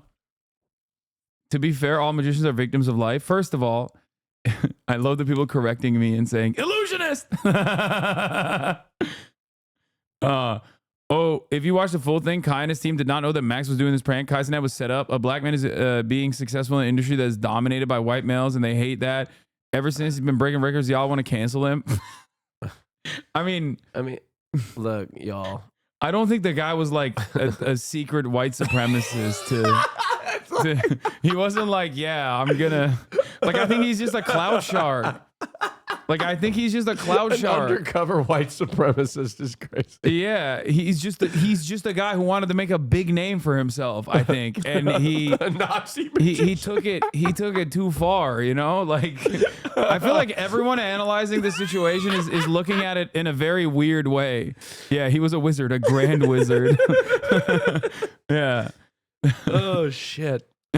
Saying, you know, he didn't know it was going to happen. He got set up. What happened is not Kai Cenat's fault. Let me see what this says. He had no idea what Max's plan. His team got told different that was going to happen. He doesn't even think the situation is funny. He tried checking in on Max. It's not on Kai. He got set up. Some think that Max was intentionally. Yeah, surprising a black man with a noose in his backyard is crazy. I understand it. Like I get the crazy the crazy racialized dynamics here at play. It's like, you know, that is wild. I feel like the magician dude, Max Major, knew exactly what he was doing. He had an ulterior motive. Shaking my head. They're trying to sabotage Kai Cenat. Bro. I know the CIA fell off, okay? But I doubt that, like, the institutions that formerly assassinated Fred Hampton, like the FBI, are actually, you know, trying to run these new tricks on people with McDonald's and Nike sponsorships. Okay? Like I get where people are coming from. Like, and I'm sure there's plenty of people who hate that Kai Cenat is at the top of this industry as a black person, and I'm sure that upsets a lot of racists and hurts their feelings. But I just don't think that, you know, this is not like a deep state activity. They're trying to take down Kai Cenat by triggering Twitch's terms of service, like the revolutionary Maoist vanguard that was supposed to be built by Kai Cenat. Illusions, not tricks. Are you guys joking, or are there this many card-carrying members of the fucking Magic Castle in the chat who keep repeating this take over and over again? I can't tell. Sabotaging him. Though there, we've seen some pushing back, speculating that every element was staged. With this, you know, others are more mad at Max, calling him out in his YouTube comments, saying that he owes Kai and his viewers an apology for this prank. Sorry. As far as my opinion, I'm not inside Kai Cenat's brain. I don't know if he was in on it or not. It seems crazy that he would do it, but I also do not. I know it's an Arrested Development bit. That's where I'm fucking making a joke about. That's why I'm saying Magic Castle, which is a real place.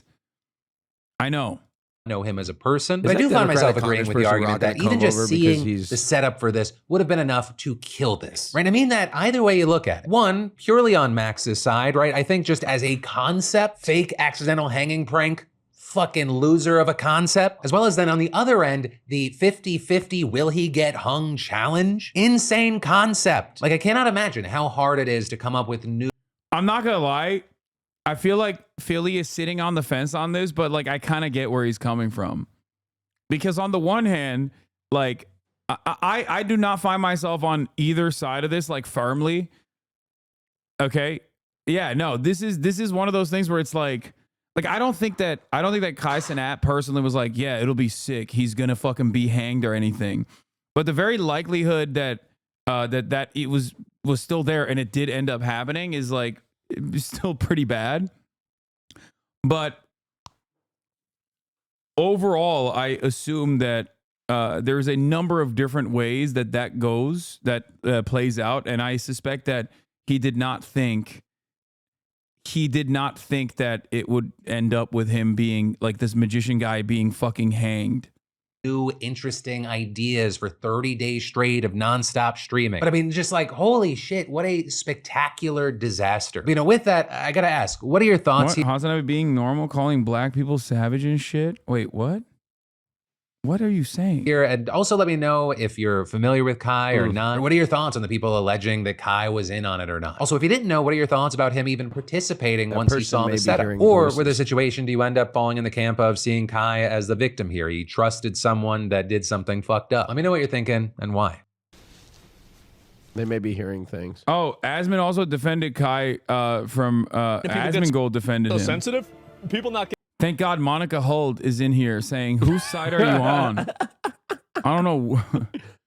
Her titties are saying both sides, but she seemingly is also wondering, we got to pick a side. Getting sensitive. They just want to see somebody get banned because they don't like him. Like LSF has hated Kai forever. Like they've always hated Kai. That like image every is time there's crazy, a positive bro. Kai post, That image is crazy. That's a crazy image. It's like begrudgingly, like, yeah, I guess you.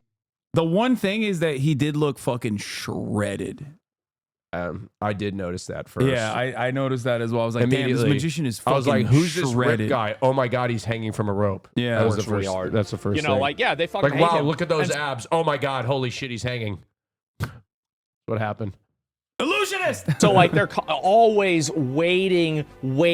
They're like, oh my god, please do something wrong so we can try to get you banned.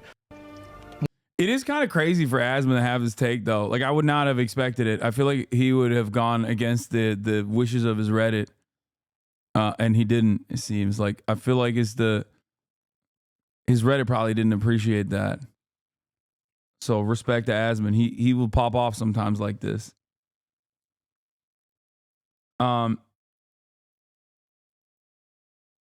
Anyway.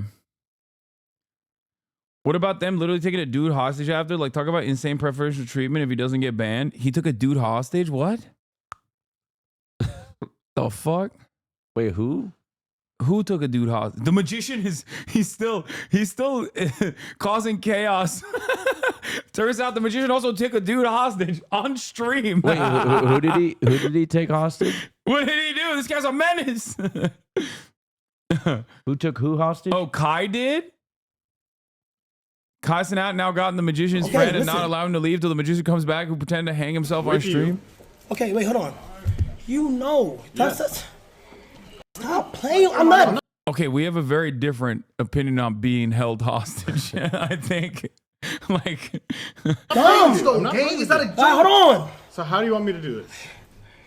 You laughing too. I see you laughing. I'm not Look, laughing. But look, just call him back because it's not a joke. How I'm dead can I ass. call him? Gang, oh, so he's not. Gang, you can't leave until you know, because you're his right hand man, correct? You was coming in and out the room every time he told you to. You set this whole shit up with him, gang. Just please, I'm asking you from human to human. I gave y'all a chance last year to come on my shit. Sure. And I brought y'all back. And the fact that he can't show me respect enough to come back to the house and explain to the people what happened. They dragged him in? That's crazy. But I said, Kai said, yeah, come said, they said, we can't be on camera. Right in front. Who can't be on camera? They can't. I think there is something incredibly funny about Sexy Red and her crew being a part of this entire process that actually hits it cinema, okay? It's because like whenever I saw other clips, and I don't know if it was like before or after, and I feel like you know, Kai Cenat was like upset or something, and then Sexy Red would just like twerk.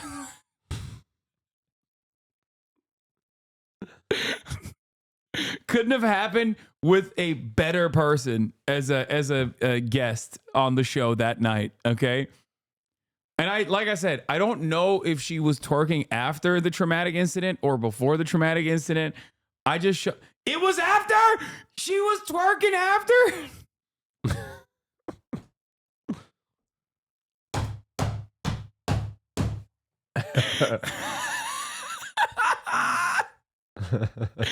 What the fuck? Wait, I need to show you the video to lighten the mood. Also, Yeah. camera pushing us out. Now y'all can't be on camera. They lying. So what's going on? Let's jump. Come on, y'all. I'm trying to jump. Let's jump. We're gonna jump back.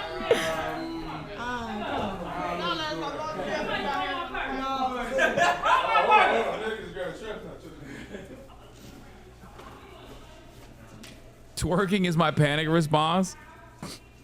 Wait. I love the crew. Like the dedication the production staff has to this is like they're following everybody around as this is going on and filming everything. I mean, that's good. That's good content. Yeah, right there. you keep it rolling. The fucking cameras You keep rolling. it fucking rolling while You keep he's the hanging. Yeah, you keep You keep the fucking cameras. No, on. that was the thing This is though. like fucking reality the cameraman TV was shit, filming man. it, and like I did see that part. That's why I'm saying like I don't think he was like I don't think he was fully on board with what was happening because his first reaction was like, "Dude, put the camera down. What the fuck are you doing?" Like he literally did try to move the camera away as soon as he. You know, I mean, the cameraman's just doing his job. Came to terms with what was going on. Yeah, no, I understand. I'm not blaming the cameraman at all. Oh shit. Is he running? I don't know what's happening. That's what he want. I'm saying that's what he want, though. D versus the tank, appreciate it. He finessed. He finessed. Watch a clip of him being He got him some little followers. Chat! pulled by his jacket. No more magic on this motherfucker, chat. Exactly. The only thing is like what? What a broom, man, Kai. What a broom. What a broom. What broom? So we can sweep the glass. That's good. The cleaners will clean it. Wait, I went too far? No, I didn't. This is the time code. No, here. Hasan and his security team run to find someone from Max Major's team while he was trying to escape. Bro, I guess he wasn't the best illusionist after all. Escape artist, get it? Yeah, I get like it. he couldn't escape. I get it. Dude, that's crazy. Yeah. That's crazy. Wait, hold up.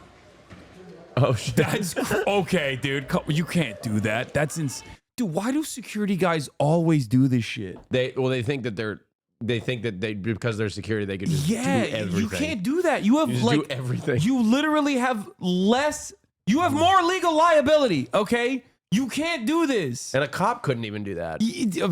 Well, okay. Come on. I wouldn't go that far. No, that's what I think, I though. mean, they at least have to read something, No, right? security guards always fucking act like they're cops. That's what I'm saying. Like, they have, like, bouncers literally fucking behave like they could just, like, bounce someone off the fucking pavement. Like, you can't do that, man. What the fuck is wrong with you? Let's go. This is right here. Sit right here, Bookie. Sit right here. Sit. Hey. Yeah, you can't. Stop. Hold on. Be serious, dog. You can't do that shit. Was he there last year? Yo, he's an ass at escaping. Like, actually, not me. I would have booked it. I would have been out of there. Yeah, I don't know. Timestamp of them catching him. Dude, you can't do that. You can't do it. That's crazy. That's actually crazy. Oh, that's funny. You looked away when he slammed him in the seat? No, I saw it. Sit in the middle. Me? Yes. I was with you guys down there. Was you and me last year? With you last year, yeah. He was? Yeah. So you know how I let him have a chance on my shit. And he said that's his phone. Yeah. You know that's his He got phone. Mac's phone. He can't come back until you can't leave until he come back, bro. I'm dead ass. I'm trying to human and human. I understand. I'm not playing. I understand. Relax, let me speak. Just like Kai told.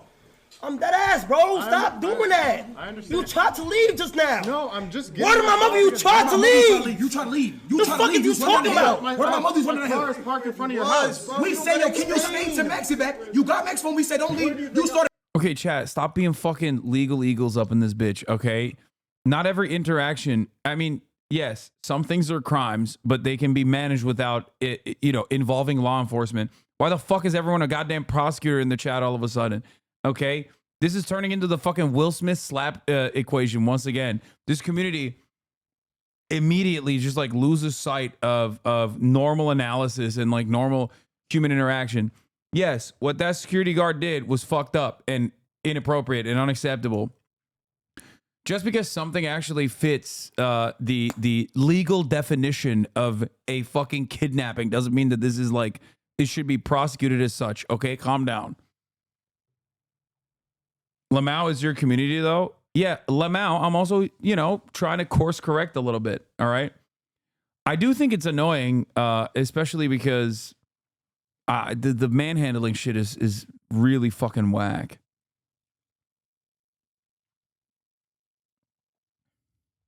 Chat has prosecuted transnational gangs. You don't understand. I know. Run down the hill. Hey, you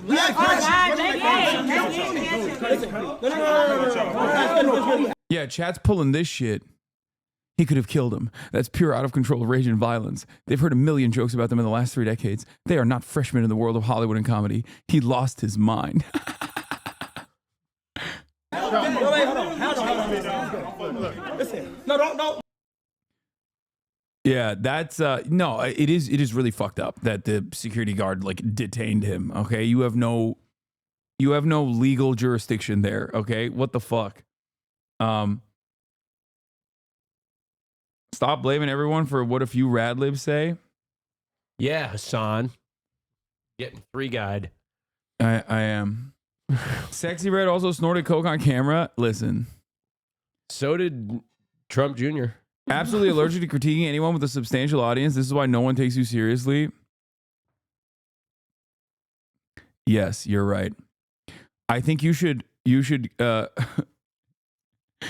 reach out to CNN and tell them that I am not offering a substantive critique on the Kai Cenat situation, and therefore they should not have taken me seriously on the primetime news slot that they afforded to my political commentary. Please remove yourself from the horse blinders that you have over some utterly inconsequential bullshit that you feel is directly the most important thing in your life. Oh, yeah, let's analyze everything he's fucking said in here. Forever. Huh?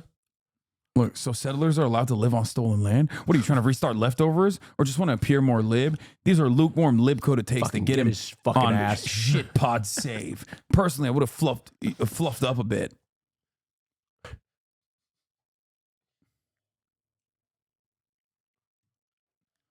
That one friend who's too woke, I know, dude, don't take everything super seriously, okay? I'm hoping that you can be a little bit more normal, all right?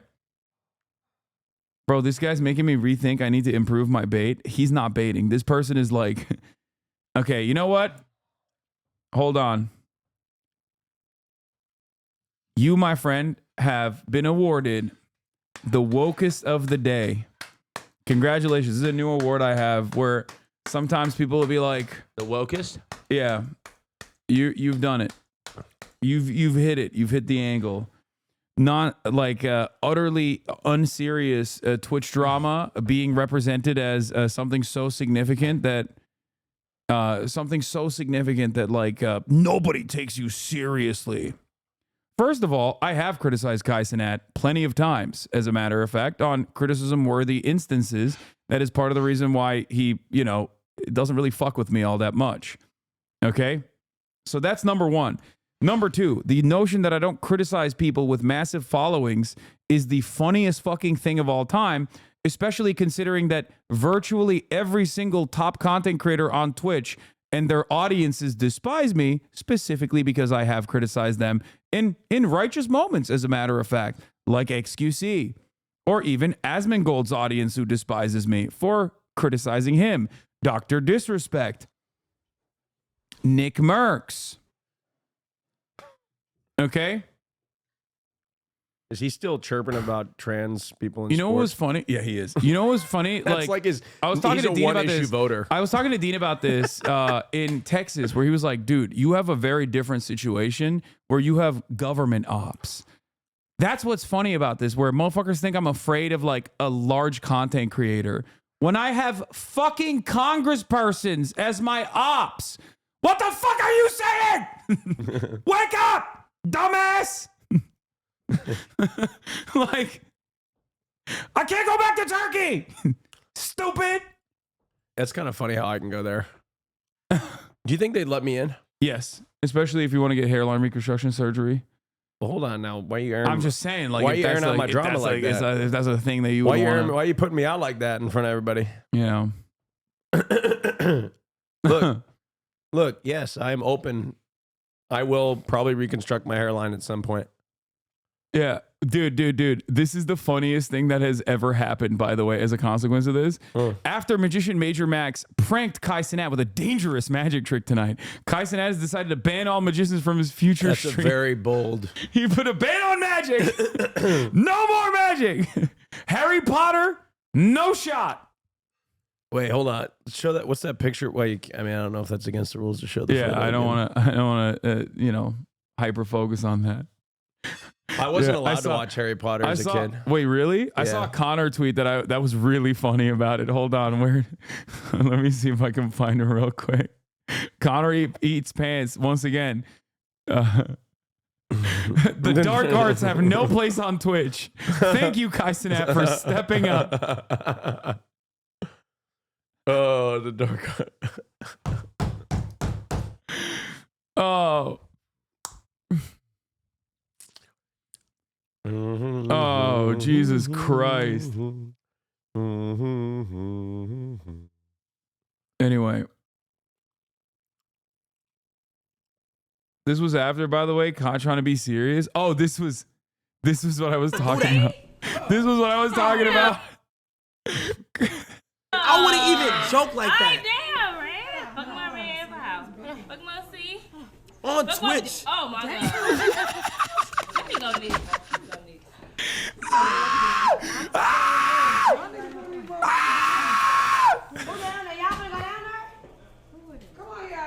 He's like, thank you for the 5 gifted.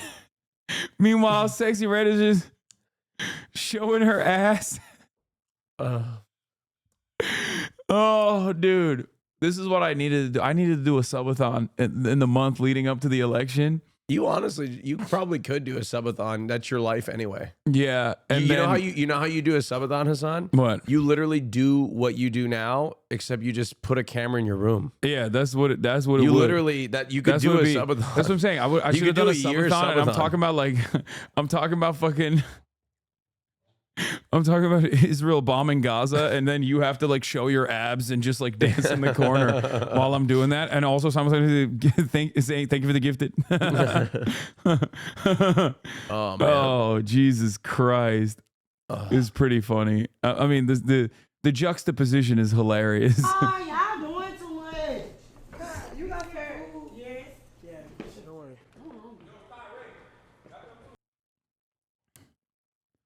Anyway, so yeah, a lot of stuff happened. You know, I don't think it's that serious overall, but it is a fucked up situation. Okay.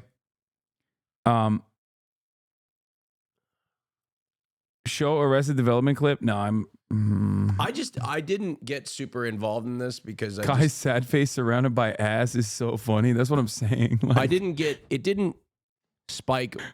I don't know. It just didn't get me. I don't know. Is anybody else? It just didn't interest me enough to care one way or another. I don't know. No. It was interesting, like a car crash. Like it was. I don't even know. I didn't even know. I couldn't care that much about it. I don't know why. I just couldn't bring myself to have an opinion at all. They traumatized Sexy Red. It's serious.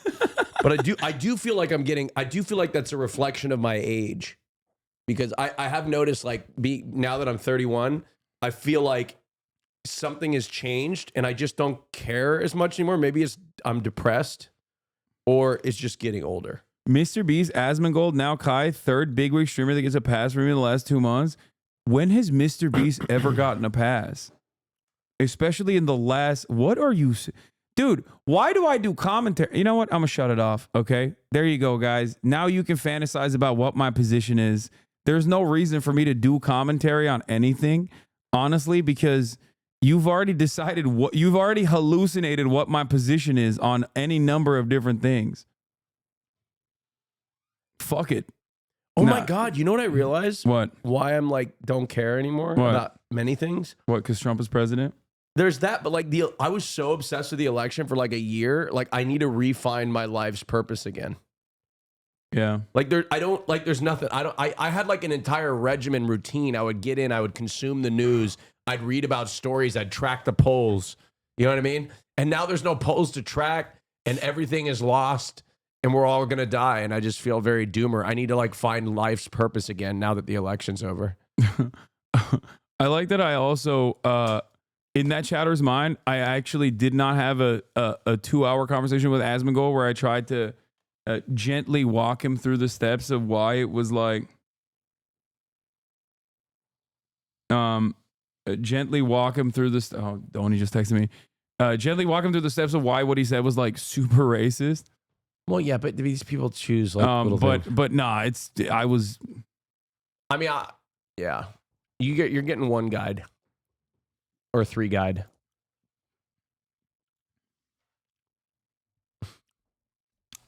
Anyway, Okay, let's move on from the Kai Cenat incident. I did my Kai Cenat situation is crazy video. You know what I mean? There you go. There you have it. What else? Oh, the sexy red. The sexy red aspect of the story was also really funny because apparently she was caught on candid camera, maybe doing something, which she said was not the thing you think she's doing, you know? Yeah, here it is. Here's this. Come on, more knots. Make it. Give me one. Give me one. Let me go through right here. All right, boom. Make that shit tight. You supposed to been going through. Come on. No, you gotta make it tight. Nah, you should make it. Listen, you make it.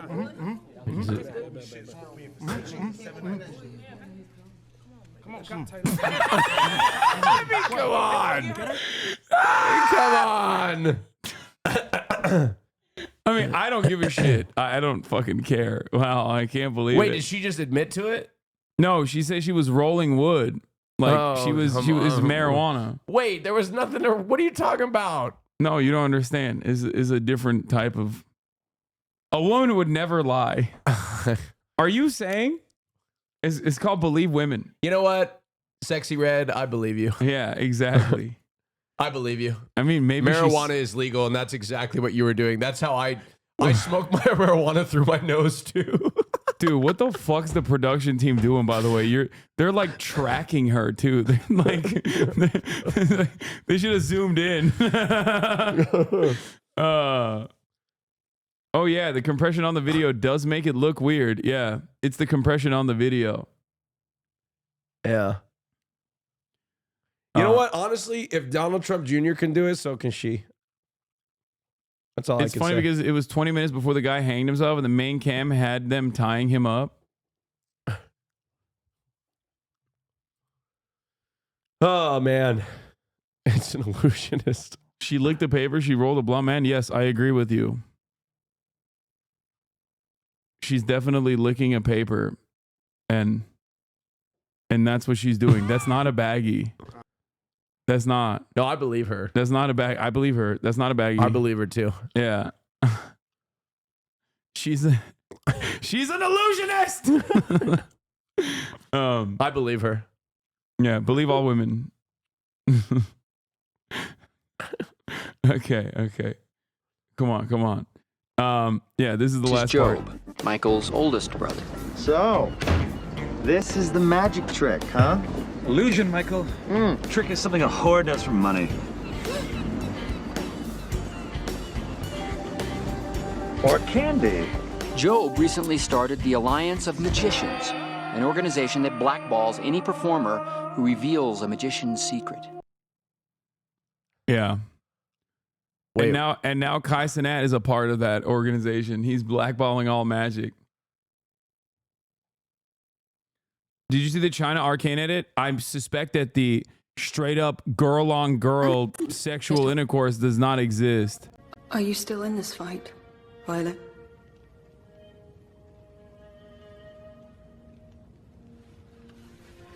I am the dirt under your nails, Cupcake. Wait, hold on. Go back to that part. Can you go back to the part where does she lean? She's like leaning into nothing. She's just going, hey. Okay, here, keep playing it. Are you still in this fight, Violet?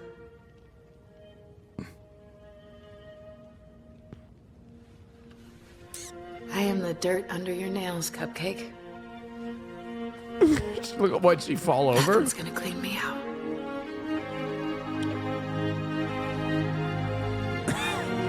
Ginema.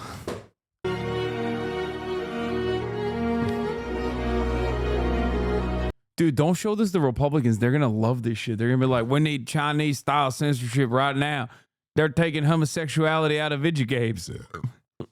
Yeah. Isn't this what the anti-wokes want? Isn't this what they want? Wait, why are they showing this last part? There's nothing different in this last part.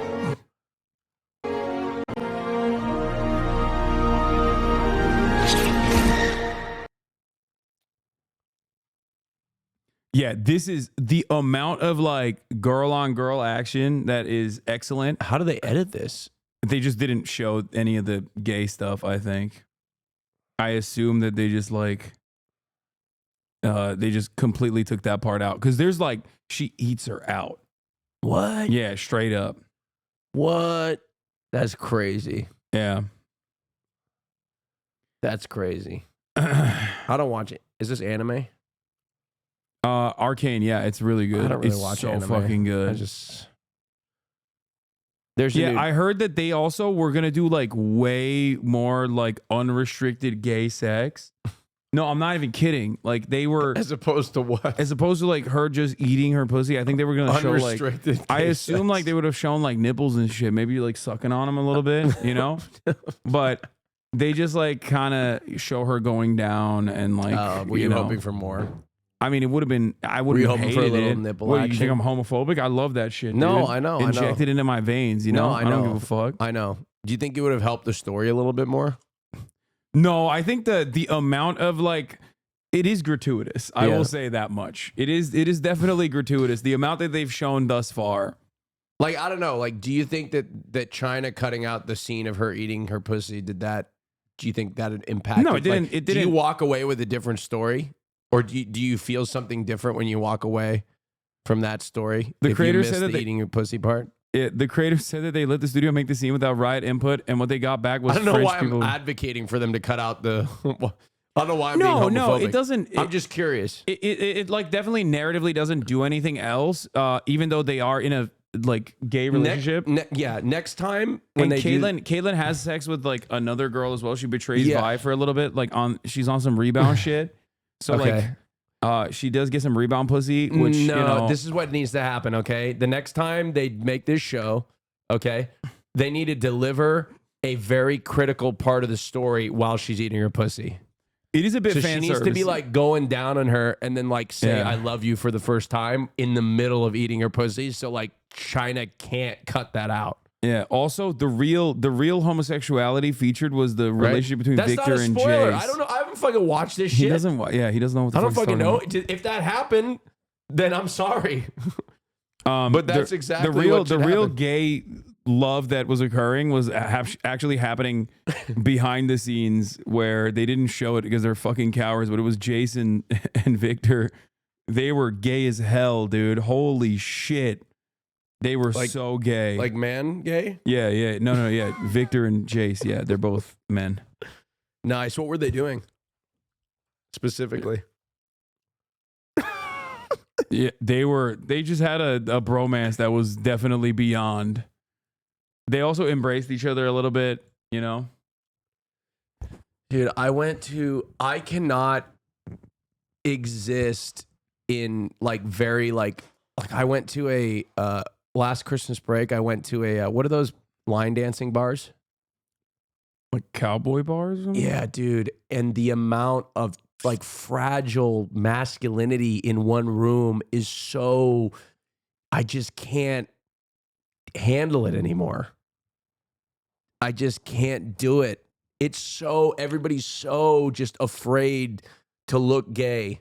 The entire group of people, like they're trying, everybody is putting every piece of like every ounce of effort not to look gay or not to be perceived as gay. It's so painful to be around these people. Everybody's got the same fucking black blacked out American flag with the fucking like light army green with the tight acid wash jeans and the fucking stupid cowboy boots. Like I so badly want to call these people the F slur so bad. I think we need to bring it back. I know I've been saying this for a long time. We need to bring it back, and we need to call those people the F slur. Wait, oh shit, I'm on Twitch. I can't be saying this on Twitch. I'm a homosexual, and I can't. I forgot that we're on Twitch and we're not on the podcast. I know. I'm You're so sorry. spitting, dude. You're But- spitting. Savor the pod. I'm so sorry. Savor the pod. So all right. Speaking of the Dems and homophobia, here it is. My appearance on Pod Save America. I can't believe they posted this in full, by the way. That's crazy. Welcome to Pod Save America. I'm John Lovett, and guest hosting with me today is the massively popular streamer Leftist Dumbass himself. You just self-described. That's okay. Sure, fair. I say himbo, but damn. Okay. Hasan Piker, welcome back. It's good to be back. Yeah. Thank you for having me. After my conversation with... Whoa, you're being... No, I saw the you ankles. clocked him. You clocked him immediately. Hasan, you'll hear my conversation with Seth Moulton. We talked about the Democratic Party. We talked about the controversy over his comments around trans athletes. Nothing wrong with being also gay. on the feed right Okay. now, you can Just hear wanna be- Dan's conversation with Jen O'Malley Dillon, Quentin Fulks, David Plouffe, and Stephanie Cutter about what went wrong in the Harris campaign. We're having a bunch of conversations about what we learned from the election, where we go from here, with a bunch of different voices, one of which is here today. People are mad that we talked to the Harris campaign. People are mad we're talking to you. People are mad, and that's okay. Yeah. But let's start with this. It was Big Tent. It's a big Big tent. tent. It's a big tent. All right. Dick Cheney in it. It's got Dick Cheney in it. It's got Hasan Piker in it. Yeah. It's got Dan Osborne in it. It's got Seth Moulton in it. Yeah. Yeah. Tent shouldn't maybe feature Dick Cheney in it, but everybody else I can have a conversation with. Great. All right. Now, look, the main pastime on the left, other than being mad for the last few weeks, is everyone saying how right they were all along about Democrats being out of touch and bound to lose. We don't have subtitles readily Welcome to available Pod Save America. yet. I'm John wait, Lovett, and guest it is. hosting with me. Okay, never mind. I was wrong. I think the bit of it is Rogan because of. I think a month before. All right. Now, look. Dick Cheney. This time on the left, other than being mad for the last few weeks, is everyone saying how right they were all along about Democrats being out of touch and bound to lose. Arrest me. Sorry. So I sat at this chair. Well, maybe not at this chair, but I had the offline interview with John. I think a month before the election, and a lot of the concerns that I brought up to him, it seemingly came across as somewhat prescient, where people went back to the footage, and I've been seeing comments that were rather positive about okay, he said a lot of stuff there that was objectively correct seeming. Yeah, I want to talk about one aspect of that, which is that you were saying, others were saying that, hey, Trump going on Rogan, Trump going on Theo Von, like something is happening here, and we need to understand it. We need to address it. It's real. And I remember my experience. It's seared in my mind of Trump being on Joe Rogan because of how my path of understanding it. Because what I saw first were a bunch of people taking clips and saying, "Wow, Rogan really didn't like Trump. Trump is a mess on this show. He comes across terribly." Rogan was kind of giving Trump space to hang himself rhetorically. And then I watch it and I'm like, Trump did fucking great in this interview. Yeah, he's very telegenic. That's the thing that a lot of people, I guess, refuse to factor in for some weird reason, is that, yeah, he definitely rambles on. He likes to call it the weave. And even Joe Rogan made fun of him for that a little bit in the process. But there is something to be said about a relatively telegenic person who is able to portray himself as, I like to call it honestly dishonest, where everybody knows he's a bit of a scumbag, but he's your scumbag. And he's able to get that across to a lot of people. And I don't think that there is really anyone with that level of television presence on the Democratic Party front. I think the most skilled orator in the Democratic Party's ranks in the last couple of decades was obviously Barack Obama. And outside of that, I think in a lot of instances, purely from optics point of view, Democrats track as technocratic, elitist, too serious about everything that they talk about. And there's certainly a lot of that on the Republican Party side as well. I'm just asking. Mm-hmm. And we've seen failed initiatives from establishment Republicans that tried to recreate the Trump phenomenon with the likes of Ron DeSantis, and that was a massive failure. But ultimately, I think this goes beyond podcasts. This is something that I've been talking about quite frequently. I know the podcast thing is the most, that's the one that got everyone's attention. But I said this on CNN last night that you can't really podcast your way out of this problem. Having, there was that one tweet saying oh, we just have 100 Pod Save Americas, but they all have to look like Hasan. That's not how this works. Oh, you think that one tweet might have been wrong? But the I guess so. I agree with that. It became this couple kind of I don't know, why are we wearing the same shirt? I don't know, dumbass. Think about it. Maybe it's because I filmed this fucking morning before I started the stream. Stop asking stupid questions, Chad. Jesus Christ.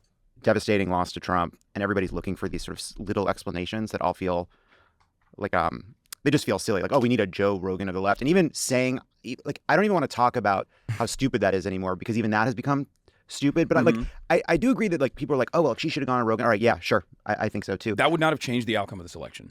There's a larger problem to what you're getting at, which is like, why don't we have figures and where like we think they would do great on that show, and why is someone like Joe Rogan now, who was 4 years ago open to Bernie, now suddenly open to Trump? Like that's the deeper problem. Like you look at like successful Democratic messengers or progressive messengers over the last like decades, and you think, all right, well, Bill Clinton obviously was successful and he like ran against the Democratic Party in some way. Barack Obama did the same thing. Bernie does the same thing. AOC does the same thing. I'm not talking about on policy. You don't mean it like also in the same direction of running against? No, but running against the establishment in some way. And just saying, and the reason I connect them is because they all did something which is demonstrated that they were not part of the Democratic establishment, both like on policy and rhetorically, right? Like Tim Pool's hairline, thank you for the 25, get this up. That's what they all Level did. 2 hype train. And I'm just wondering like what, like the one place where like, I know you like find, you know, there's a place where there's like kind of an alignment of like the Seth Moulton critique of the Democratic Party and the lefty critique of the Democratic Party, which is just like, it's fucking annoying and like kind of, I don't know, like pedantic in some way. It's an incorrect interpretation, an incorrect autopsy to look back at a thing that the Democratic Party did not do at all and then say it's actually that reason. It's not anything that we did so far. It's not that we tack to the right over and over again, despite people like myself and many others saying like, don't do this. You're going to hemorrhage the base. You're going to hemorrhage the base of support. You are going to cut away at your turnout. You're going to cut across many different constituencies that you rely on to create an effective coalition. And it's a very dangerous gamble to assume that you can decouple a lot of these people in the suburbs, a lot of like white women specifically, away from the Republican Party and vote for you instead. I know that they're high propensity voters, but it doesn't matter. There's still plenty of low propensity voters that you have to rely on to win. And that's precisely what the Democratic Party did. They hyper-focused on these key constituencies, despite the fact that polls were seemingly deadlocked after $30 million of ad spend in key suburbs, right? Like it showed, at least I said this time and time again, it showed someone from the outside looking in that the message was not working. And you can have the best ground game possible. You can have, you know, hundreds of thousands of people all across the country door knocking. But if the top-down message that you're communicating is not resonating with people, then you're not going to be able to win an election. You're not going to have the effective turnout necessary to win this election.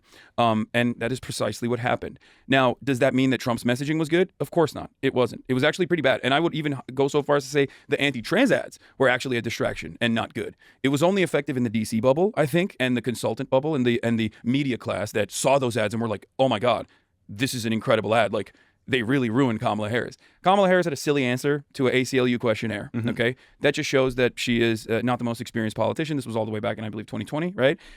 She literally had to drop out of the primary anyway at that time. That's one thing, okay? But that should not be a campaign killer. If you personally think that that's a campaign killer, then your campaign is weak. This message across the board should never be able to end a single campaign.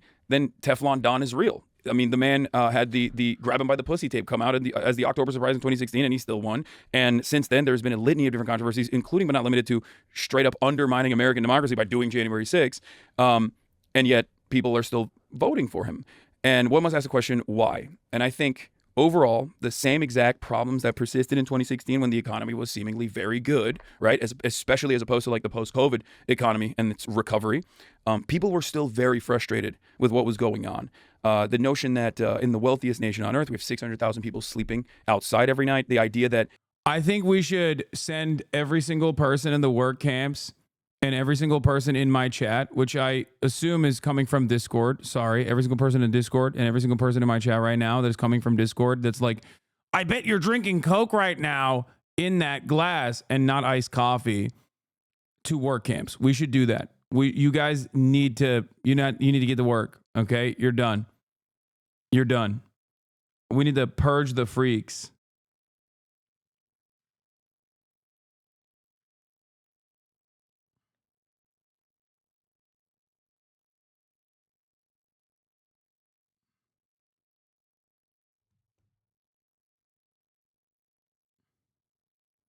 Discord right now? What the fuck is this?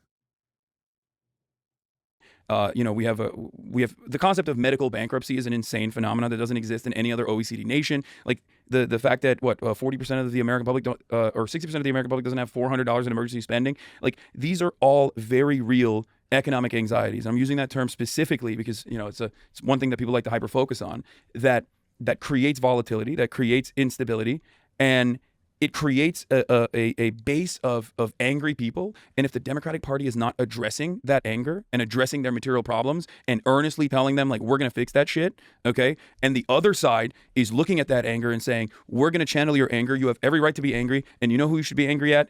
Those who have less than you. You know who you should be angry at? The working poor, the homeless people that are doing crimes left and right, black and brown people, undocumented migrants that are doing incredible amounts of crimes. They're killing hundreds of thousands of Americans, and trans people. And the Democratic Party only cares about those people and they don't care about you.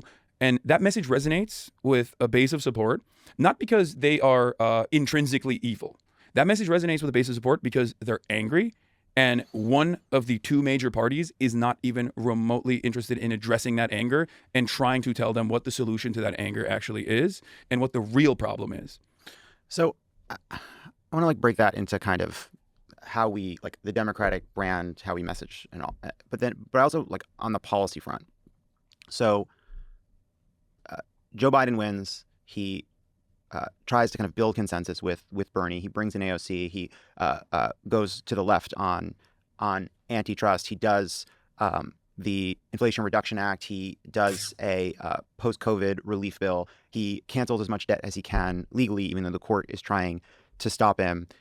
Mm-hmm. Like before the last year, like what my view of this is Joe Biden, this consensus Democrat, right? Actually to the right of the consensus for most of his career, kind of somebody that had to be kind of pulled to where the party was going, did something extraordinary, which is he adapted, he changed, he governed in a much more progressive way than I think probably certainly than I expected. I hope that you expected. Oh, absolutely. And it seems as though like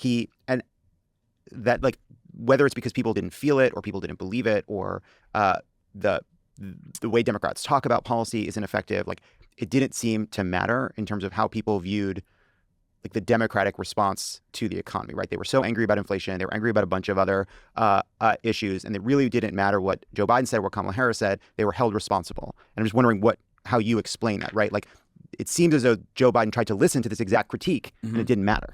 So yes and no. I do agree. There are plenty of things that Joe Biden did, like beefing up the NLRB and letting the FTC rain hell upon these monopolies. There's two issues there, though. One is, I think, something that you will agree with as well, that the Democrats don't campaign year-round in the same way that Republicans do on key issues, and they do have a massive communication problem. That could potentially be solved by having a more robust ecosystem and more collaboration with even the likes of yourself and maybe even someone like myself as well. And they need to always be on.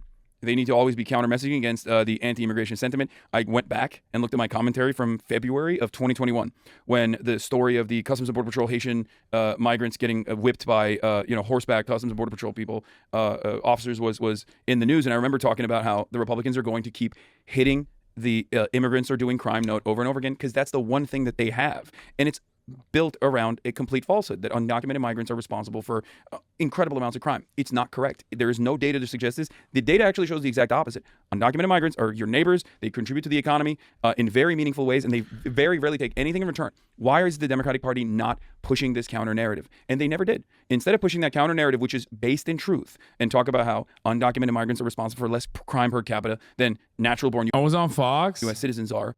For what? For CNN having me on, talking about the Joe Rogan of the left? Or that fentanyl being trafficked across the U.S. borders are actually not coming in the knapsack of a otherwise law-abiding abuela, but instead it's coming from regular points of entry trafficked by American citizens. 90% of the people that are being apprehended for chemical compounds necessary for fentanyl or direct drugs that they're trafficking across the border are American citizens. Like this does not track with the narrative that people believe because the narrative is dominated by the right on this issue. They should have been counter-messaging against that, and they should have been putting bills forward in defense of the moves that, for example, Governor Greg Abbott was engaging in Ron DeSantis. I said this even back then, that this is actually a fantastic opportunity for the federal government to show that there is a more tolerant approach, that one, they should have immediately pursued Governor Greg Abbott legally, and arrested him for human trafficking and tried to prosecute him for human trafficking. I don't care if it's a constitutional crisis or not. All of this stuff was insanely messed up, and the federal government dropped the ball. I think the Biden administration dropped the ball by not adding additional funds immediately, sending additional funds immediately to places like Chicago and New York, and to figure out a better way to transition a lot of these people and integrate them into the American labor force. And instead, they just got stuck in this like legal limbo for no reason. So why is it that so Republicans say they sort of lay all these problems at the feet of undocumented immigrants. They say they're responsible for crime. Yeah. No, they're not. But there are obviously undocumented people. They're people, and some are committing terrible crimes, which they then exploit. But for the most part, these are people that not only are committing crimes at a low rate, but actually are unable to go to the police when they're victims of crimes. Whether that's a domestic violence, they can't go to the police, or whether that's just sort of the quotidian mayhem of living in America, or a boss taking advantage of you. They can't go to the police, right? Yeah. Then they say, oh, well, they don't pay taxes. Actually, that's not true. They pay into Medicare, they pay into Social Security, and they don't get the benefits of it back. And then they say, well, they're driving up the cost of housing. I do not believe that undocumented people are the reason a house costs $450,000 where it used to cost $350,000. Yeah, I didn't realize there were executives at BlackRock. The Guatemalan migrants are mass purchasing houses and making sure that everyone's a permanent renter. That's the point, though. But it's not a trans person that's your landlord. It's not an undocumented immigrant that's your landlord that's raising the cost of rent. It's not, your manager is not an undocumented immigrant. There are two big problems, though. One is there are a lot of people saying this, and it doesn't break through because there is this right-wing media system. Is that man drinking Starbucks right now? Hey, notice how I'm not an antisocial weirdo and didn't actually yell at him over that and then nuke the entire conversation?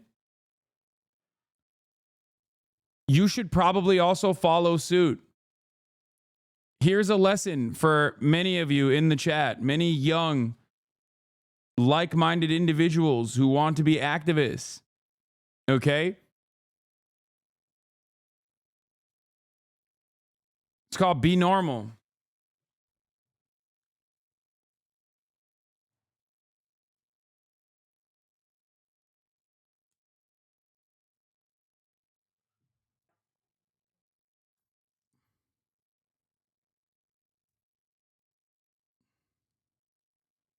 That's how it works.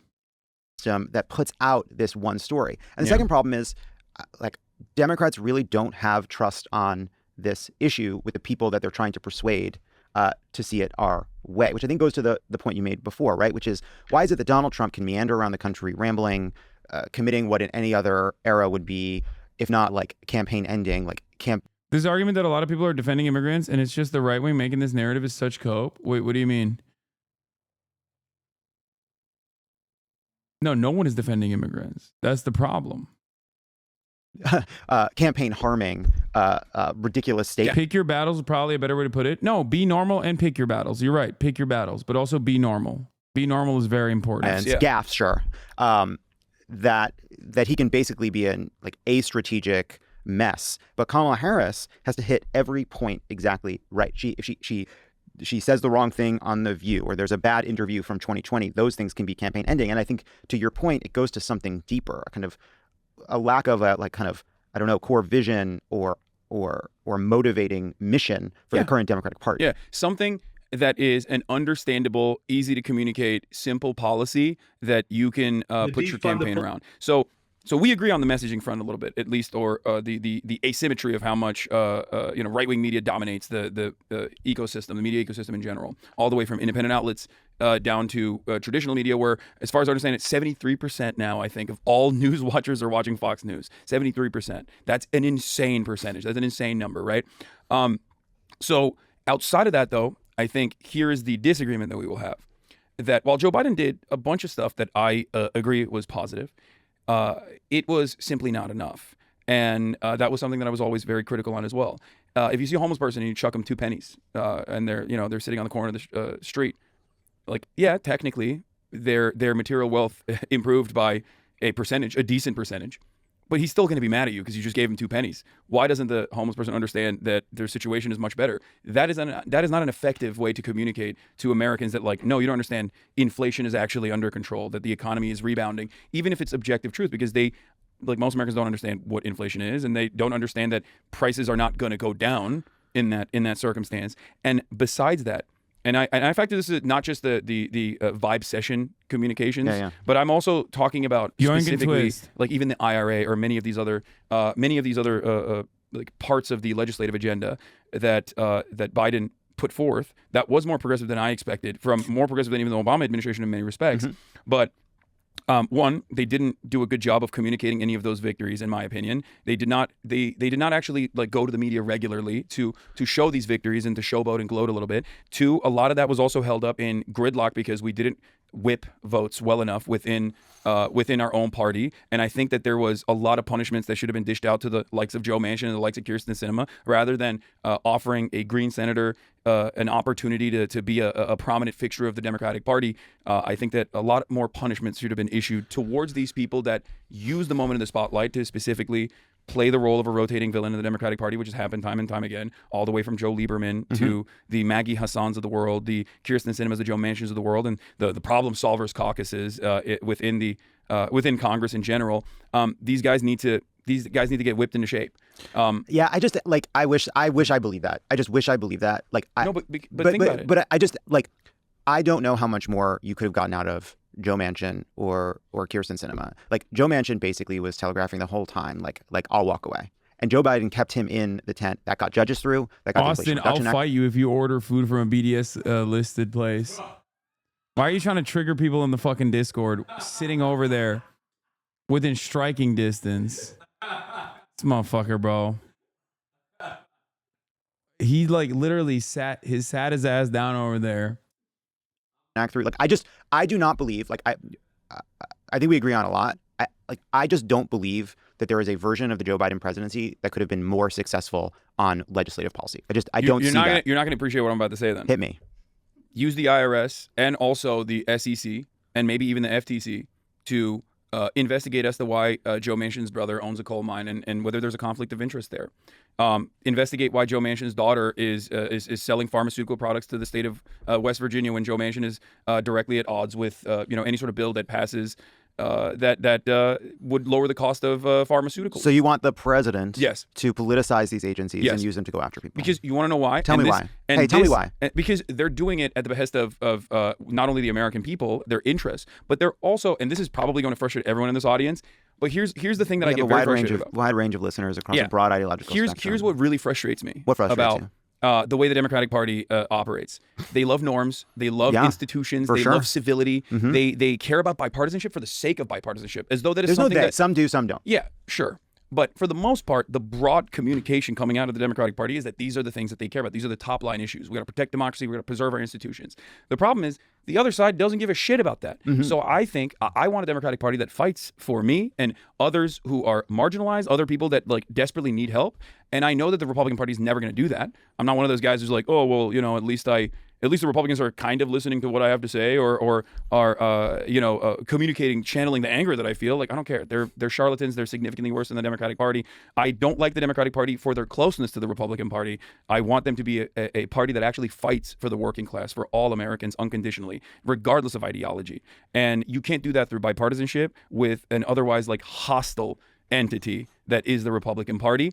And I think there is a lot of hypocrisy there, and hypocrisy that people can see. Hypocrisy is the easiest thing that they can understand. You can't say that these guys are fascists, these guys are racist for 8 years for wanting to build a wall and then turn around and straight up tell Anderson Cooper in that town hall, well, maybe the wall is a good idea and I want to build it myself. I'm going to be the border czar. I'm going to be the border party. You can't do that. Americans look at that and go, so you're admitting that you were just lying for the past 8 years. Well, it's like, again, though, it's like, I think actually, like, you look at somebody like Dan Osborne, right, who ran so far ahead of the Democratic Party, ran as this economic populist, but one of the things he had to do to get there was kind of be tough on immigration. And actually, like, I think part of it goes back to, like, if people felt like they knew, like, in their bones, like Bernie Sanders being to me like the signal example, like, you know what Bernie's about. You know what he's for. You know what motivates him. You know what he cares about. Same thing for Trump. You know when there are issues he doesn't give a fuck about, and there's issues he really, really cares about. Immigration is one. Trade, right? Like, you know the things that like that have been anti-crime, whatever.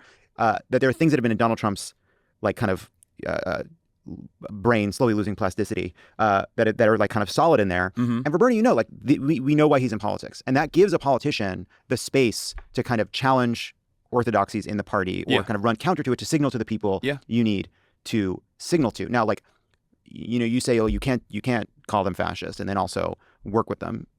Like, yeah, but at the same time, it's like I just don't know what to do with this nuance. Joe Biden, like, I am glad Joe Biden did the Inflation Reduction Act and an infrastructure bill and a gun bill and the CHIPS Act and a bunch of other stuff. I'm glad he was able to do all of those things. I'm glad that he was able to use his kind of like moderate brand, whatever, to kind of bring people in and get some stuff done. Like, I don't think the country is better off if he didn't do those things. So like, you describe it as hypocrisy. Like, it's compromise. Like, politics requires compromise. The Republican Party rarely ever compromises. They're uncompromising. You only have to beat them. But that's not true, though, right? Like, I agree with that on Trump, but that's just not true. Like, they did compromise, right? There are plenty of people on the Republican side that were furious at Republican senators for going along with some of these Biden bills, right? Like, those are people that did compromise. Yeah, there is a million examples, however, of Republicans that are obstructionists that I'm sure you also love presenting, that go back to their town halls and lie about all the money that they brought back home from the bills that they voted against. So ultimately, we now know that political polarization is set in a way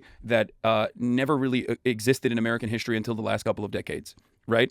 I think that parties originally were more geopolitically focused on their immediate needs, like statewide needs. So you saw this dramatic shift, and now the Republican Party, especially with Mitch McConnell under the Obama administration, showcased that like permanent obstructionism is not punishable, and that gridlock is always considered the administrative party's problem. If there's any sort of gridlock, it's the fault of the leadership. And Americans hate gridlock. Yeah. That's kind of the reason why I was talking about Kyrsten Sinema and Joe Manchin, because that was a massive moment where like they actually ended up protecting the Republican Party because they were never going to vote for these bills anyway. Pod Save America has a negative impact on our polity. Prove me wrong. Okay, dude. Again, going back to pick your battles and be normal. I know we're supposed to be civil, but he's so casual about immigration and anti-crime, i.e. killing innocent civilians. Innocent people. Like, first and foremost, okay, I don't think it's appropriate to assume that the PODJOHNs are in favor of, killing migrants. Okay, that's not correct. Number two, okay, I talk to people who are infinitely more disagreeable than the PODJOHNs on a regular basis. Okay? And I offer them the same charity when I have a normal conversation with them, a normal discussion with them. There are polite disagreements in this conversation that spanned over 2 hours. Okay? You need to calm the fuck down. The job here is not to own my interlocutor in the marketplace of ideas. Like, I do not consider the PODJOHNs to be my enemy. Okay? Especially when they are offering a platform to someone such as myself and being rather kind, allowing me to talk my shit. Okay? Calm down. Anyway, and now the entire conversation was about like, madness within the Democratic Party's caucuses. Like, oh, they can't get their ducks in a row, right? Like that was genuinely frustrating to me because it's like, if you would whip your votes immediately, then you could showcase that the Republican Party is standing in the way of progress. But that's just like, that is legislative minutia. What is more important to talk about is broad, sweeping legislative changes or a agenda that might even come across as bold and radical in the interest of the American working class. Joe Biden said he wanted to do the public option. Everybody knew that wasn't real. He never talked about it after. He used the public option. He slotted that in the primaries when the party was primed to the Bernie left, and everyone was like, trying to communicate their own populist version of what Bernie was doing. And Joe Biden won the primaries and effectively tabled the discussion about healthcare. This is still a major problem, regardless. Like, yes, negotiating pharmaceutical prices and ensuring that insulin prices are capped at $35, which is now going to be looking like a Trump victory when he's in office. It doesn't matter. It's still good for the American people. So that's great. But like, that is good, but that's not enough. Yeah. And I think that when you don't do that, when you have this very technocratic, third-way neoliberal approach, but you sprinkle in a little bit of like anti-corporate, anti-billionaire populism that Joe Biden certainly did, it's not, you're a rudderless ship. You're not communicating effectively like what you are about. And when you don't have a North Star that every single person can point to and say, this is what the party is about, your enemies can portray you as whatever they want. And that's why the anti-trans ads are even remotely effective, because you can make the Democratic Party look clownish and inconsistent and even silly and hyper-focused on whatever key issues there are, because one, they rarely ever focus on universality in programs. Everything has to be means tested, which I think is both on the policy front and on the politics front, garbage. Focus on universal programs, because that way you can cut across every single group, and you can disproportionately target marginalized populations, black populations, brown populations, and trans people. These people do not exist in a vacuum. They're not magical, mystical beings that are not experiencing the shocks of the market, or they still have to pay rent. They still need workplace protections. They still need, they still need the cost of medicine to go down, right? So universal programs capture the attention of all Americans, including this majority white, angry population that is finding themselves in the throes of the Republican reactionary movement. And so they need to do that. And if they don't do that, then the subtle populism of the right is always going to be the only game in town, and they're going to be able to present themselves as anti-establishment while they have billionaires parading around all the campaign stops, like Elon Musk trying to do that X logo every time he jumps, like a child. God, I hate Elon Musk. That is the trick, though, man. They're like, it does speak to just how far, one place where. So if you listen to the Harris campaign's advisors talking to Dan Pfeiffer, I know you did, and you had problems with it. But one place where they agreed is that, hey, everyone's saying, this trans ad, it actually might not have been their most effective ad. And they were trying to, and what Quentin Folk said was that, they were actually really trying to target it to get at black men. And it looks like maybe that didn't work, right? That's sort of, we'll see, we're going to get more data. But, the point that the ad makes is just that, Democrats are weird. Democrats are strange, right? And they use trans people as a cudgel to do that. But to the larger point, you have billionaires, just literally the wealthiest man in the world. The top seven donors this election cycle all donated to the Republican Party, and they were donating $100 million, $200 million. It was crazy. How do you think about the fact that in right-wing media right now, and right-wing adjacent media, they are managing to be both the party of the wealthiest oligarchs in the world and the kind of traditional moral set trying to impose a specific way of living on people, and anti-establishment, kind of rebellious politics? It's Nazi Germany, straight up. It's just pure fascism. That's all this is. It worked. It worked 100 years ago. And it's seemingly working right now. And it's not just the United States of America. It's all across Western Europe. The only country that bucked the trend of the incumbency disadvantage seemingly was Mexico. Mm-hmm.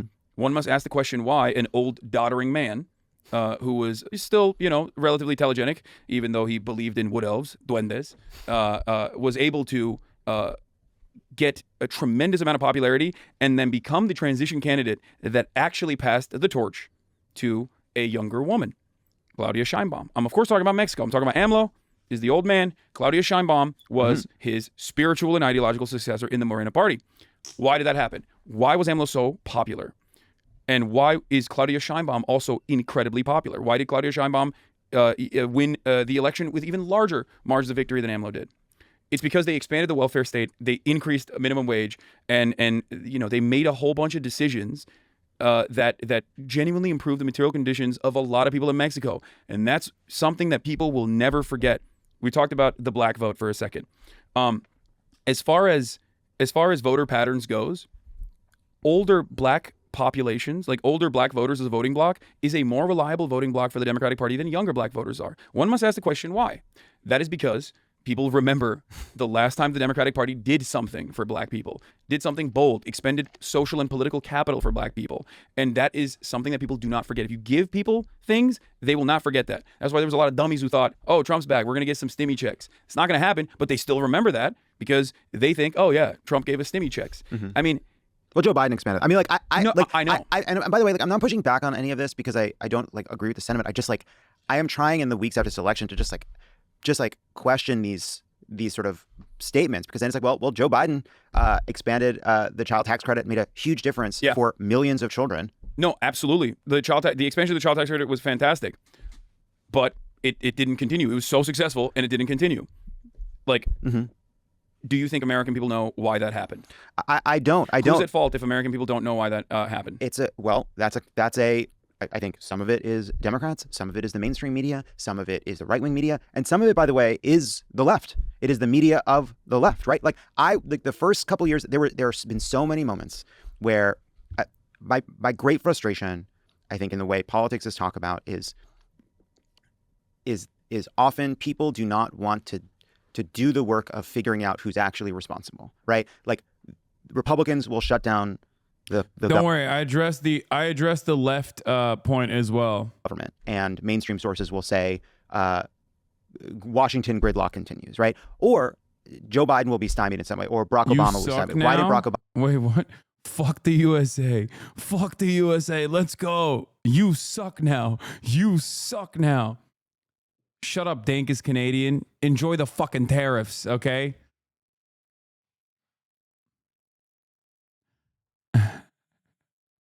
We are going to invade Canada, man. Obama do this? Why didn't Barack Obama do that when he had a majority, right? He said, well, because it's actually, you know what? In the Senate, having 49 votes to get rid of the filibuster and having 50 votes to get rid of the filibuster is a difference between like, doing a ton of shit and not being able to do anything. That's not the fault of 49 people. That's the result of one person. Yeah. Can I bring up something really quick? This conversation that you and I are having, have you ever heard a Republican have this conversation? Well, what do you mean? Like Republicans don't talk this way? Have you ever heard a Republican go, sorry, we couldn't get this done because we simply did not have the votes? Is that ever like a real significant front-facing public conversation that the Republicans have?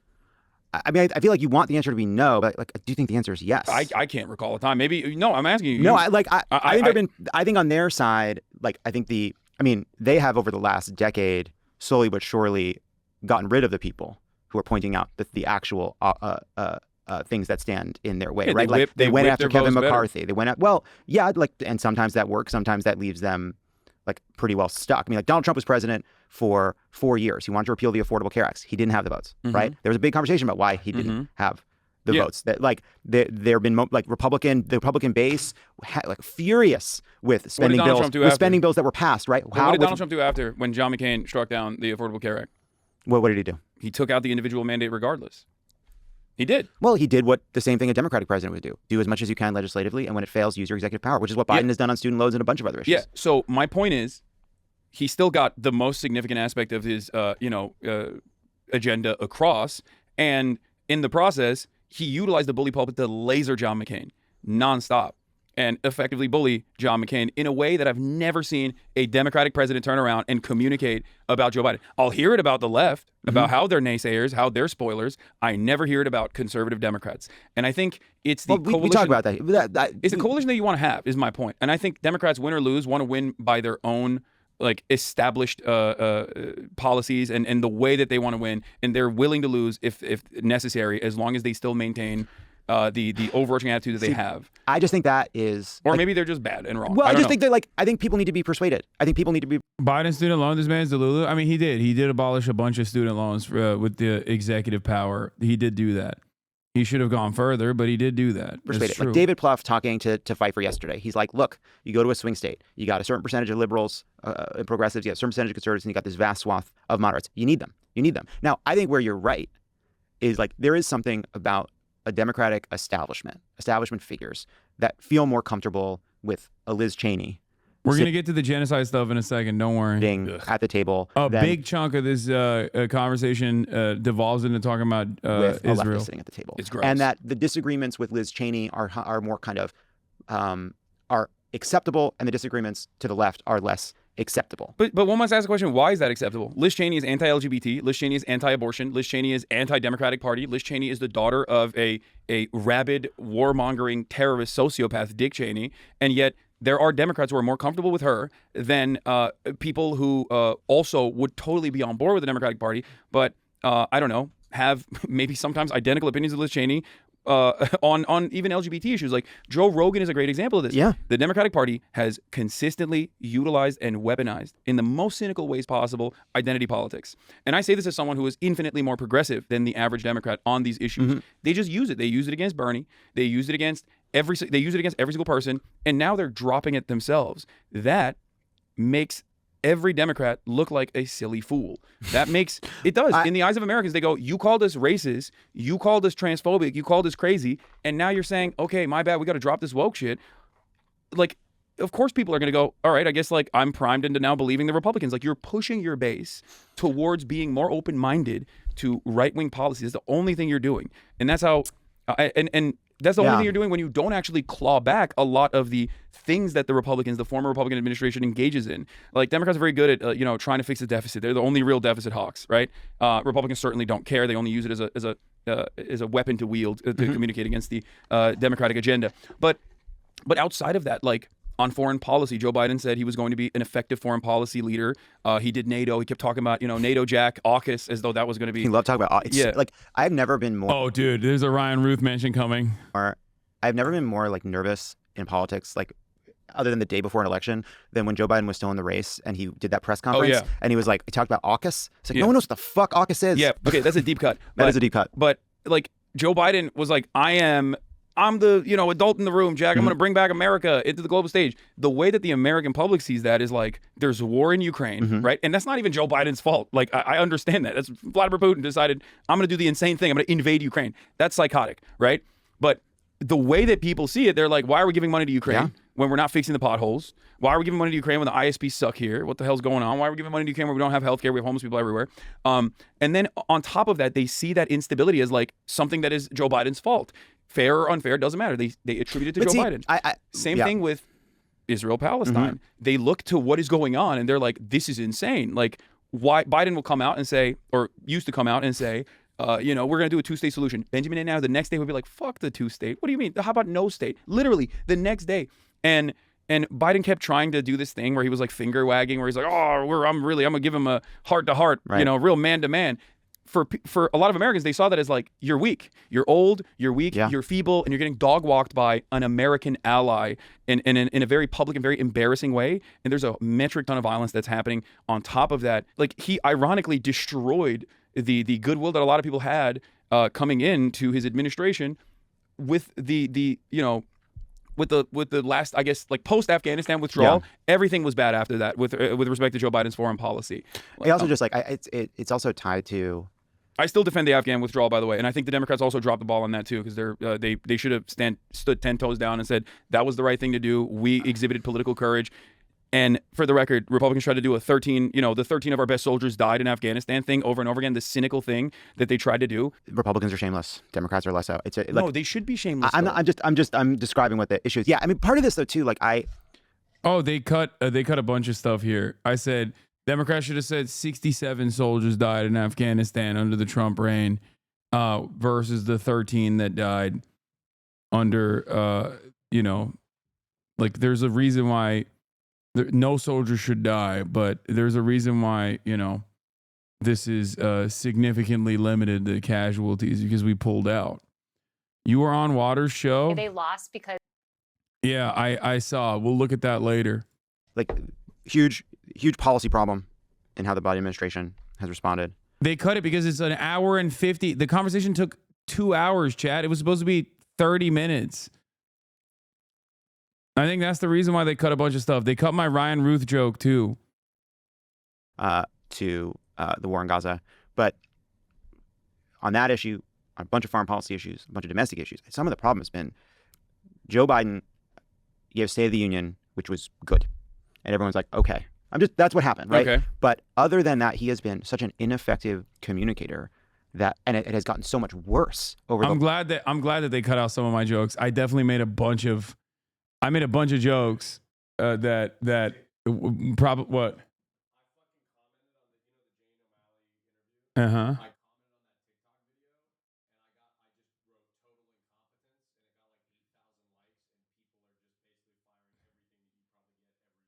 Oh yeah, of course. The last year. Yeah, because he's old as fuck. I know, but like we're in this moment where we're like kind of trying to like, what went wrong? What about this? What about that? People are so mad. Like the people are like they're like the answers that Kamala's advisors gave were unsatisfying. Yeah, they are unsatisfying. But so much of this is just like there was a giant anti-incumbent fervor around the world. Joe Biden was completely unable to articulate a defense of his policies, right? Like the fact that there is inflation and people are mad about inflation is not a reason alone. Like that explains that can explain why we lost if you accept that we had no agency in competing against that argument. But like Joe Biden certainly had just could not communicate effectively. I think you'll see what happens when someone effectively bullies corporations, regardless of being a right-wing Republican, in the upcoming Trump administration. Things are going to get significantly worse for every single person, including the people that voted for Donald Trump. One of the funniest aspects of the tariffs conversation that's happening right now is that Donald Trump is going to implement broad tariffs on 45% of all trade that comes in and out of the United States of America. Mexico, Canada, and China comprise 45% of all trade. He wants to tariff every single one. Tariffs are obviously an entry fee that like the American corporations are going to be paying. None of the countries are going to be paying for these tariffs. It's a policy that's going to destroy drop shippers, which overwhelmingly vote for Donald Trump, and the Trump merchandise industry. So that's pretty funny. But having said that, it's going to be devastating for the economy. Now, what do I think Trump will do in the process? He'll obviously use tariffs to basically get corporations and industries and sector leaders on board with his agenda. So when he says jump, they say how high, or I'm going to slap you with tariffs and it's going to actually punish you. It's going to hurt your bottom line. And I think that's part of the reason why they're going to do that. The other reason is it's a regressive tax. It's a broad sales tax on all consumers that disproportionately affects the working poor, and Republicans love that shit. But he also, at times, I think, will just institute the Defense Production Act or something. Like we'll see it. We kind of saw it in COVID as well when it was a necessity. But that's the thing. Like the American government is powerful. All governments are powerful, but the American government is especially powerful. It's the wealthiest nation on the planet. And the way that it runs is basically, it's like 50 companies in a trench coat. We are working at the behest of corporations. We feed them with our tax dollars that turn into subsidies for them. They utilize those subsidies to, I guess, lower production costs, but then they use that to increase their profit margins and engage in what used to be illegal pre-Ronald Reagan, stock buybacks and the like, market manipulation of all different sorts. And we're constantly deregulating the economy. And I think that it's not just about having like a populist message. It's about actually implementing said populist message and show who your real enemies are. Like not be afraid to say, these people are fucking your life up. And if you are truly the pro-working class party, as the Democrats want to be, as they claim they were historically, right? And there were certainly times when they were, then you have to say these corporations and the wealthy that have given us money, as well as the Republican Party, and always have been hedging their bets, are the real reason why you're feeling this economic anxiety, the real reason why you feel hopeless, that you will never be able to own a home, that you'll never be able to retire. And the Republicans are always in defense of them. They will distract you with lies. They will say your fellow neighbors, your God-fearing Christian, Muslim, whatever, Jewish neighbors are your enemy, when in fact, we know what the problem is. So we're going to bring them to heel. This kind of messaging is terrifying, obviously, for many different reasons. And it will never happen within the Democratic Party. Well, but in the absence of that, I don't think that's true. Why? We'll see. No, I think you'll just get focus grouped messaging and means testing about the opportunity economy, which Kamala Harris presented at a time when people were, when wage growth had never actually caught up to the cost of living and cost of housing. Yeah, which by the way is like you need to be, but you need to deflate housing. That's you need to build vast amounts of housing. Yeah, the federal jobs program, get these fucking incels to work. But we got to get these incels to work. No, get them to work. Give them whether they like it or not, they're going to get good, well-paying jobs with good benefits. They're going to get socialized medicine. Got to put the incels to work. And they're going to work. None of this neat stuff anymore. They can't be online all the time. They're too online. It's your business. Now you're coming after your own business. It's fine. I'm happy for I would drop everything if we got universal health care and a federal jobs program and we're building public housing all around the country. That's fine. There's a place where the left, the online left and the online right meets, and it kind of meets a little bit at people who think RFK has some good ideas. a little bit. What do you think? What do you like? What is the appeal there? Cranks. Just cranks? Yeah, anti-establishment cranks. There's a lot of them. There's the Tulsi Gabbard constituency, which is like marginal. It's not all that significant. But yeah, I think that the online left is not as robust a media ecosystem as like people think it is in general. And besides that, they don't have any sort of like political motion regardless, right? I have disagreements with the closest Congress members that are ideologically as closely aligned with myself as possible, but I still have many disagreements with them. And outside of that, I think like these guys that, like RFK Jr. because they think he's going to make America healthy again, they just like the crank stuff. Yeah. That's what it is. I mean, Oh, another part that was cut, I think, was when I was actually talking about the left media ecosystem and how, like, I dropped names. I said Chapo Trap House, Majority Report, Drop Site News. All these places, like, we have been very aggressive defenders of things that Biden has done when it's actually in the interest of serving the American working class. Like, you talked to, like, when I'm really, like, 4 years, I guess 8 years ago, Jesus. No, it wasn't. Remember, like, after Trump won the first time, what I was feeling at the time, which I'm still feeling now, is that, like, the two challenges, right, is that, like, at a moment where someone like Trump is ascendant, like, how do you keep this big left together, this big tent together from, yes, it includes the kind of pro-democracy, anti-Trump right, runs all the way to the far left and leftists. How do you keep that big group of people together? And I do think, like, you're right. Like, there is, just in part because there's just so much money behind it. Like, the online right is, I think it's bigger and more influential, but it also knows how to get on board, right? Like, it knows, like, it fights, it has disagreements, it pushes, but then it knows, like, for our ends, for our goals, we all need to get behind, whether it's Trump or in previous elections, it was getting behind, like, Romney-like figures, McCain-like, like, they get behind those figures. And sometimes it feels like on the left, there's no moment at which we say, all right, we've had the fight, we've had the debate, we disagree on a whole bunch of stuff. Hey, everybody, we're gonna get together, we're gonna make sure that we stop Donald Trump, we elect Joe Biden as much as we elect Kamala Harris. Like, that moment doesn't come. And, like, I'm not saying that Democrats in power aren't in part responsible for that. I think part of what we need to do is figure out a politics that brings people in. But it does like, everyone is responsible.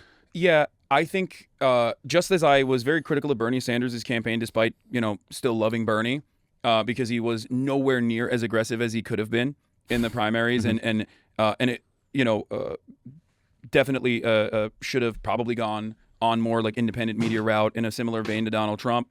I am still, because I blame the fault on Bernie's campaign strategies in the primaries, despite recognizing the structural hurdles of, like, a left-wing populace coming out of a Democratic Party primary, where it's like the laser-focused audience that goes out and votes at those things, or like the MSNBC watcher base that is, like, objectively terrified of someone like that because people are saying he's going to, start executing wealthy people. It's still his fault. And it's still the campaign's fault in this regard as well. And that's why I brought forward the point that, like, you can have 1.5 billion, right? You can have ground game. None of that matters if the message is not actually addressing the real issues that Americans are facing. And the reason why I think the Republicans can, go out and vote for the Republican Party and don't usually sit it out, I guess, and instead are able to say, suck it up and say, yeah, we're still going to vote for Donald Trump, is because there are single issue voters out there, and Trump, they know that Trump is going to protect it. People that like guns are going to be like, I like my guns. I want my guns to be protected. I want to be able to marry my gun. I want to be able to have sex with my gun. I know Donald Trump is going to be the guy that lets that happen. And I know the Democrats are going to, shun me for wanting to have sex with my gun. So that guy's going to go and vote for Trump regardless, right?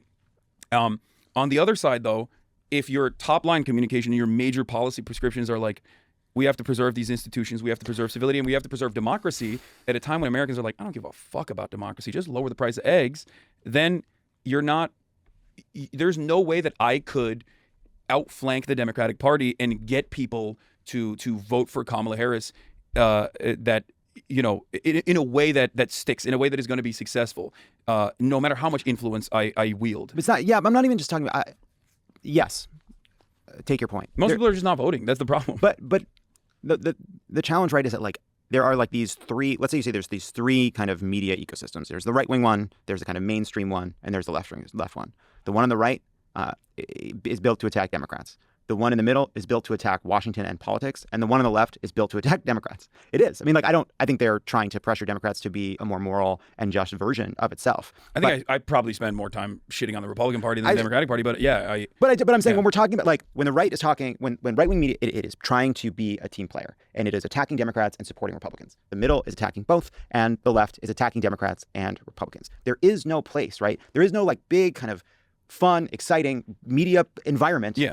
Outside of, I guess, fucking this table, where, like, you have a lot of people that are, like, critical of the Democratic Party, annoyed by the same things we're talking about, but ultimately it's just like, we got to win and we have to get behind these people. Yeah. Well, but again, it is because for many people on the right-wing ecosystem, like, they have their toys, they have their treats, and the Republicans are giving them those toys and those treats, whereas the Democrats are offering what? No, I agree. That's like, where what I'm are they like, offering? Well, yeah, no, I know. We got to fucking it figure it out. It doesn't matter to me. I'm rich. Okay. Like, I mean, I probably might go to prison if Project Esther gets kicked in or if they denaturalize me or something. But hey, come on. You know, I mean, who knows? We'll see. But you can, I mean, you can be rich abroad. That is true. What are you but talking my about? point is, but I like being here. I like trying to solve some of the problems in America at least. And then, and like but food's overall, good, the point is not that I'm rich. The point is that the point I'm making is that like I care about my fellow Americans. I care about them, their lives getting better. They're improving their material conditions, and I recognize that if Democrats keep losing, then Republicans are going to keep ruining this country further. And I want the Democrats to win. I want to be the most regime-pilled propaganda minister you've ever seen. That's what I want for you. But I can't do that if the Democratic Party is not offering anything. I guess here's what I think that's all fair. I guess like what I'm trying to see is like, what is the path to the Democrats creating the kind of story that's backed by candidates, that's backed by message, that's backed by policy, that's backed by having the right enemies, telling that kind of story, right? And then in concert with that, like it is a kind of like we do need a kind of like virtuous circle where then more and more people in left media start to accept that the vehicle for changing this country for the better is the Democratic Party. If we were consistently critical, I mean, I can't speak for everybody else on the left. I don't know who you're talking about when you say this, but like I can speak to my friends that are over at Drop Site News, former Intercept guys like Jeremy Scahill and Ryan Grimm. I can speak to Majority Report that was way more in the tank for Kamala than I was, for sure. Like they were very openly more excited at the prospect of Kamala Harris. I was definitely a lot more depressed by no matter who wins, we are still cooked, was my attitude, but like certainly understanding and recognizing that Donald Trump is going to be far worse than Kamala Harris, of course. And Chapo Trap House, right? So these are some of the largest media companies out there on the left, right? Outside of the orbit of the Democratic Party. Every single one of these outlets, myself included, talked more about the Biden administration's accomplishments with the NLRB, with Lena Khan at the FTC with like, trust busting, and numerous other accomplishments that the Democratic Party actually brought forward than they did. And it didn't matter. My point is, we always defended the Afghan withdrawal unconditionally. You never saw that you barely saw that on MSNBC. We always defended that. We always defended Lena Khan. We always defended the NLRB. We always defended the symbolic move that Joe Biden made when he went to the UAW picket line. We didn't forget that. We talked about that. It didn't matter. It's not enough, especially when there's so much that Joe Biden did, I think, outside of the economic pressures that Americans were experiencing that was certainly going to play a pivotal role in the election. But there's so much that he did in the month of October in 2023 that just... You're right. It was a mistake that I didn't bring up the Talk to a Pod and all the stuff that Haley Welch has done at the behest of the Democratic Party.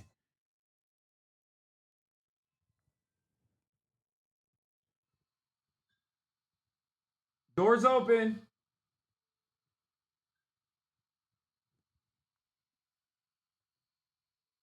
Okay, well, I missed it. Just completely wiped that. That made it impossible to defend him because it became the major focus of a lot of people. And there's nothing you can do in that moment when people are, seeing exactly what's going on and getting frustrated. He unveiled the right-wing immigration bill on October 5th, 2023. If I might be getting the date wrong, but it was like literally 2 days before October 7th. He did that. And then October 7 happened, and he went and he bear hugged Netanyahu and kept giving, unlimited weapons to Israel over and over again, never restraining Israel. Everybody knew exactly what was going to happen. It had happened before, and it was going to be much worse. And yet, no restraint whatsoever. And it has, I think, diminished America's soft power capabilities on the global stage further. It has eroded America's influence and soft power capabilities in the Western world. Obviously, the global South already knew what was up. They've always known, but they have no power. They have no voice. It doesn't matter. But the populations in Western Europe recognizing what was going on and actually starting to protest against it, I mean, that's different. I'm saying this as someone who's been an advocate for Palestinian emancipation for the past 10 years publicly. I've never seen this groundswell of this massive sea change, this attitude shift in such a dramatic fashion over the course of the last 12 months, and they did not address that at all. And instead, they hugged and kissed neocons and talked about, even in the VP debate, like Israel having the nuclear first strike capability. What an insane conversation we're having after 12 months of genocide. Like that's, Americans fancy themselves to be peaceful people. It's a lie. America's foreign interventions are anything but peaceful. And but even then, the media ecosystem usually just shelters Americans from the genuine devastating impact of America's actions globally. But for that reason, Americans can at least feel like they're peaceful doves, which is why Donald Trump, despite never being a peaceful dove, was able to effectively communicate that he was actually anti-Iraq war against Hillary Clinton in 2016, which was a resilient message that actually showcased him as more moderate than Hillary Clinton in the eyes of many Americans. He did 4 years of no peaceful dove shit whatsoever. And then he turned around and after October 7 was still able to effectively outflank the Democrats on this issue, despite the fact that he got $100 million from Miriam Adelson, Sheldon Adelson's wife. I think your food is outside. The potentially gate. annex the West Bank and put rabid evangelical freaks like Mike Huckabee as the Israeli ambassador. Like, these guys are insane. It's why it's very heartbreaking for me too. Look, I think one of the reasons people will be mad that you're on the show is because you're like a proud anti-Zionist, right? Like you said that. I've gotten shit for saying. I was going to say anti-Semite. I was like, damn. Joining us today, anti-Semite dumbass. Yeah. No, but like I actually like 2 or 3 years ago, I said on Pod America like that I described myself as a Zionist, which got people upset too. But what I said then and what I still say now is, and I actually had the same conversation with Bernie, is like you ought to denounce the destruction and death in Gaza. You ought to denounce the moral abomination that is taking over the West Bank on its own terms, because it is morally reprehensible. Yeah. It is despicable. These are war crimes being committed against innocent Palestinians who are paying with their lives for the crimes of Hamas. And you don't need to go further than that. What I'm saying is it is also terrible for Israel, and you don't need to care about that. No, I agree. No, I know. I do care about that. What Bernie said, I always appreciate what he has to say on this issue. What he said is that basically even Israel does not understand the way in which they're becoming an isolated pariah nation, and so people will be mad to have someone who is a self-proclaimed anti-Zionist on this show, but like I am someone who has called himself a Zionist, and I am against this because I believe it doesn't serve Israel's interest either. And that to me is what is so devastating about the outcome of this election, in part because of policy, in part because Joe Biden is such an incomprehensible messenger on one of the most delicate and contentious topics in American politics. We now have Donald Trump, who's able to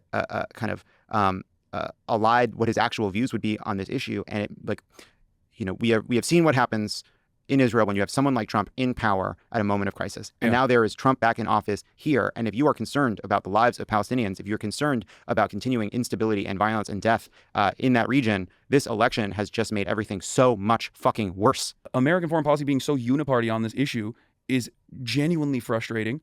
And it's genuinely damaging for Israel, because we recognize how our fellow Americans are becoming more reactionary every single day, especially with this new Trump election. You see people that formerly maybe had different opinions go, you know what, maybe it is good to deport 20 million people violently by utilizing the military potentially. This is something that the Donald Trump administration has said they're going to do. Well, at the very least, even if people don't believe that'll happen or didn't understand, like these things are not like the expectation that Donald Trump taking all of these extreme positions would be enough. Yeah. That just wasn't true. Yeah. So what I'm trying to explain here is that before you know it, people can succumb to reactionary feelings and reactionary sentiment and find themselves in the throes of fascist ideology without even recognizing it. Mm-hmm. And I think examining that is important in an academic setting. That's why we have Holocaust studies, right? That's why we have genocide studies as an entire field to specifically understand exactly how Nazi Germany got to that position or fascist Italy got to the position that it got to.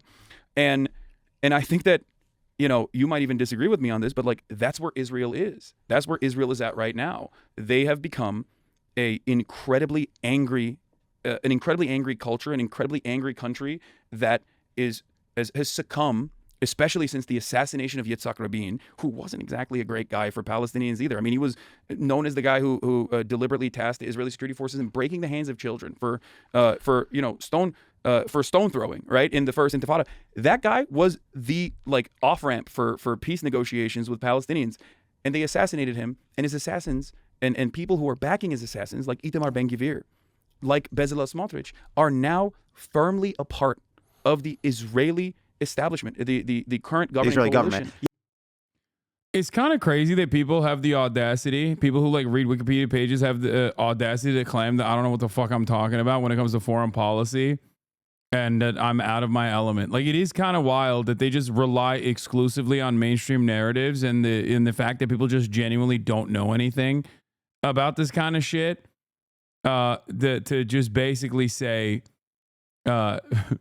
such slanderous statements, you know? Yeah, well, yeah, maybe that's why I'm giving talks in the UK. Also, there are also hundreds of thousands of Israelis who have protested this government. Yeah, for different reasons, but yeah, no, for sure. Yes, and again, like, I just think it's important. Yes, like, Israel is responsible for Israel's actions, but we do need to separate Benjamin Netanyahu and his conduct from the Israeli people. In the same, that doesn't mean they're not responsible in the same way that America is not George W. Bush, right? But America is responsible for what George W. Bush when he is in command of our armed forces. Yeah, but we understand that distinction. No, of course. The problem is you have to also look at the Overton window, though, in any society, in any culture, in any country, right? And I think that, and I come from, I'm Turkish. Like, I come from a country with a conscription. Like, I understand what ultranationalism is. I've lived through it. I've experienced it. I know what it's like when Turkish people hear me say, like, that the Armenian genocide is real, for example. Like, that's like a non-starter, right? That's like, you can't say that. What are you talking about? I learned in school that it wasn't real, right? Like, I understand how a country can become more and more right-wing, where even the liberal position is still committed to the maintenance of an apartheid. And I think that is where we're at with Israel, and we have to restrain Israel as we are the number one partner of Israel, whether it be the weapons that we give to Israel, whether it be the financial support that we give to Israel, or whether it be the trade partnership that we have, or the financial partnership that we have with Israeli companies. We have a lot of influence over what Israel does, and I think over the course of the last couple of decades, especially with Benjamin Netanyahu, Israel has become a more and more right-wing nation. Yes, it is a country that now views itself as being isolated and under siege, right? Yeah. Like, all of this is... This is really funny. When people say it's totally on site for commies like Hasan, what are you going to do, man? You're going to come into my house and suck my cock? Is that what you want? Huh? You saw the meat pic? Are you doing meat watch? Huh? You saw the meat on Maine and you're like, damn, I want it in my mouth. Is that what it is, big boy? I unbanned you. You can speak. You can speak on it if you want. Is that your goal? A little bit of meat watch for you, huh? Is that what you're going to do? You're going to come over, you're going to suck my dick dry, huh? Is that what you're going to do? It's on site for commies like you? Okay, dude. Okay, psycho solitaire. Type of motherfucker that literally perishes at the mere prospect of having a social interaction with a fucking cashier. Dumbass.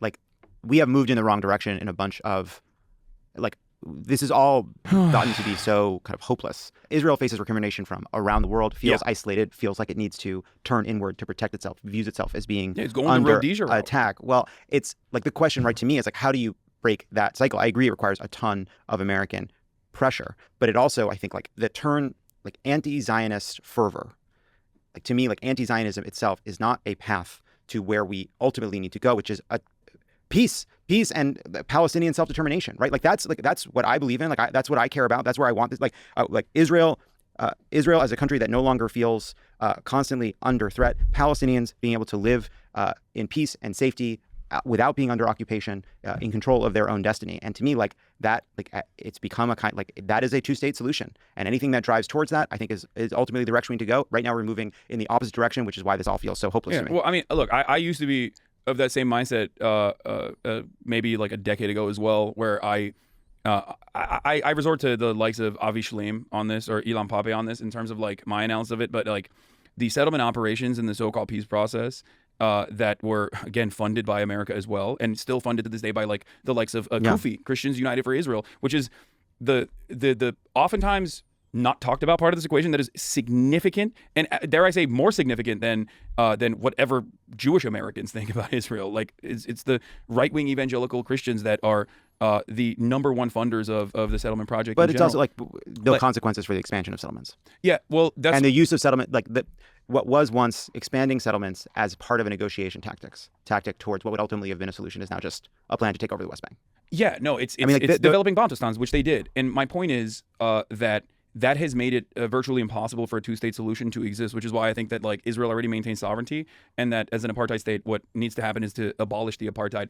So Hasan is a fascist, haha. We all believe in violence at the end of the day, right? What are you saying? I just said, if you want to come over and suck my cummies, I'm not interested, okay? I like that you not so subtly threatened me with death, and then immediately are like, oh, you seemingly are a fascist and all you know is violence. Like, what kind of pussy shit is this? The fuck? That's a crazy fucking... That's crazy backtracking. It's totally on site. Cope, it's coming for you. And you helped create this atmosphere. It's totally on site for commies like Hasan. Literally unbanned. 4 minutes later, so Hasan is a fascist.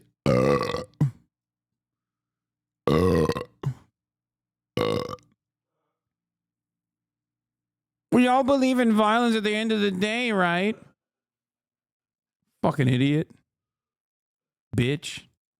Which is something that, unfortunately, many Israelis refuse to reckon with, at least right now, because that would mean 5 million Palestinians, and including the 2.5 million Palestinian citizens of Israel, would now constitute a demographic majority in this area, in this land that Israel enforces sovereignty over, and that is terrifying for its demographic destiny, its demographic goals in general. Well, just also like, okay, that's something to add. Like, you can point, like, it's also something that Israel is never going to assent to. No, I understand that, And which so is why I think like the pressure campaigns, albeit minimal, but the change in attitude and the way that like a lot of people see this dynamic is significant, and I think that inevitably things will change, and we're seeing it right now. We're seeing it with the ICC decision. Like, this is a truly unique moment. We're seeing it with the ICJ court case. We'll see where it goes, but I think that I understand why even members in the State Department that I would directly be at odds with in the way that we examine the world have from the start tried to say this can't happen, that we need to use the liberal Zionist off-ramp immediately. We need to just like, put Benny Gantz in charge or something. Like, we need to just like single out Benjamin Netanyahu, say he's the bad guy, and then move in the direction. Yeah, negotiation tactic is kind of crazy. Look, I gave a lot of I definitely was not going to be super aggro on this conversation, because it was like I was trying to be as nice as possible with as much grace as possible. Move in the direction where like a more manageable, more liberal person, a more moderate person can be left responsible and restrain Israel in some way in order to continue Israel being an unsinkable aircraft carrier in a resource-rich region. And Hasan, you're a rich commie clown, enemy to free, liberty-loving Americans. You can be mad that your enemy recognizes you, but it doesn't change anything. Playing dumb while holding a weapon, acting like it wasn't a veiled threat. Haha, you are a hypocrite. Brother, you literally said you were going to come to my house and try and kill me. You said it was on site. I think you misunderstood. You just saw, I don't know, you saw the fucking Second Amendment. And it just like frustrated you for a second, I think. That's what it is. That's not me being a hypocrite. I have a right to defend myself, don't you think?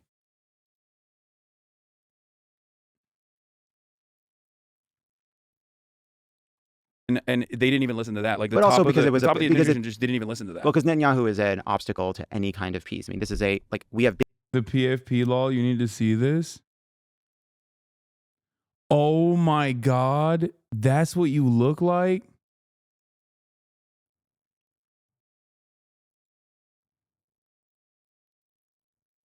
Brother,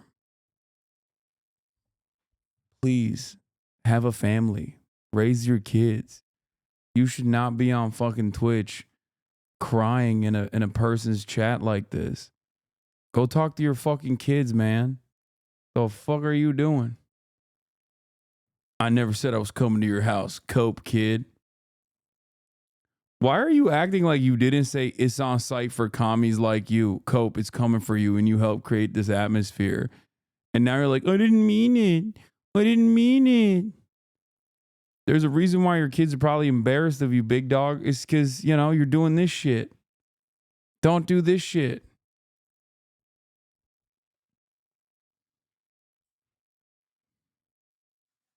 Also, I am noticing that you did not deny that you want to suck my dick. So that's cool. I don't want it, but, you know, I will take it as a compliment.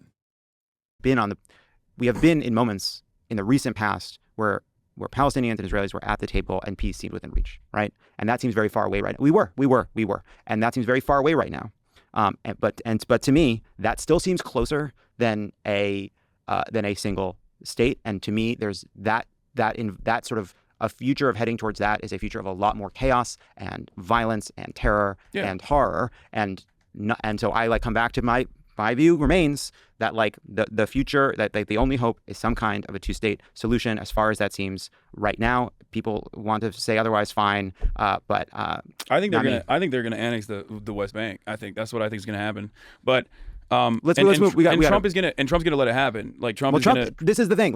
And it's not even because Trump is ideologically committed to the Zionist project in the way that Joe Biden was. It's because Miriam Adelson gave him $100 million.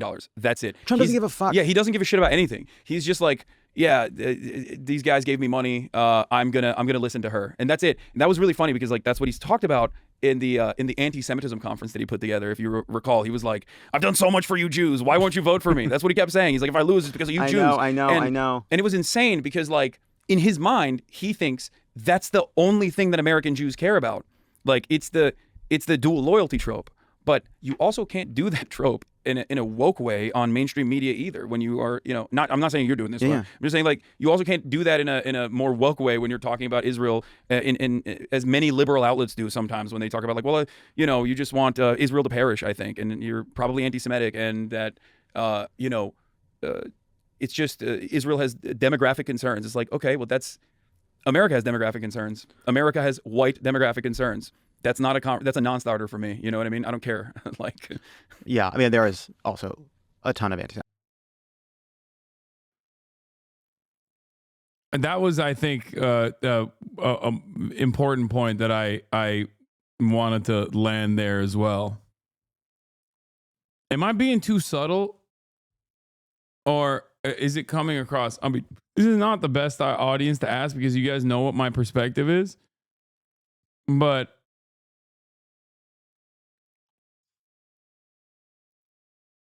Anti-Semitism. Oh, I know you don't. I know. Yeah, I just making 100%. sure because yes, and it's skyrocketing. And that, but again, we gotta move on from this. But it's just you see it in our politics, you see it in politics around Israel, this kind of vicious circle of people feel under threat, they turn inward, they become less and less empathetic towards their neighbors. That leads them to be more and more isolated. And to me, it's the question is not I'm not even interested in philosophical debates, ideologically. It's how do you break that human cycle?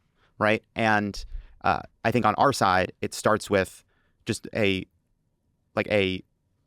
policy that recognizes that even if that it is in Israel's interest to stop the violence and to stop the killing, and that moving towards something like the annexation of the West Bank or the permanent occupation of Gaza or whatever it may be is ultimately not in Israel's interest. I know that makes me sound like a neo-lib shill, but that is what I think.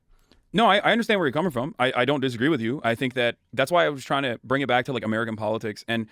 And I don't think it's an accident that in the past 3 decades, every single Western capitalist nation firmly planted within the heart of empire, firmly within the comfortable bosom of American imperialism, has shifted dramatically to the right.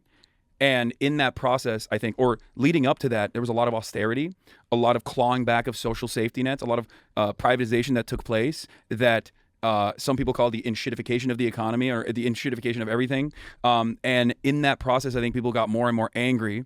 And the only people that benefit from that anger are always going to be far-right figures that can point to people that are defenseless and people that are less powerful than you are. And they were able to successfully use the anger to redirect that towards nationalist sentiment, to redirect that towards racism, homophobia, bigotry of all different sorts. And that's why you're seeing the reform movement grow in the UK with Nigel Farage, who now has a higher approval rating than the very conservative Tory-adjacent Labour leadership in Keir Starmer. That's why you're seeing the AfD grow in momentum in Germany. That's why you're seeing Le Pen's party win or also grow as well. Even if she goes to jail, her movement will not, go away. And in every single instance, you have centrist, moderate to like. How is Cutie running late, bro? Why does chat know she's running late? Is fucking the podcast is in an hour. It's in 40 minutes. How is she running late? Is she still streaming? She's still making food. She's cooking for 17 people. God damn, dude. Like center right. Tell her to fucking end her goddamn stream right now and start driving. Neoliberal party leadership constantly trying to maintain the hegemonic status of neoliberalism and losing out to populist far-right messaging every step along the way, because when material conditions worsen, okay, and you might look at the technological improvements and say, what do you mean material conditions are worsening? Like, I can order a Uber Eats and immediately have it at my doorstep, but like overall, the important things like educational attainment, healthcare, public transit. If we're talking about Europe, we don't even have that here in America. We can talk about it here too. You know, home ownership. These sorts of things are just getting worse and worse year over year, and it truly ruins people's lives, and it leaves them angry and confused. And right-wingers like Donald Trump, or fascists like those in Europe, like Maloney's party in Italy as well, or Geert Wilders in the Netherlands, like these guys use that opportunity to say, you know why you're mad? Because Muslim refugees came in and they ruined your beautiful European culture. It's the challenge, right? Is that like things aren't getting worse on every metric. They're not. And if you were to look at the last, I don't know, 50 years of American politics, and if you just showed people the economic data, and you say, I want you to find on this chart where the United States elected a fascist dunce, you would not pick 2024.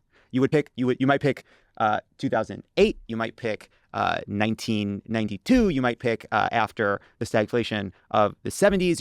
There are a bunch of times you might say, well, that must have, if it's someplace here, it must have been then. And so I do think like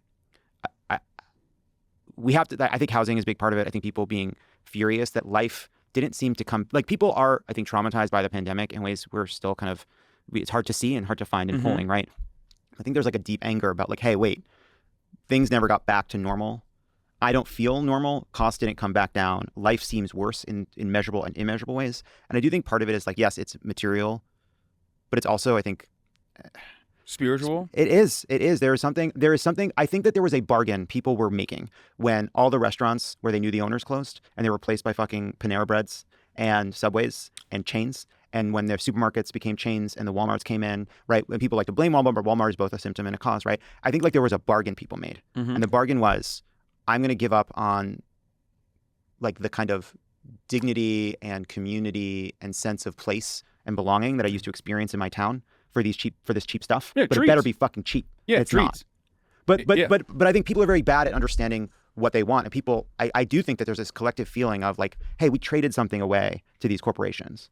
And some of it we did unwillingly, some of it we did willingly, but we're not happy with the outcome. And I do think that that's about community. By the way, I do think that's don't worry, I bring up the fact that right here, Chad is all chirping saying alienation. about meaning. Yeah, what you're describing.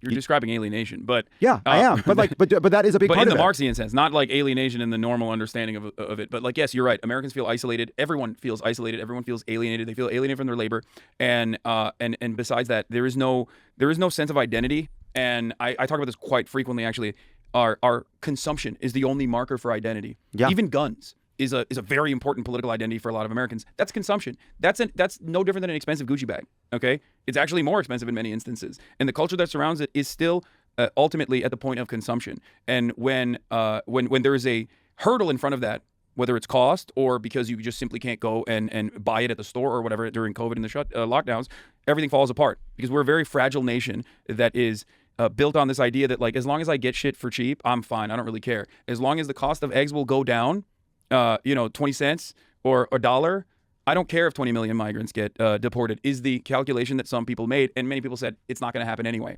Now, there is the other side of the story. But that's why I want to hear the other side. But I just want to just the other side is what I was trying to say is this is what Kamala Harris did wrong in my opinion. She could have gone up there and said, I am going to arrest the Walton family. And if she was able to successfully say, I'm going to arrest the Walton family and they're going to stand trial, okay, in a military tribunal, Sure.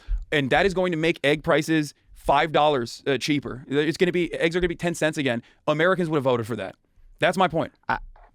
So you don't have to go that crazy, obviously. No, I know. Well, I guess it's just like this to me. Like these are the twin problems of dealing with a fascist threat. One is keeping a big, fractious, progressive, small L liberal movement together. The other is how you defend the value of institutions that don't do that. And like I know you're being I'm being hyperbolic. I'm exaggerating. I know you are. I know you are. I know you are. I think that for far too long, deregulation and unconditionally supporting corporations, and even having what you just described as like the formative opinion on antitrust. Like, as long as the consumer is happy, as long as the prices are low, we don't care if you monopolize. But that's the right's view. I mean, we like Democrats are now fighting. Like, no, but some of this is like we're fighting back on that stuff. No, but so that was the right's view, but that was kind of uniparty for a very long time. At least since the 90s. I think but this is I think.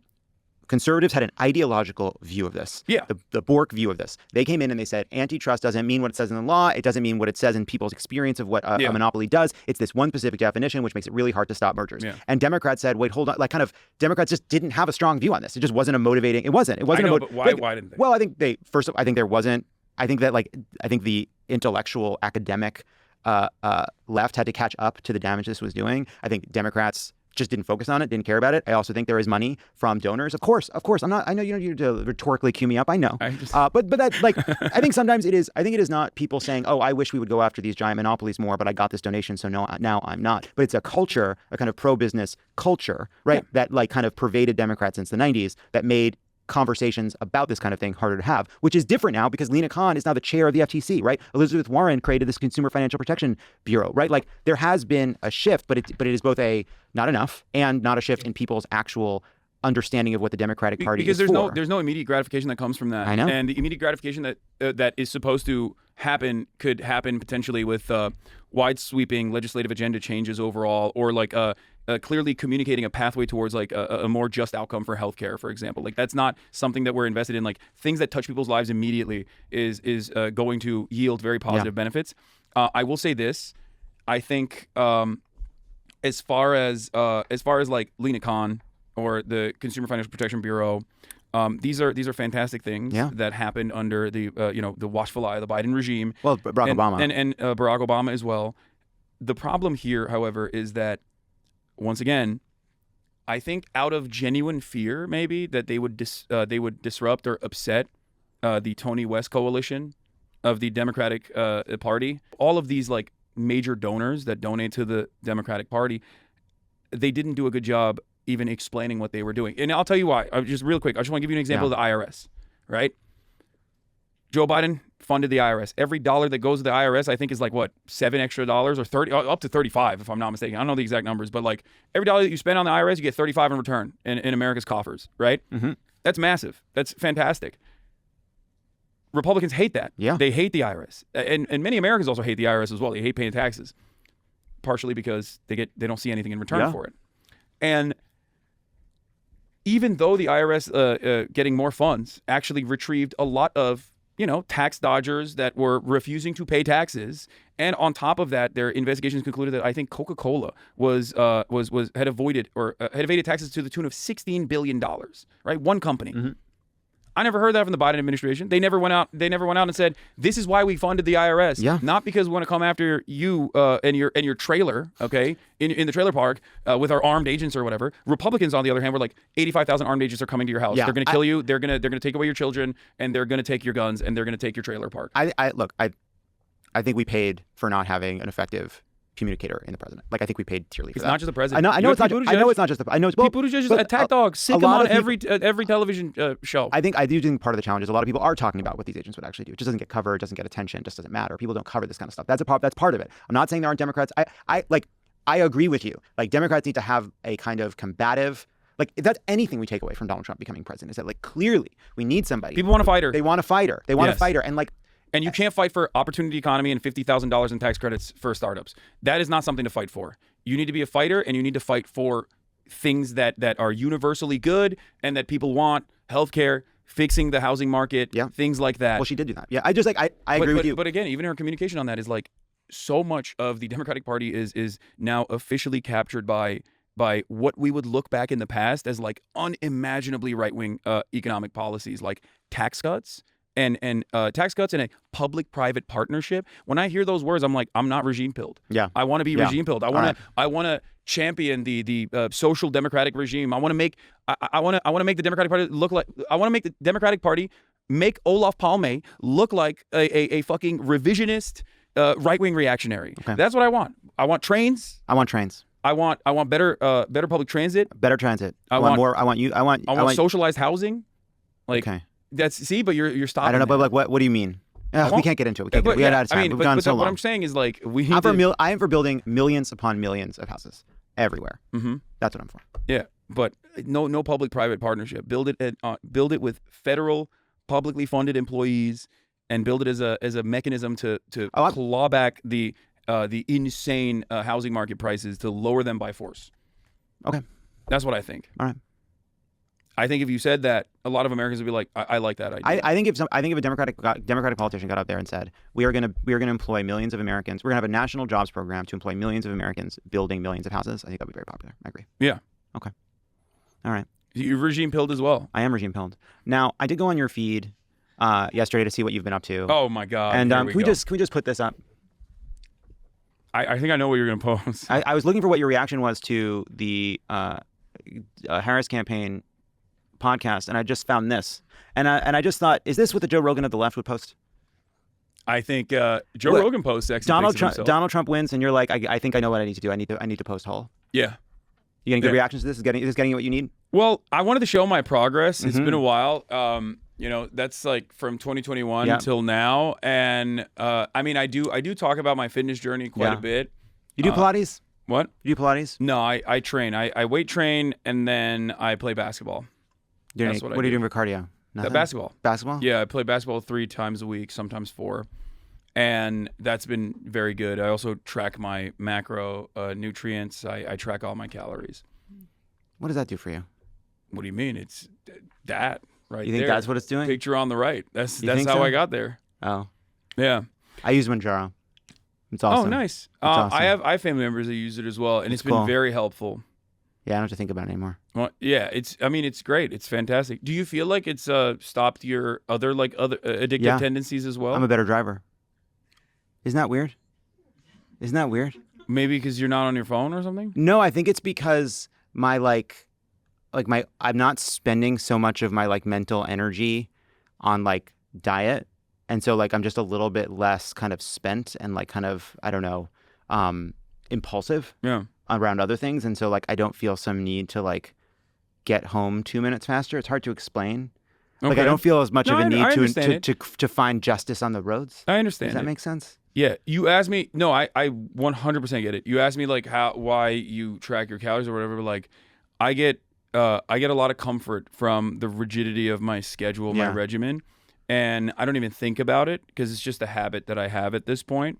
And for that reason, it's not even a thing I think about at all. It doesn't weigh on me. But when I was, when I was eating in a very unhealthy way, it did constantly weigh on me. I was like, Yeah. but it feels so good. I know, But also, I know. it's so bad for me. But then, I feel you get a little bit hopeless. Yeah. It's true in politics too. For sure. I mean, definitely. But you gotta focus on whatever small victory you can have. And it's the same for fitness.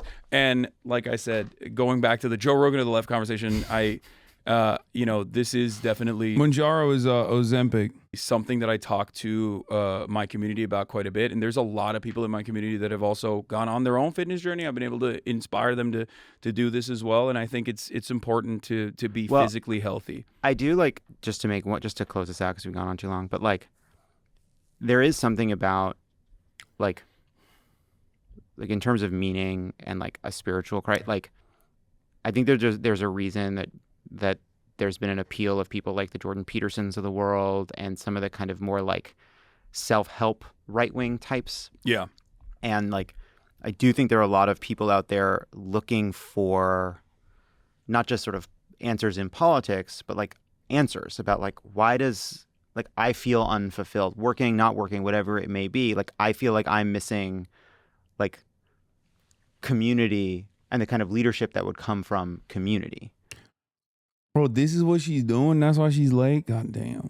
This is crazy. And I do think that's why sometimes you see I don't know, even on the shows we do, I do feel there's a hunger for something broader than just a political program, but more of a kind of way of grappling with the fact that this version of modern life kind of dares us to ruin our own lives. Yeah. You know?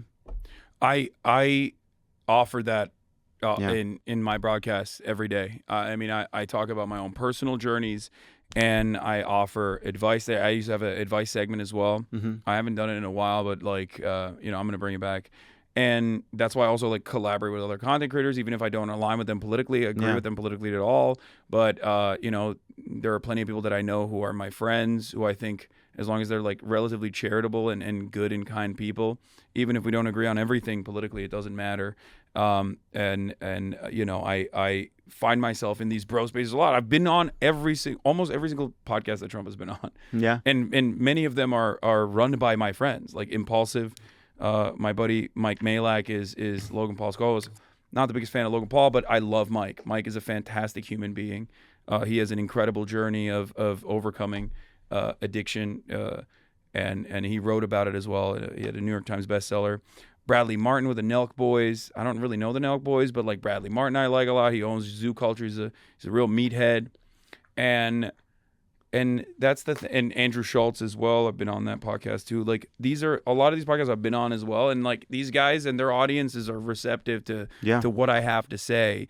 And I think like optics play a role in that for sure. Like the way I carry myself, the way I am naturally, authentically, I think is a package that young men are not immediately dismissive of. And I'm very aware of that, and I try to use that for good. And I try to use that to like explain to people that like it's not cool to, shit on random people for no reason. They're like, let them live. Like, what the fuck is this to you? It's not gonna fix your life. Yeah. You're being a kind of a loser, an entitled little loser, and it's not good. And that does work. Boss baby energy. Yeah. It works. And I think the size of my community now and the makeup of it is proof of that reality. Like a couple of years ago, I didn't have the numbers that I have now, and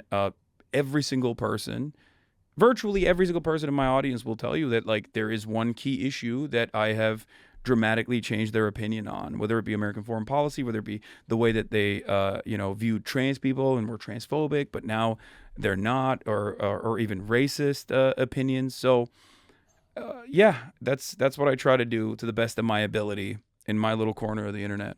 Hasan Piker, good to see you. Yeah, thanks for having me. When we come back, Congressman Seth Moulton. I hope it was good.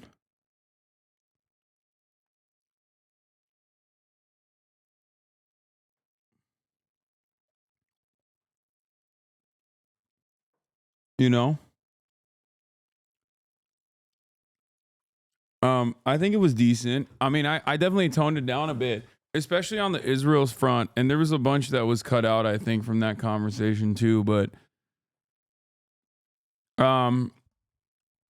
not too much. Nothing crazy. I think they just like cut it for one, to save my ass, really, because I said some stuff about Ryan Ruth. Now let's look at the comments. Let's look at the comments. Please don't remind us about Dan's interview. We aren't mad at you. We're mad at overpaid consultants who ever seem to do losing thing. Such a contrast to that utter pablum from the other day. Right from the jump, they're more hostile to Hasan than they were to the people who blew this. I don't think they were that hostile. The Democratic Party needs serious reform. Bloated without a touch consultants and talking heads trying to justify their jobs, leading losing campaigns and not listening to the working class. He was right before, he's right now. The Dems need to grow a spine and not be doormats. This guy's good at articulating his ideas and desires for people in America and around the world. People will call him idealistic, but not only is that what we need, he backs it up with bountiful evidence. Gotta admit, this guy knocked it out of the park about the way I feel about the party and the direction it's gone since 2009. Why does he understand me better than the people who are paid millions of dollars to do? Damn. Like, that guy is probably not the HasanAbi head just writing a fake.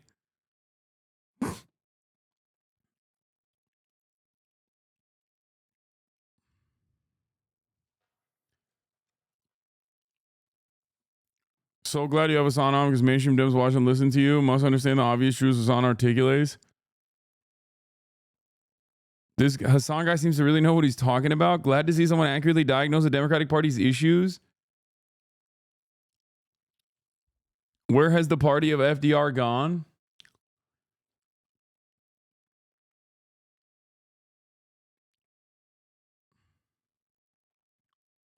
That's crazy. That's good. Who is this guy and can he run in 2028? Seriously, he's brilliant. I totally agree with his Joe Manchin blaming. And if I'd known all that stuff, I would have made it public. Thank you for this. Best I felt in 3 weeks, says Arkansas vote blue. These are like liberal moms, dude.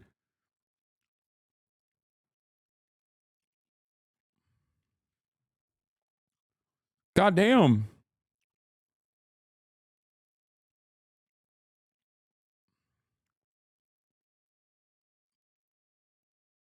You got 2 Zim packs on the table.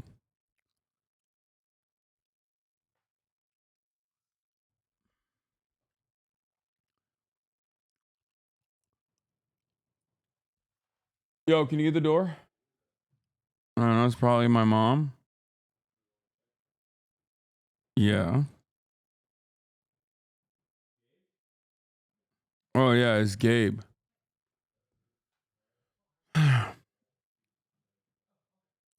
Yeah, go show some love to the interview.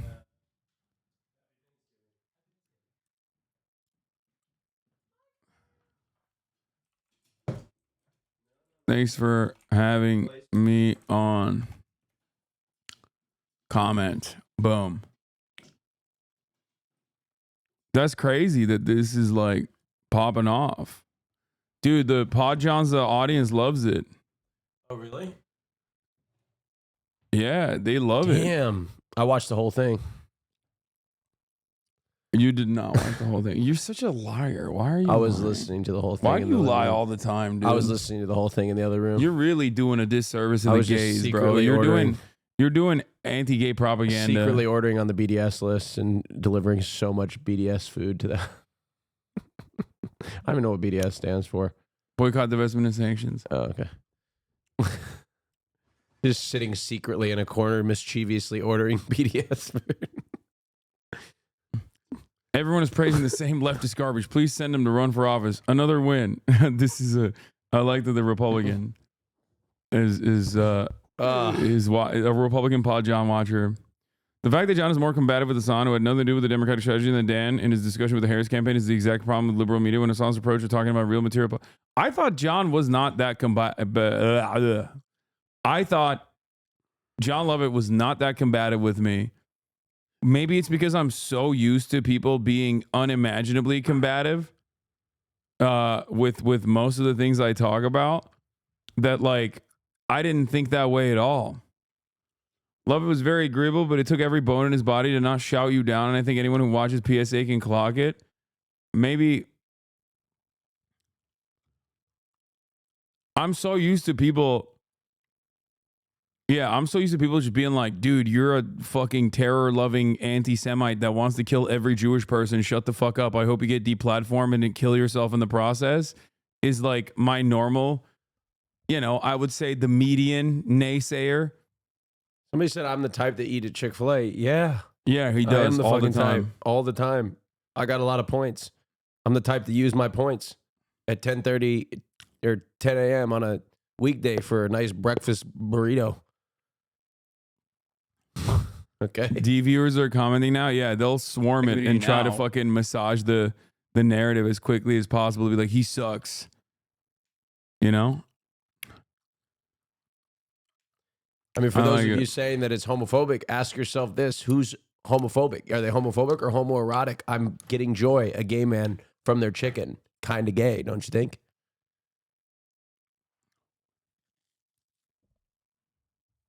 You ever thought about it that way? Yeah. You can't. The thing that you guys don't understand is that they're making a gay man very happy. They're giving a gay man mouth pleasures. That's right. And there's nothing gayer than giving a gay man mouth pleasures. Yep. That's very true. Cutie is bringing salmonella as a gift for everyone at Fear and Nice. Well, I may have already had. I got my hospital bill.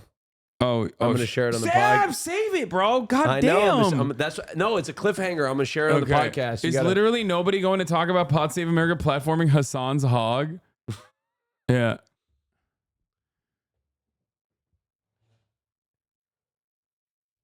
I would like everyone to go to look at the comments when he talked to John. Joke Society was saying the exact same things before the election and has done a better job deconstructing the campaign failures than 4 members of the campaign. It's time to start listening to critical voices who want to chart a bold new path forward.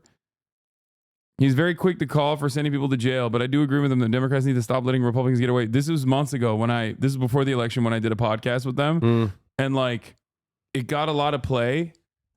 It got a lot of play basically because I was like, some people watched it. They're trying, but they're getting drowned out. Reported for supporting terrorism. You literally platform a terrorist sympathizer. What? Oh my God. These people are such fucking insane people, dude. I don't think they understand. They come across as crazy. Can I go back to what I talked about earlier? What? When how the visceral response that I get from being around all these freaks with like camo pants and MAGA hats and shit like that.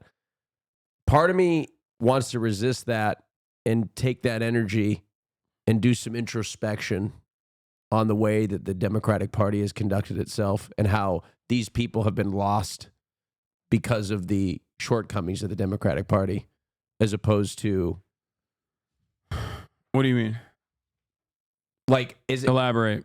What I'm saying is, instead of getting angry, because I was in literally, okay, so it's gonna sound, I don't even know if I should say this, but I went to a country concert, okay? This was a while ago, and somebody asked me to go. It was a free ticket, so I said I'm gonna fucking go. Okay, I'm just gonna go. All right, and I was like a fish out of water, and I was so fucking angry, like all the time around everybody because of this like bro like culture. What I'm trying to say is, are these people lost forever? No. Like, can the Democratic Party message to these people? Yes. Are they always gonna be? Like, is there any hope for the bro that's sitting in the front row with the red MAGA hat and the cowboy boots and the acid wash jeans? Is there any hope for them? Everyone can turn it around. I think it's ridiculous to make the assumption that people are just like ontologically evil or just bad across the board. So that's with what I'm no saying. hope. So you just gotta work your way. I mean, they arrived at this position. They weren't born into it, you know? You just got to keep working at it. And it's discouraging. It's discouraging. You got to win them back. Around and you got to win them back. You know? It's so discouraging. I fit right in, though. I was Austin wearing a camo is just shirt. heterophobic base. I was on Fox News as well. Let's take a look. Oh, shit. They lost because Democrats say they lost because they were scared of their donors. I think that they need to change their policies. It's a policy thing. Yes, it's 100%. By the way, the woman on screen has once called me a terrorist sympathizer. Wait, but she seems like she's using you as like cannon fodder. But for, now that I'm shitting on the Dems, they like it. Oh, dude. They need to change their policies. Wait, my uncle's going to fucking love It's this. a policy thing. Yes, it's 100% a policy I'm going to thing. get so many... Which is the boring I'm gonna answer. get glazed Although at Thanksgiving. it would be very... for knowing Hasan. She called me a terrorist supporter way back in the day when she was attacking Well, let's AOC. see. Hold on. There's still 45 seconds left in the video. There's plenty of time for me to say, I'm the left's Joe Rogan. The Democratic Party should give me millions of dollars. That's not going to solve this problem.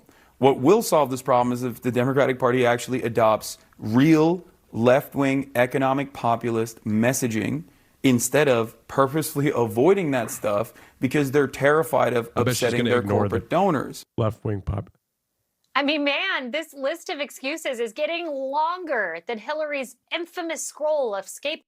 Wait, what? She just didn't understand any point I made, I think. She's not even addressing the point. Oh, let's see. She's not addressing anything I said. What? Yo, these people are so stupid, dude. Donor. I like her little outfit, though. It looks cool. She looks like a Wolfenstein propaganda minister for like the American Nazi territories. Am I wrong? Look at this. Wow. Yeah. Back when she was Trump's press secretary, by the way, she said, unacceptable. AOC and Ilhan Omar teamed up with activists who said America deserved 9/11. These radicals would run the show in Joe Biden's America. Yeah, remember when we ran the fucking show in Joe Biden's America? Remember when I ran the show in Joe Biden's America? That was cool. Let's see. I mean, man, this list of excuses is getting longer than Hillary's infamous scroll of scapegoats after the 2016 election. Democrats are going to have to do a serious autopsy around the Thanksgiving table tomorrow. And they have to figure out what to do with Kamala. Some Democrats never want to see her again. They're begging her to not run in 4 years. They don't even want her to run for governor of California. None of this has anything to do with what you said at all. Yeah, no, they just put it there because I was shitting on the Dems, I think. That's it. None of it had anything to do with that. That's amazing. You know what people are going to be sitting around the Thanksgiving table watching? CENKSGIVING. That's right. Tomorrow, ladies and gentlemen, uncle-nephew, okay? The uncle-nephew bond, the unshakable bond. Wait, is he going to come on stream tomorrow? Fuck yeah, dude. You streaming during Thanksgiving? I always stream in the lead up to Thanksgiving dinner or I guess like shit. Our evening, like late lunch. Dude, by the way, there's some freaking fruit out there. Yeah, don't touch it. I'm telling mom. Don't tell her. I'm telling my mom. Dude, there's that so many grapes. It's like you ate the fucking fruit that was set up for the whole family. Dude, there's like an elaborate. It looks like one of those. Like, you guys ever seen like those Roman movies, like with all like the when like the elaborate like. I was bro. Look at this. Oh shit, you were pretty good. That's crazy. Sorry, go on. But you know, like those movies of like ancient Rome, and they have like the cups. What are those big cups? Look at this guy. Sorry. These guys are so funny because they're like. You have such bad ADHD. I'm sorry. You're a fucking. Yes, I have. Of course. I mean, many years ago. I mean, you're a fucking terrorist, bitch. Fuck Gaza. He wrote in not caps. Anyway, go on. So you know those elaborate Roman food spreads? Uh-huh. You know where they have like with the cups. My mom with the likes golden making cups? those. Yeah. So they've got one. He's got one on his counter. Fucking fresh strawberries, Democrats say like grapes. And I just fucking went. I ate so You many. did? I ate a few grapes. I kind of ate probably more than I should have. But to be honest, I ate a little bit out of everything, so I don't think you could really tell. That's insane, dude. I'm so sorry. It was so they fucking lost good. because they were scared of their It dope. was so good. The grapes are Kaya. Chill. Chill. All right. So fucking good. Speed those has grapes. fallen. What do you mean? Owners. What is I think this? that I show Speed shares his thoughts on streaming being a 9 to 5. Yeah, I agree with this. What do you mean? I was a server. Let me tell you this. No, it was way harder. It was draining mentally. I don't get how streamers even say that. Yeah, he's right. I agree with his take.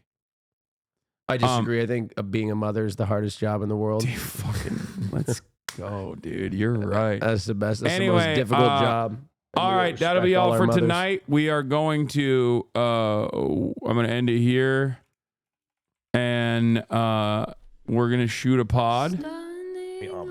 Hopefully, when Sometime fucking in the next decade, Cutie Cinderella gets her ass over here. Hopefully, she's fucking a turkey right now. Anyway, love you guys. Tomorrow, CENKSGIVING. I'll be live at the same time as I always am. It's gonna be a shorter stream, obviously, from and CENKSGIVING will commence until 3 p.m. Pacific. So get excited for that. I'm starting at 11 a.m. as always. Kaya, you are such a slut. Yeah. Anyway, and Cutie is still live. That's insane. Okay, that's insane that she's still alive. Anyway, love you guys. See you tomorrow for CENKSGIVING. You already know. It's time for a shaky Gurga Thanksgiving. See you tomorrow. Bye bye.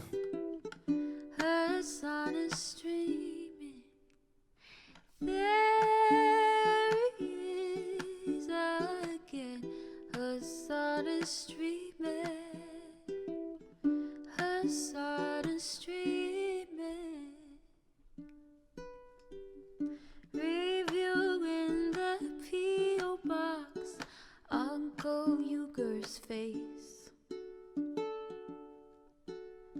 Sudden discord at prop, great names take embrace. Tiny Bernie Sanders, LGBTQ Air Force. The hole left at your fingertips, Ane at your door. H3 crowded debate, the Young Turks online show. 3 full fucking years of this, plenty more to go. 90-day fiance talks of champagne bourgeoisie. A Trump rally live reaction on mass riot at DC. There he is again, Hasan is streaming. Hasan is streaming.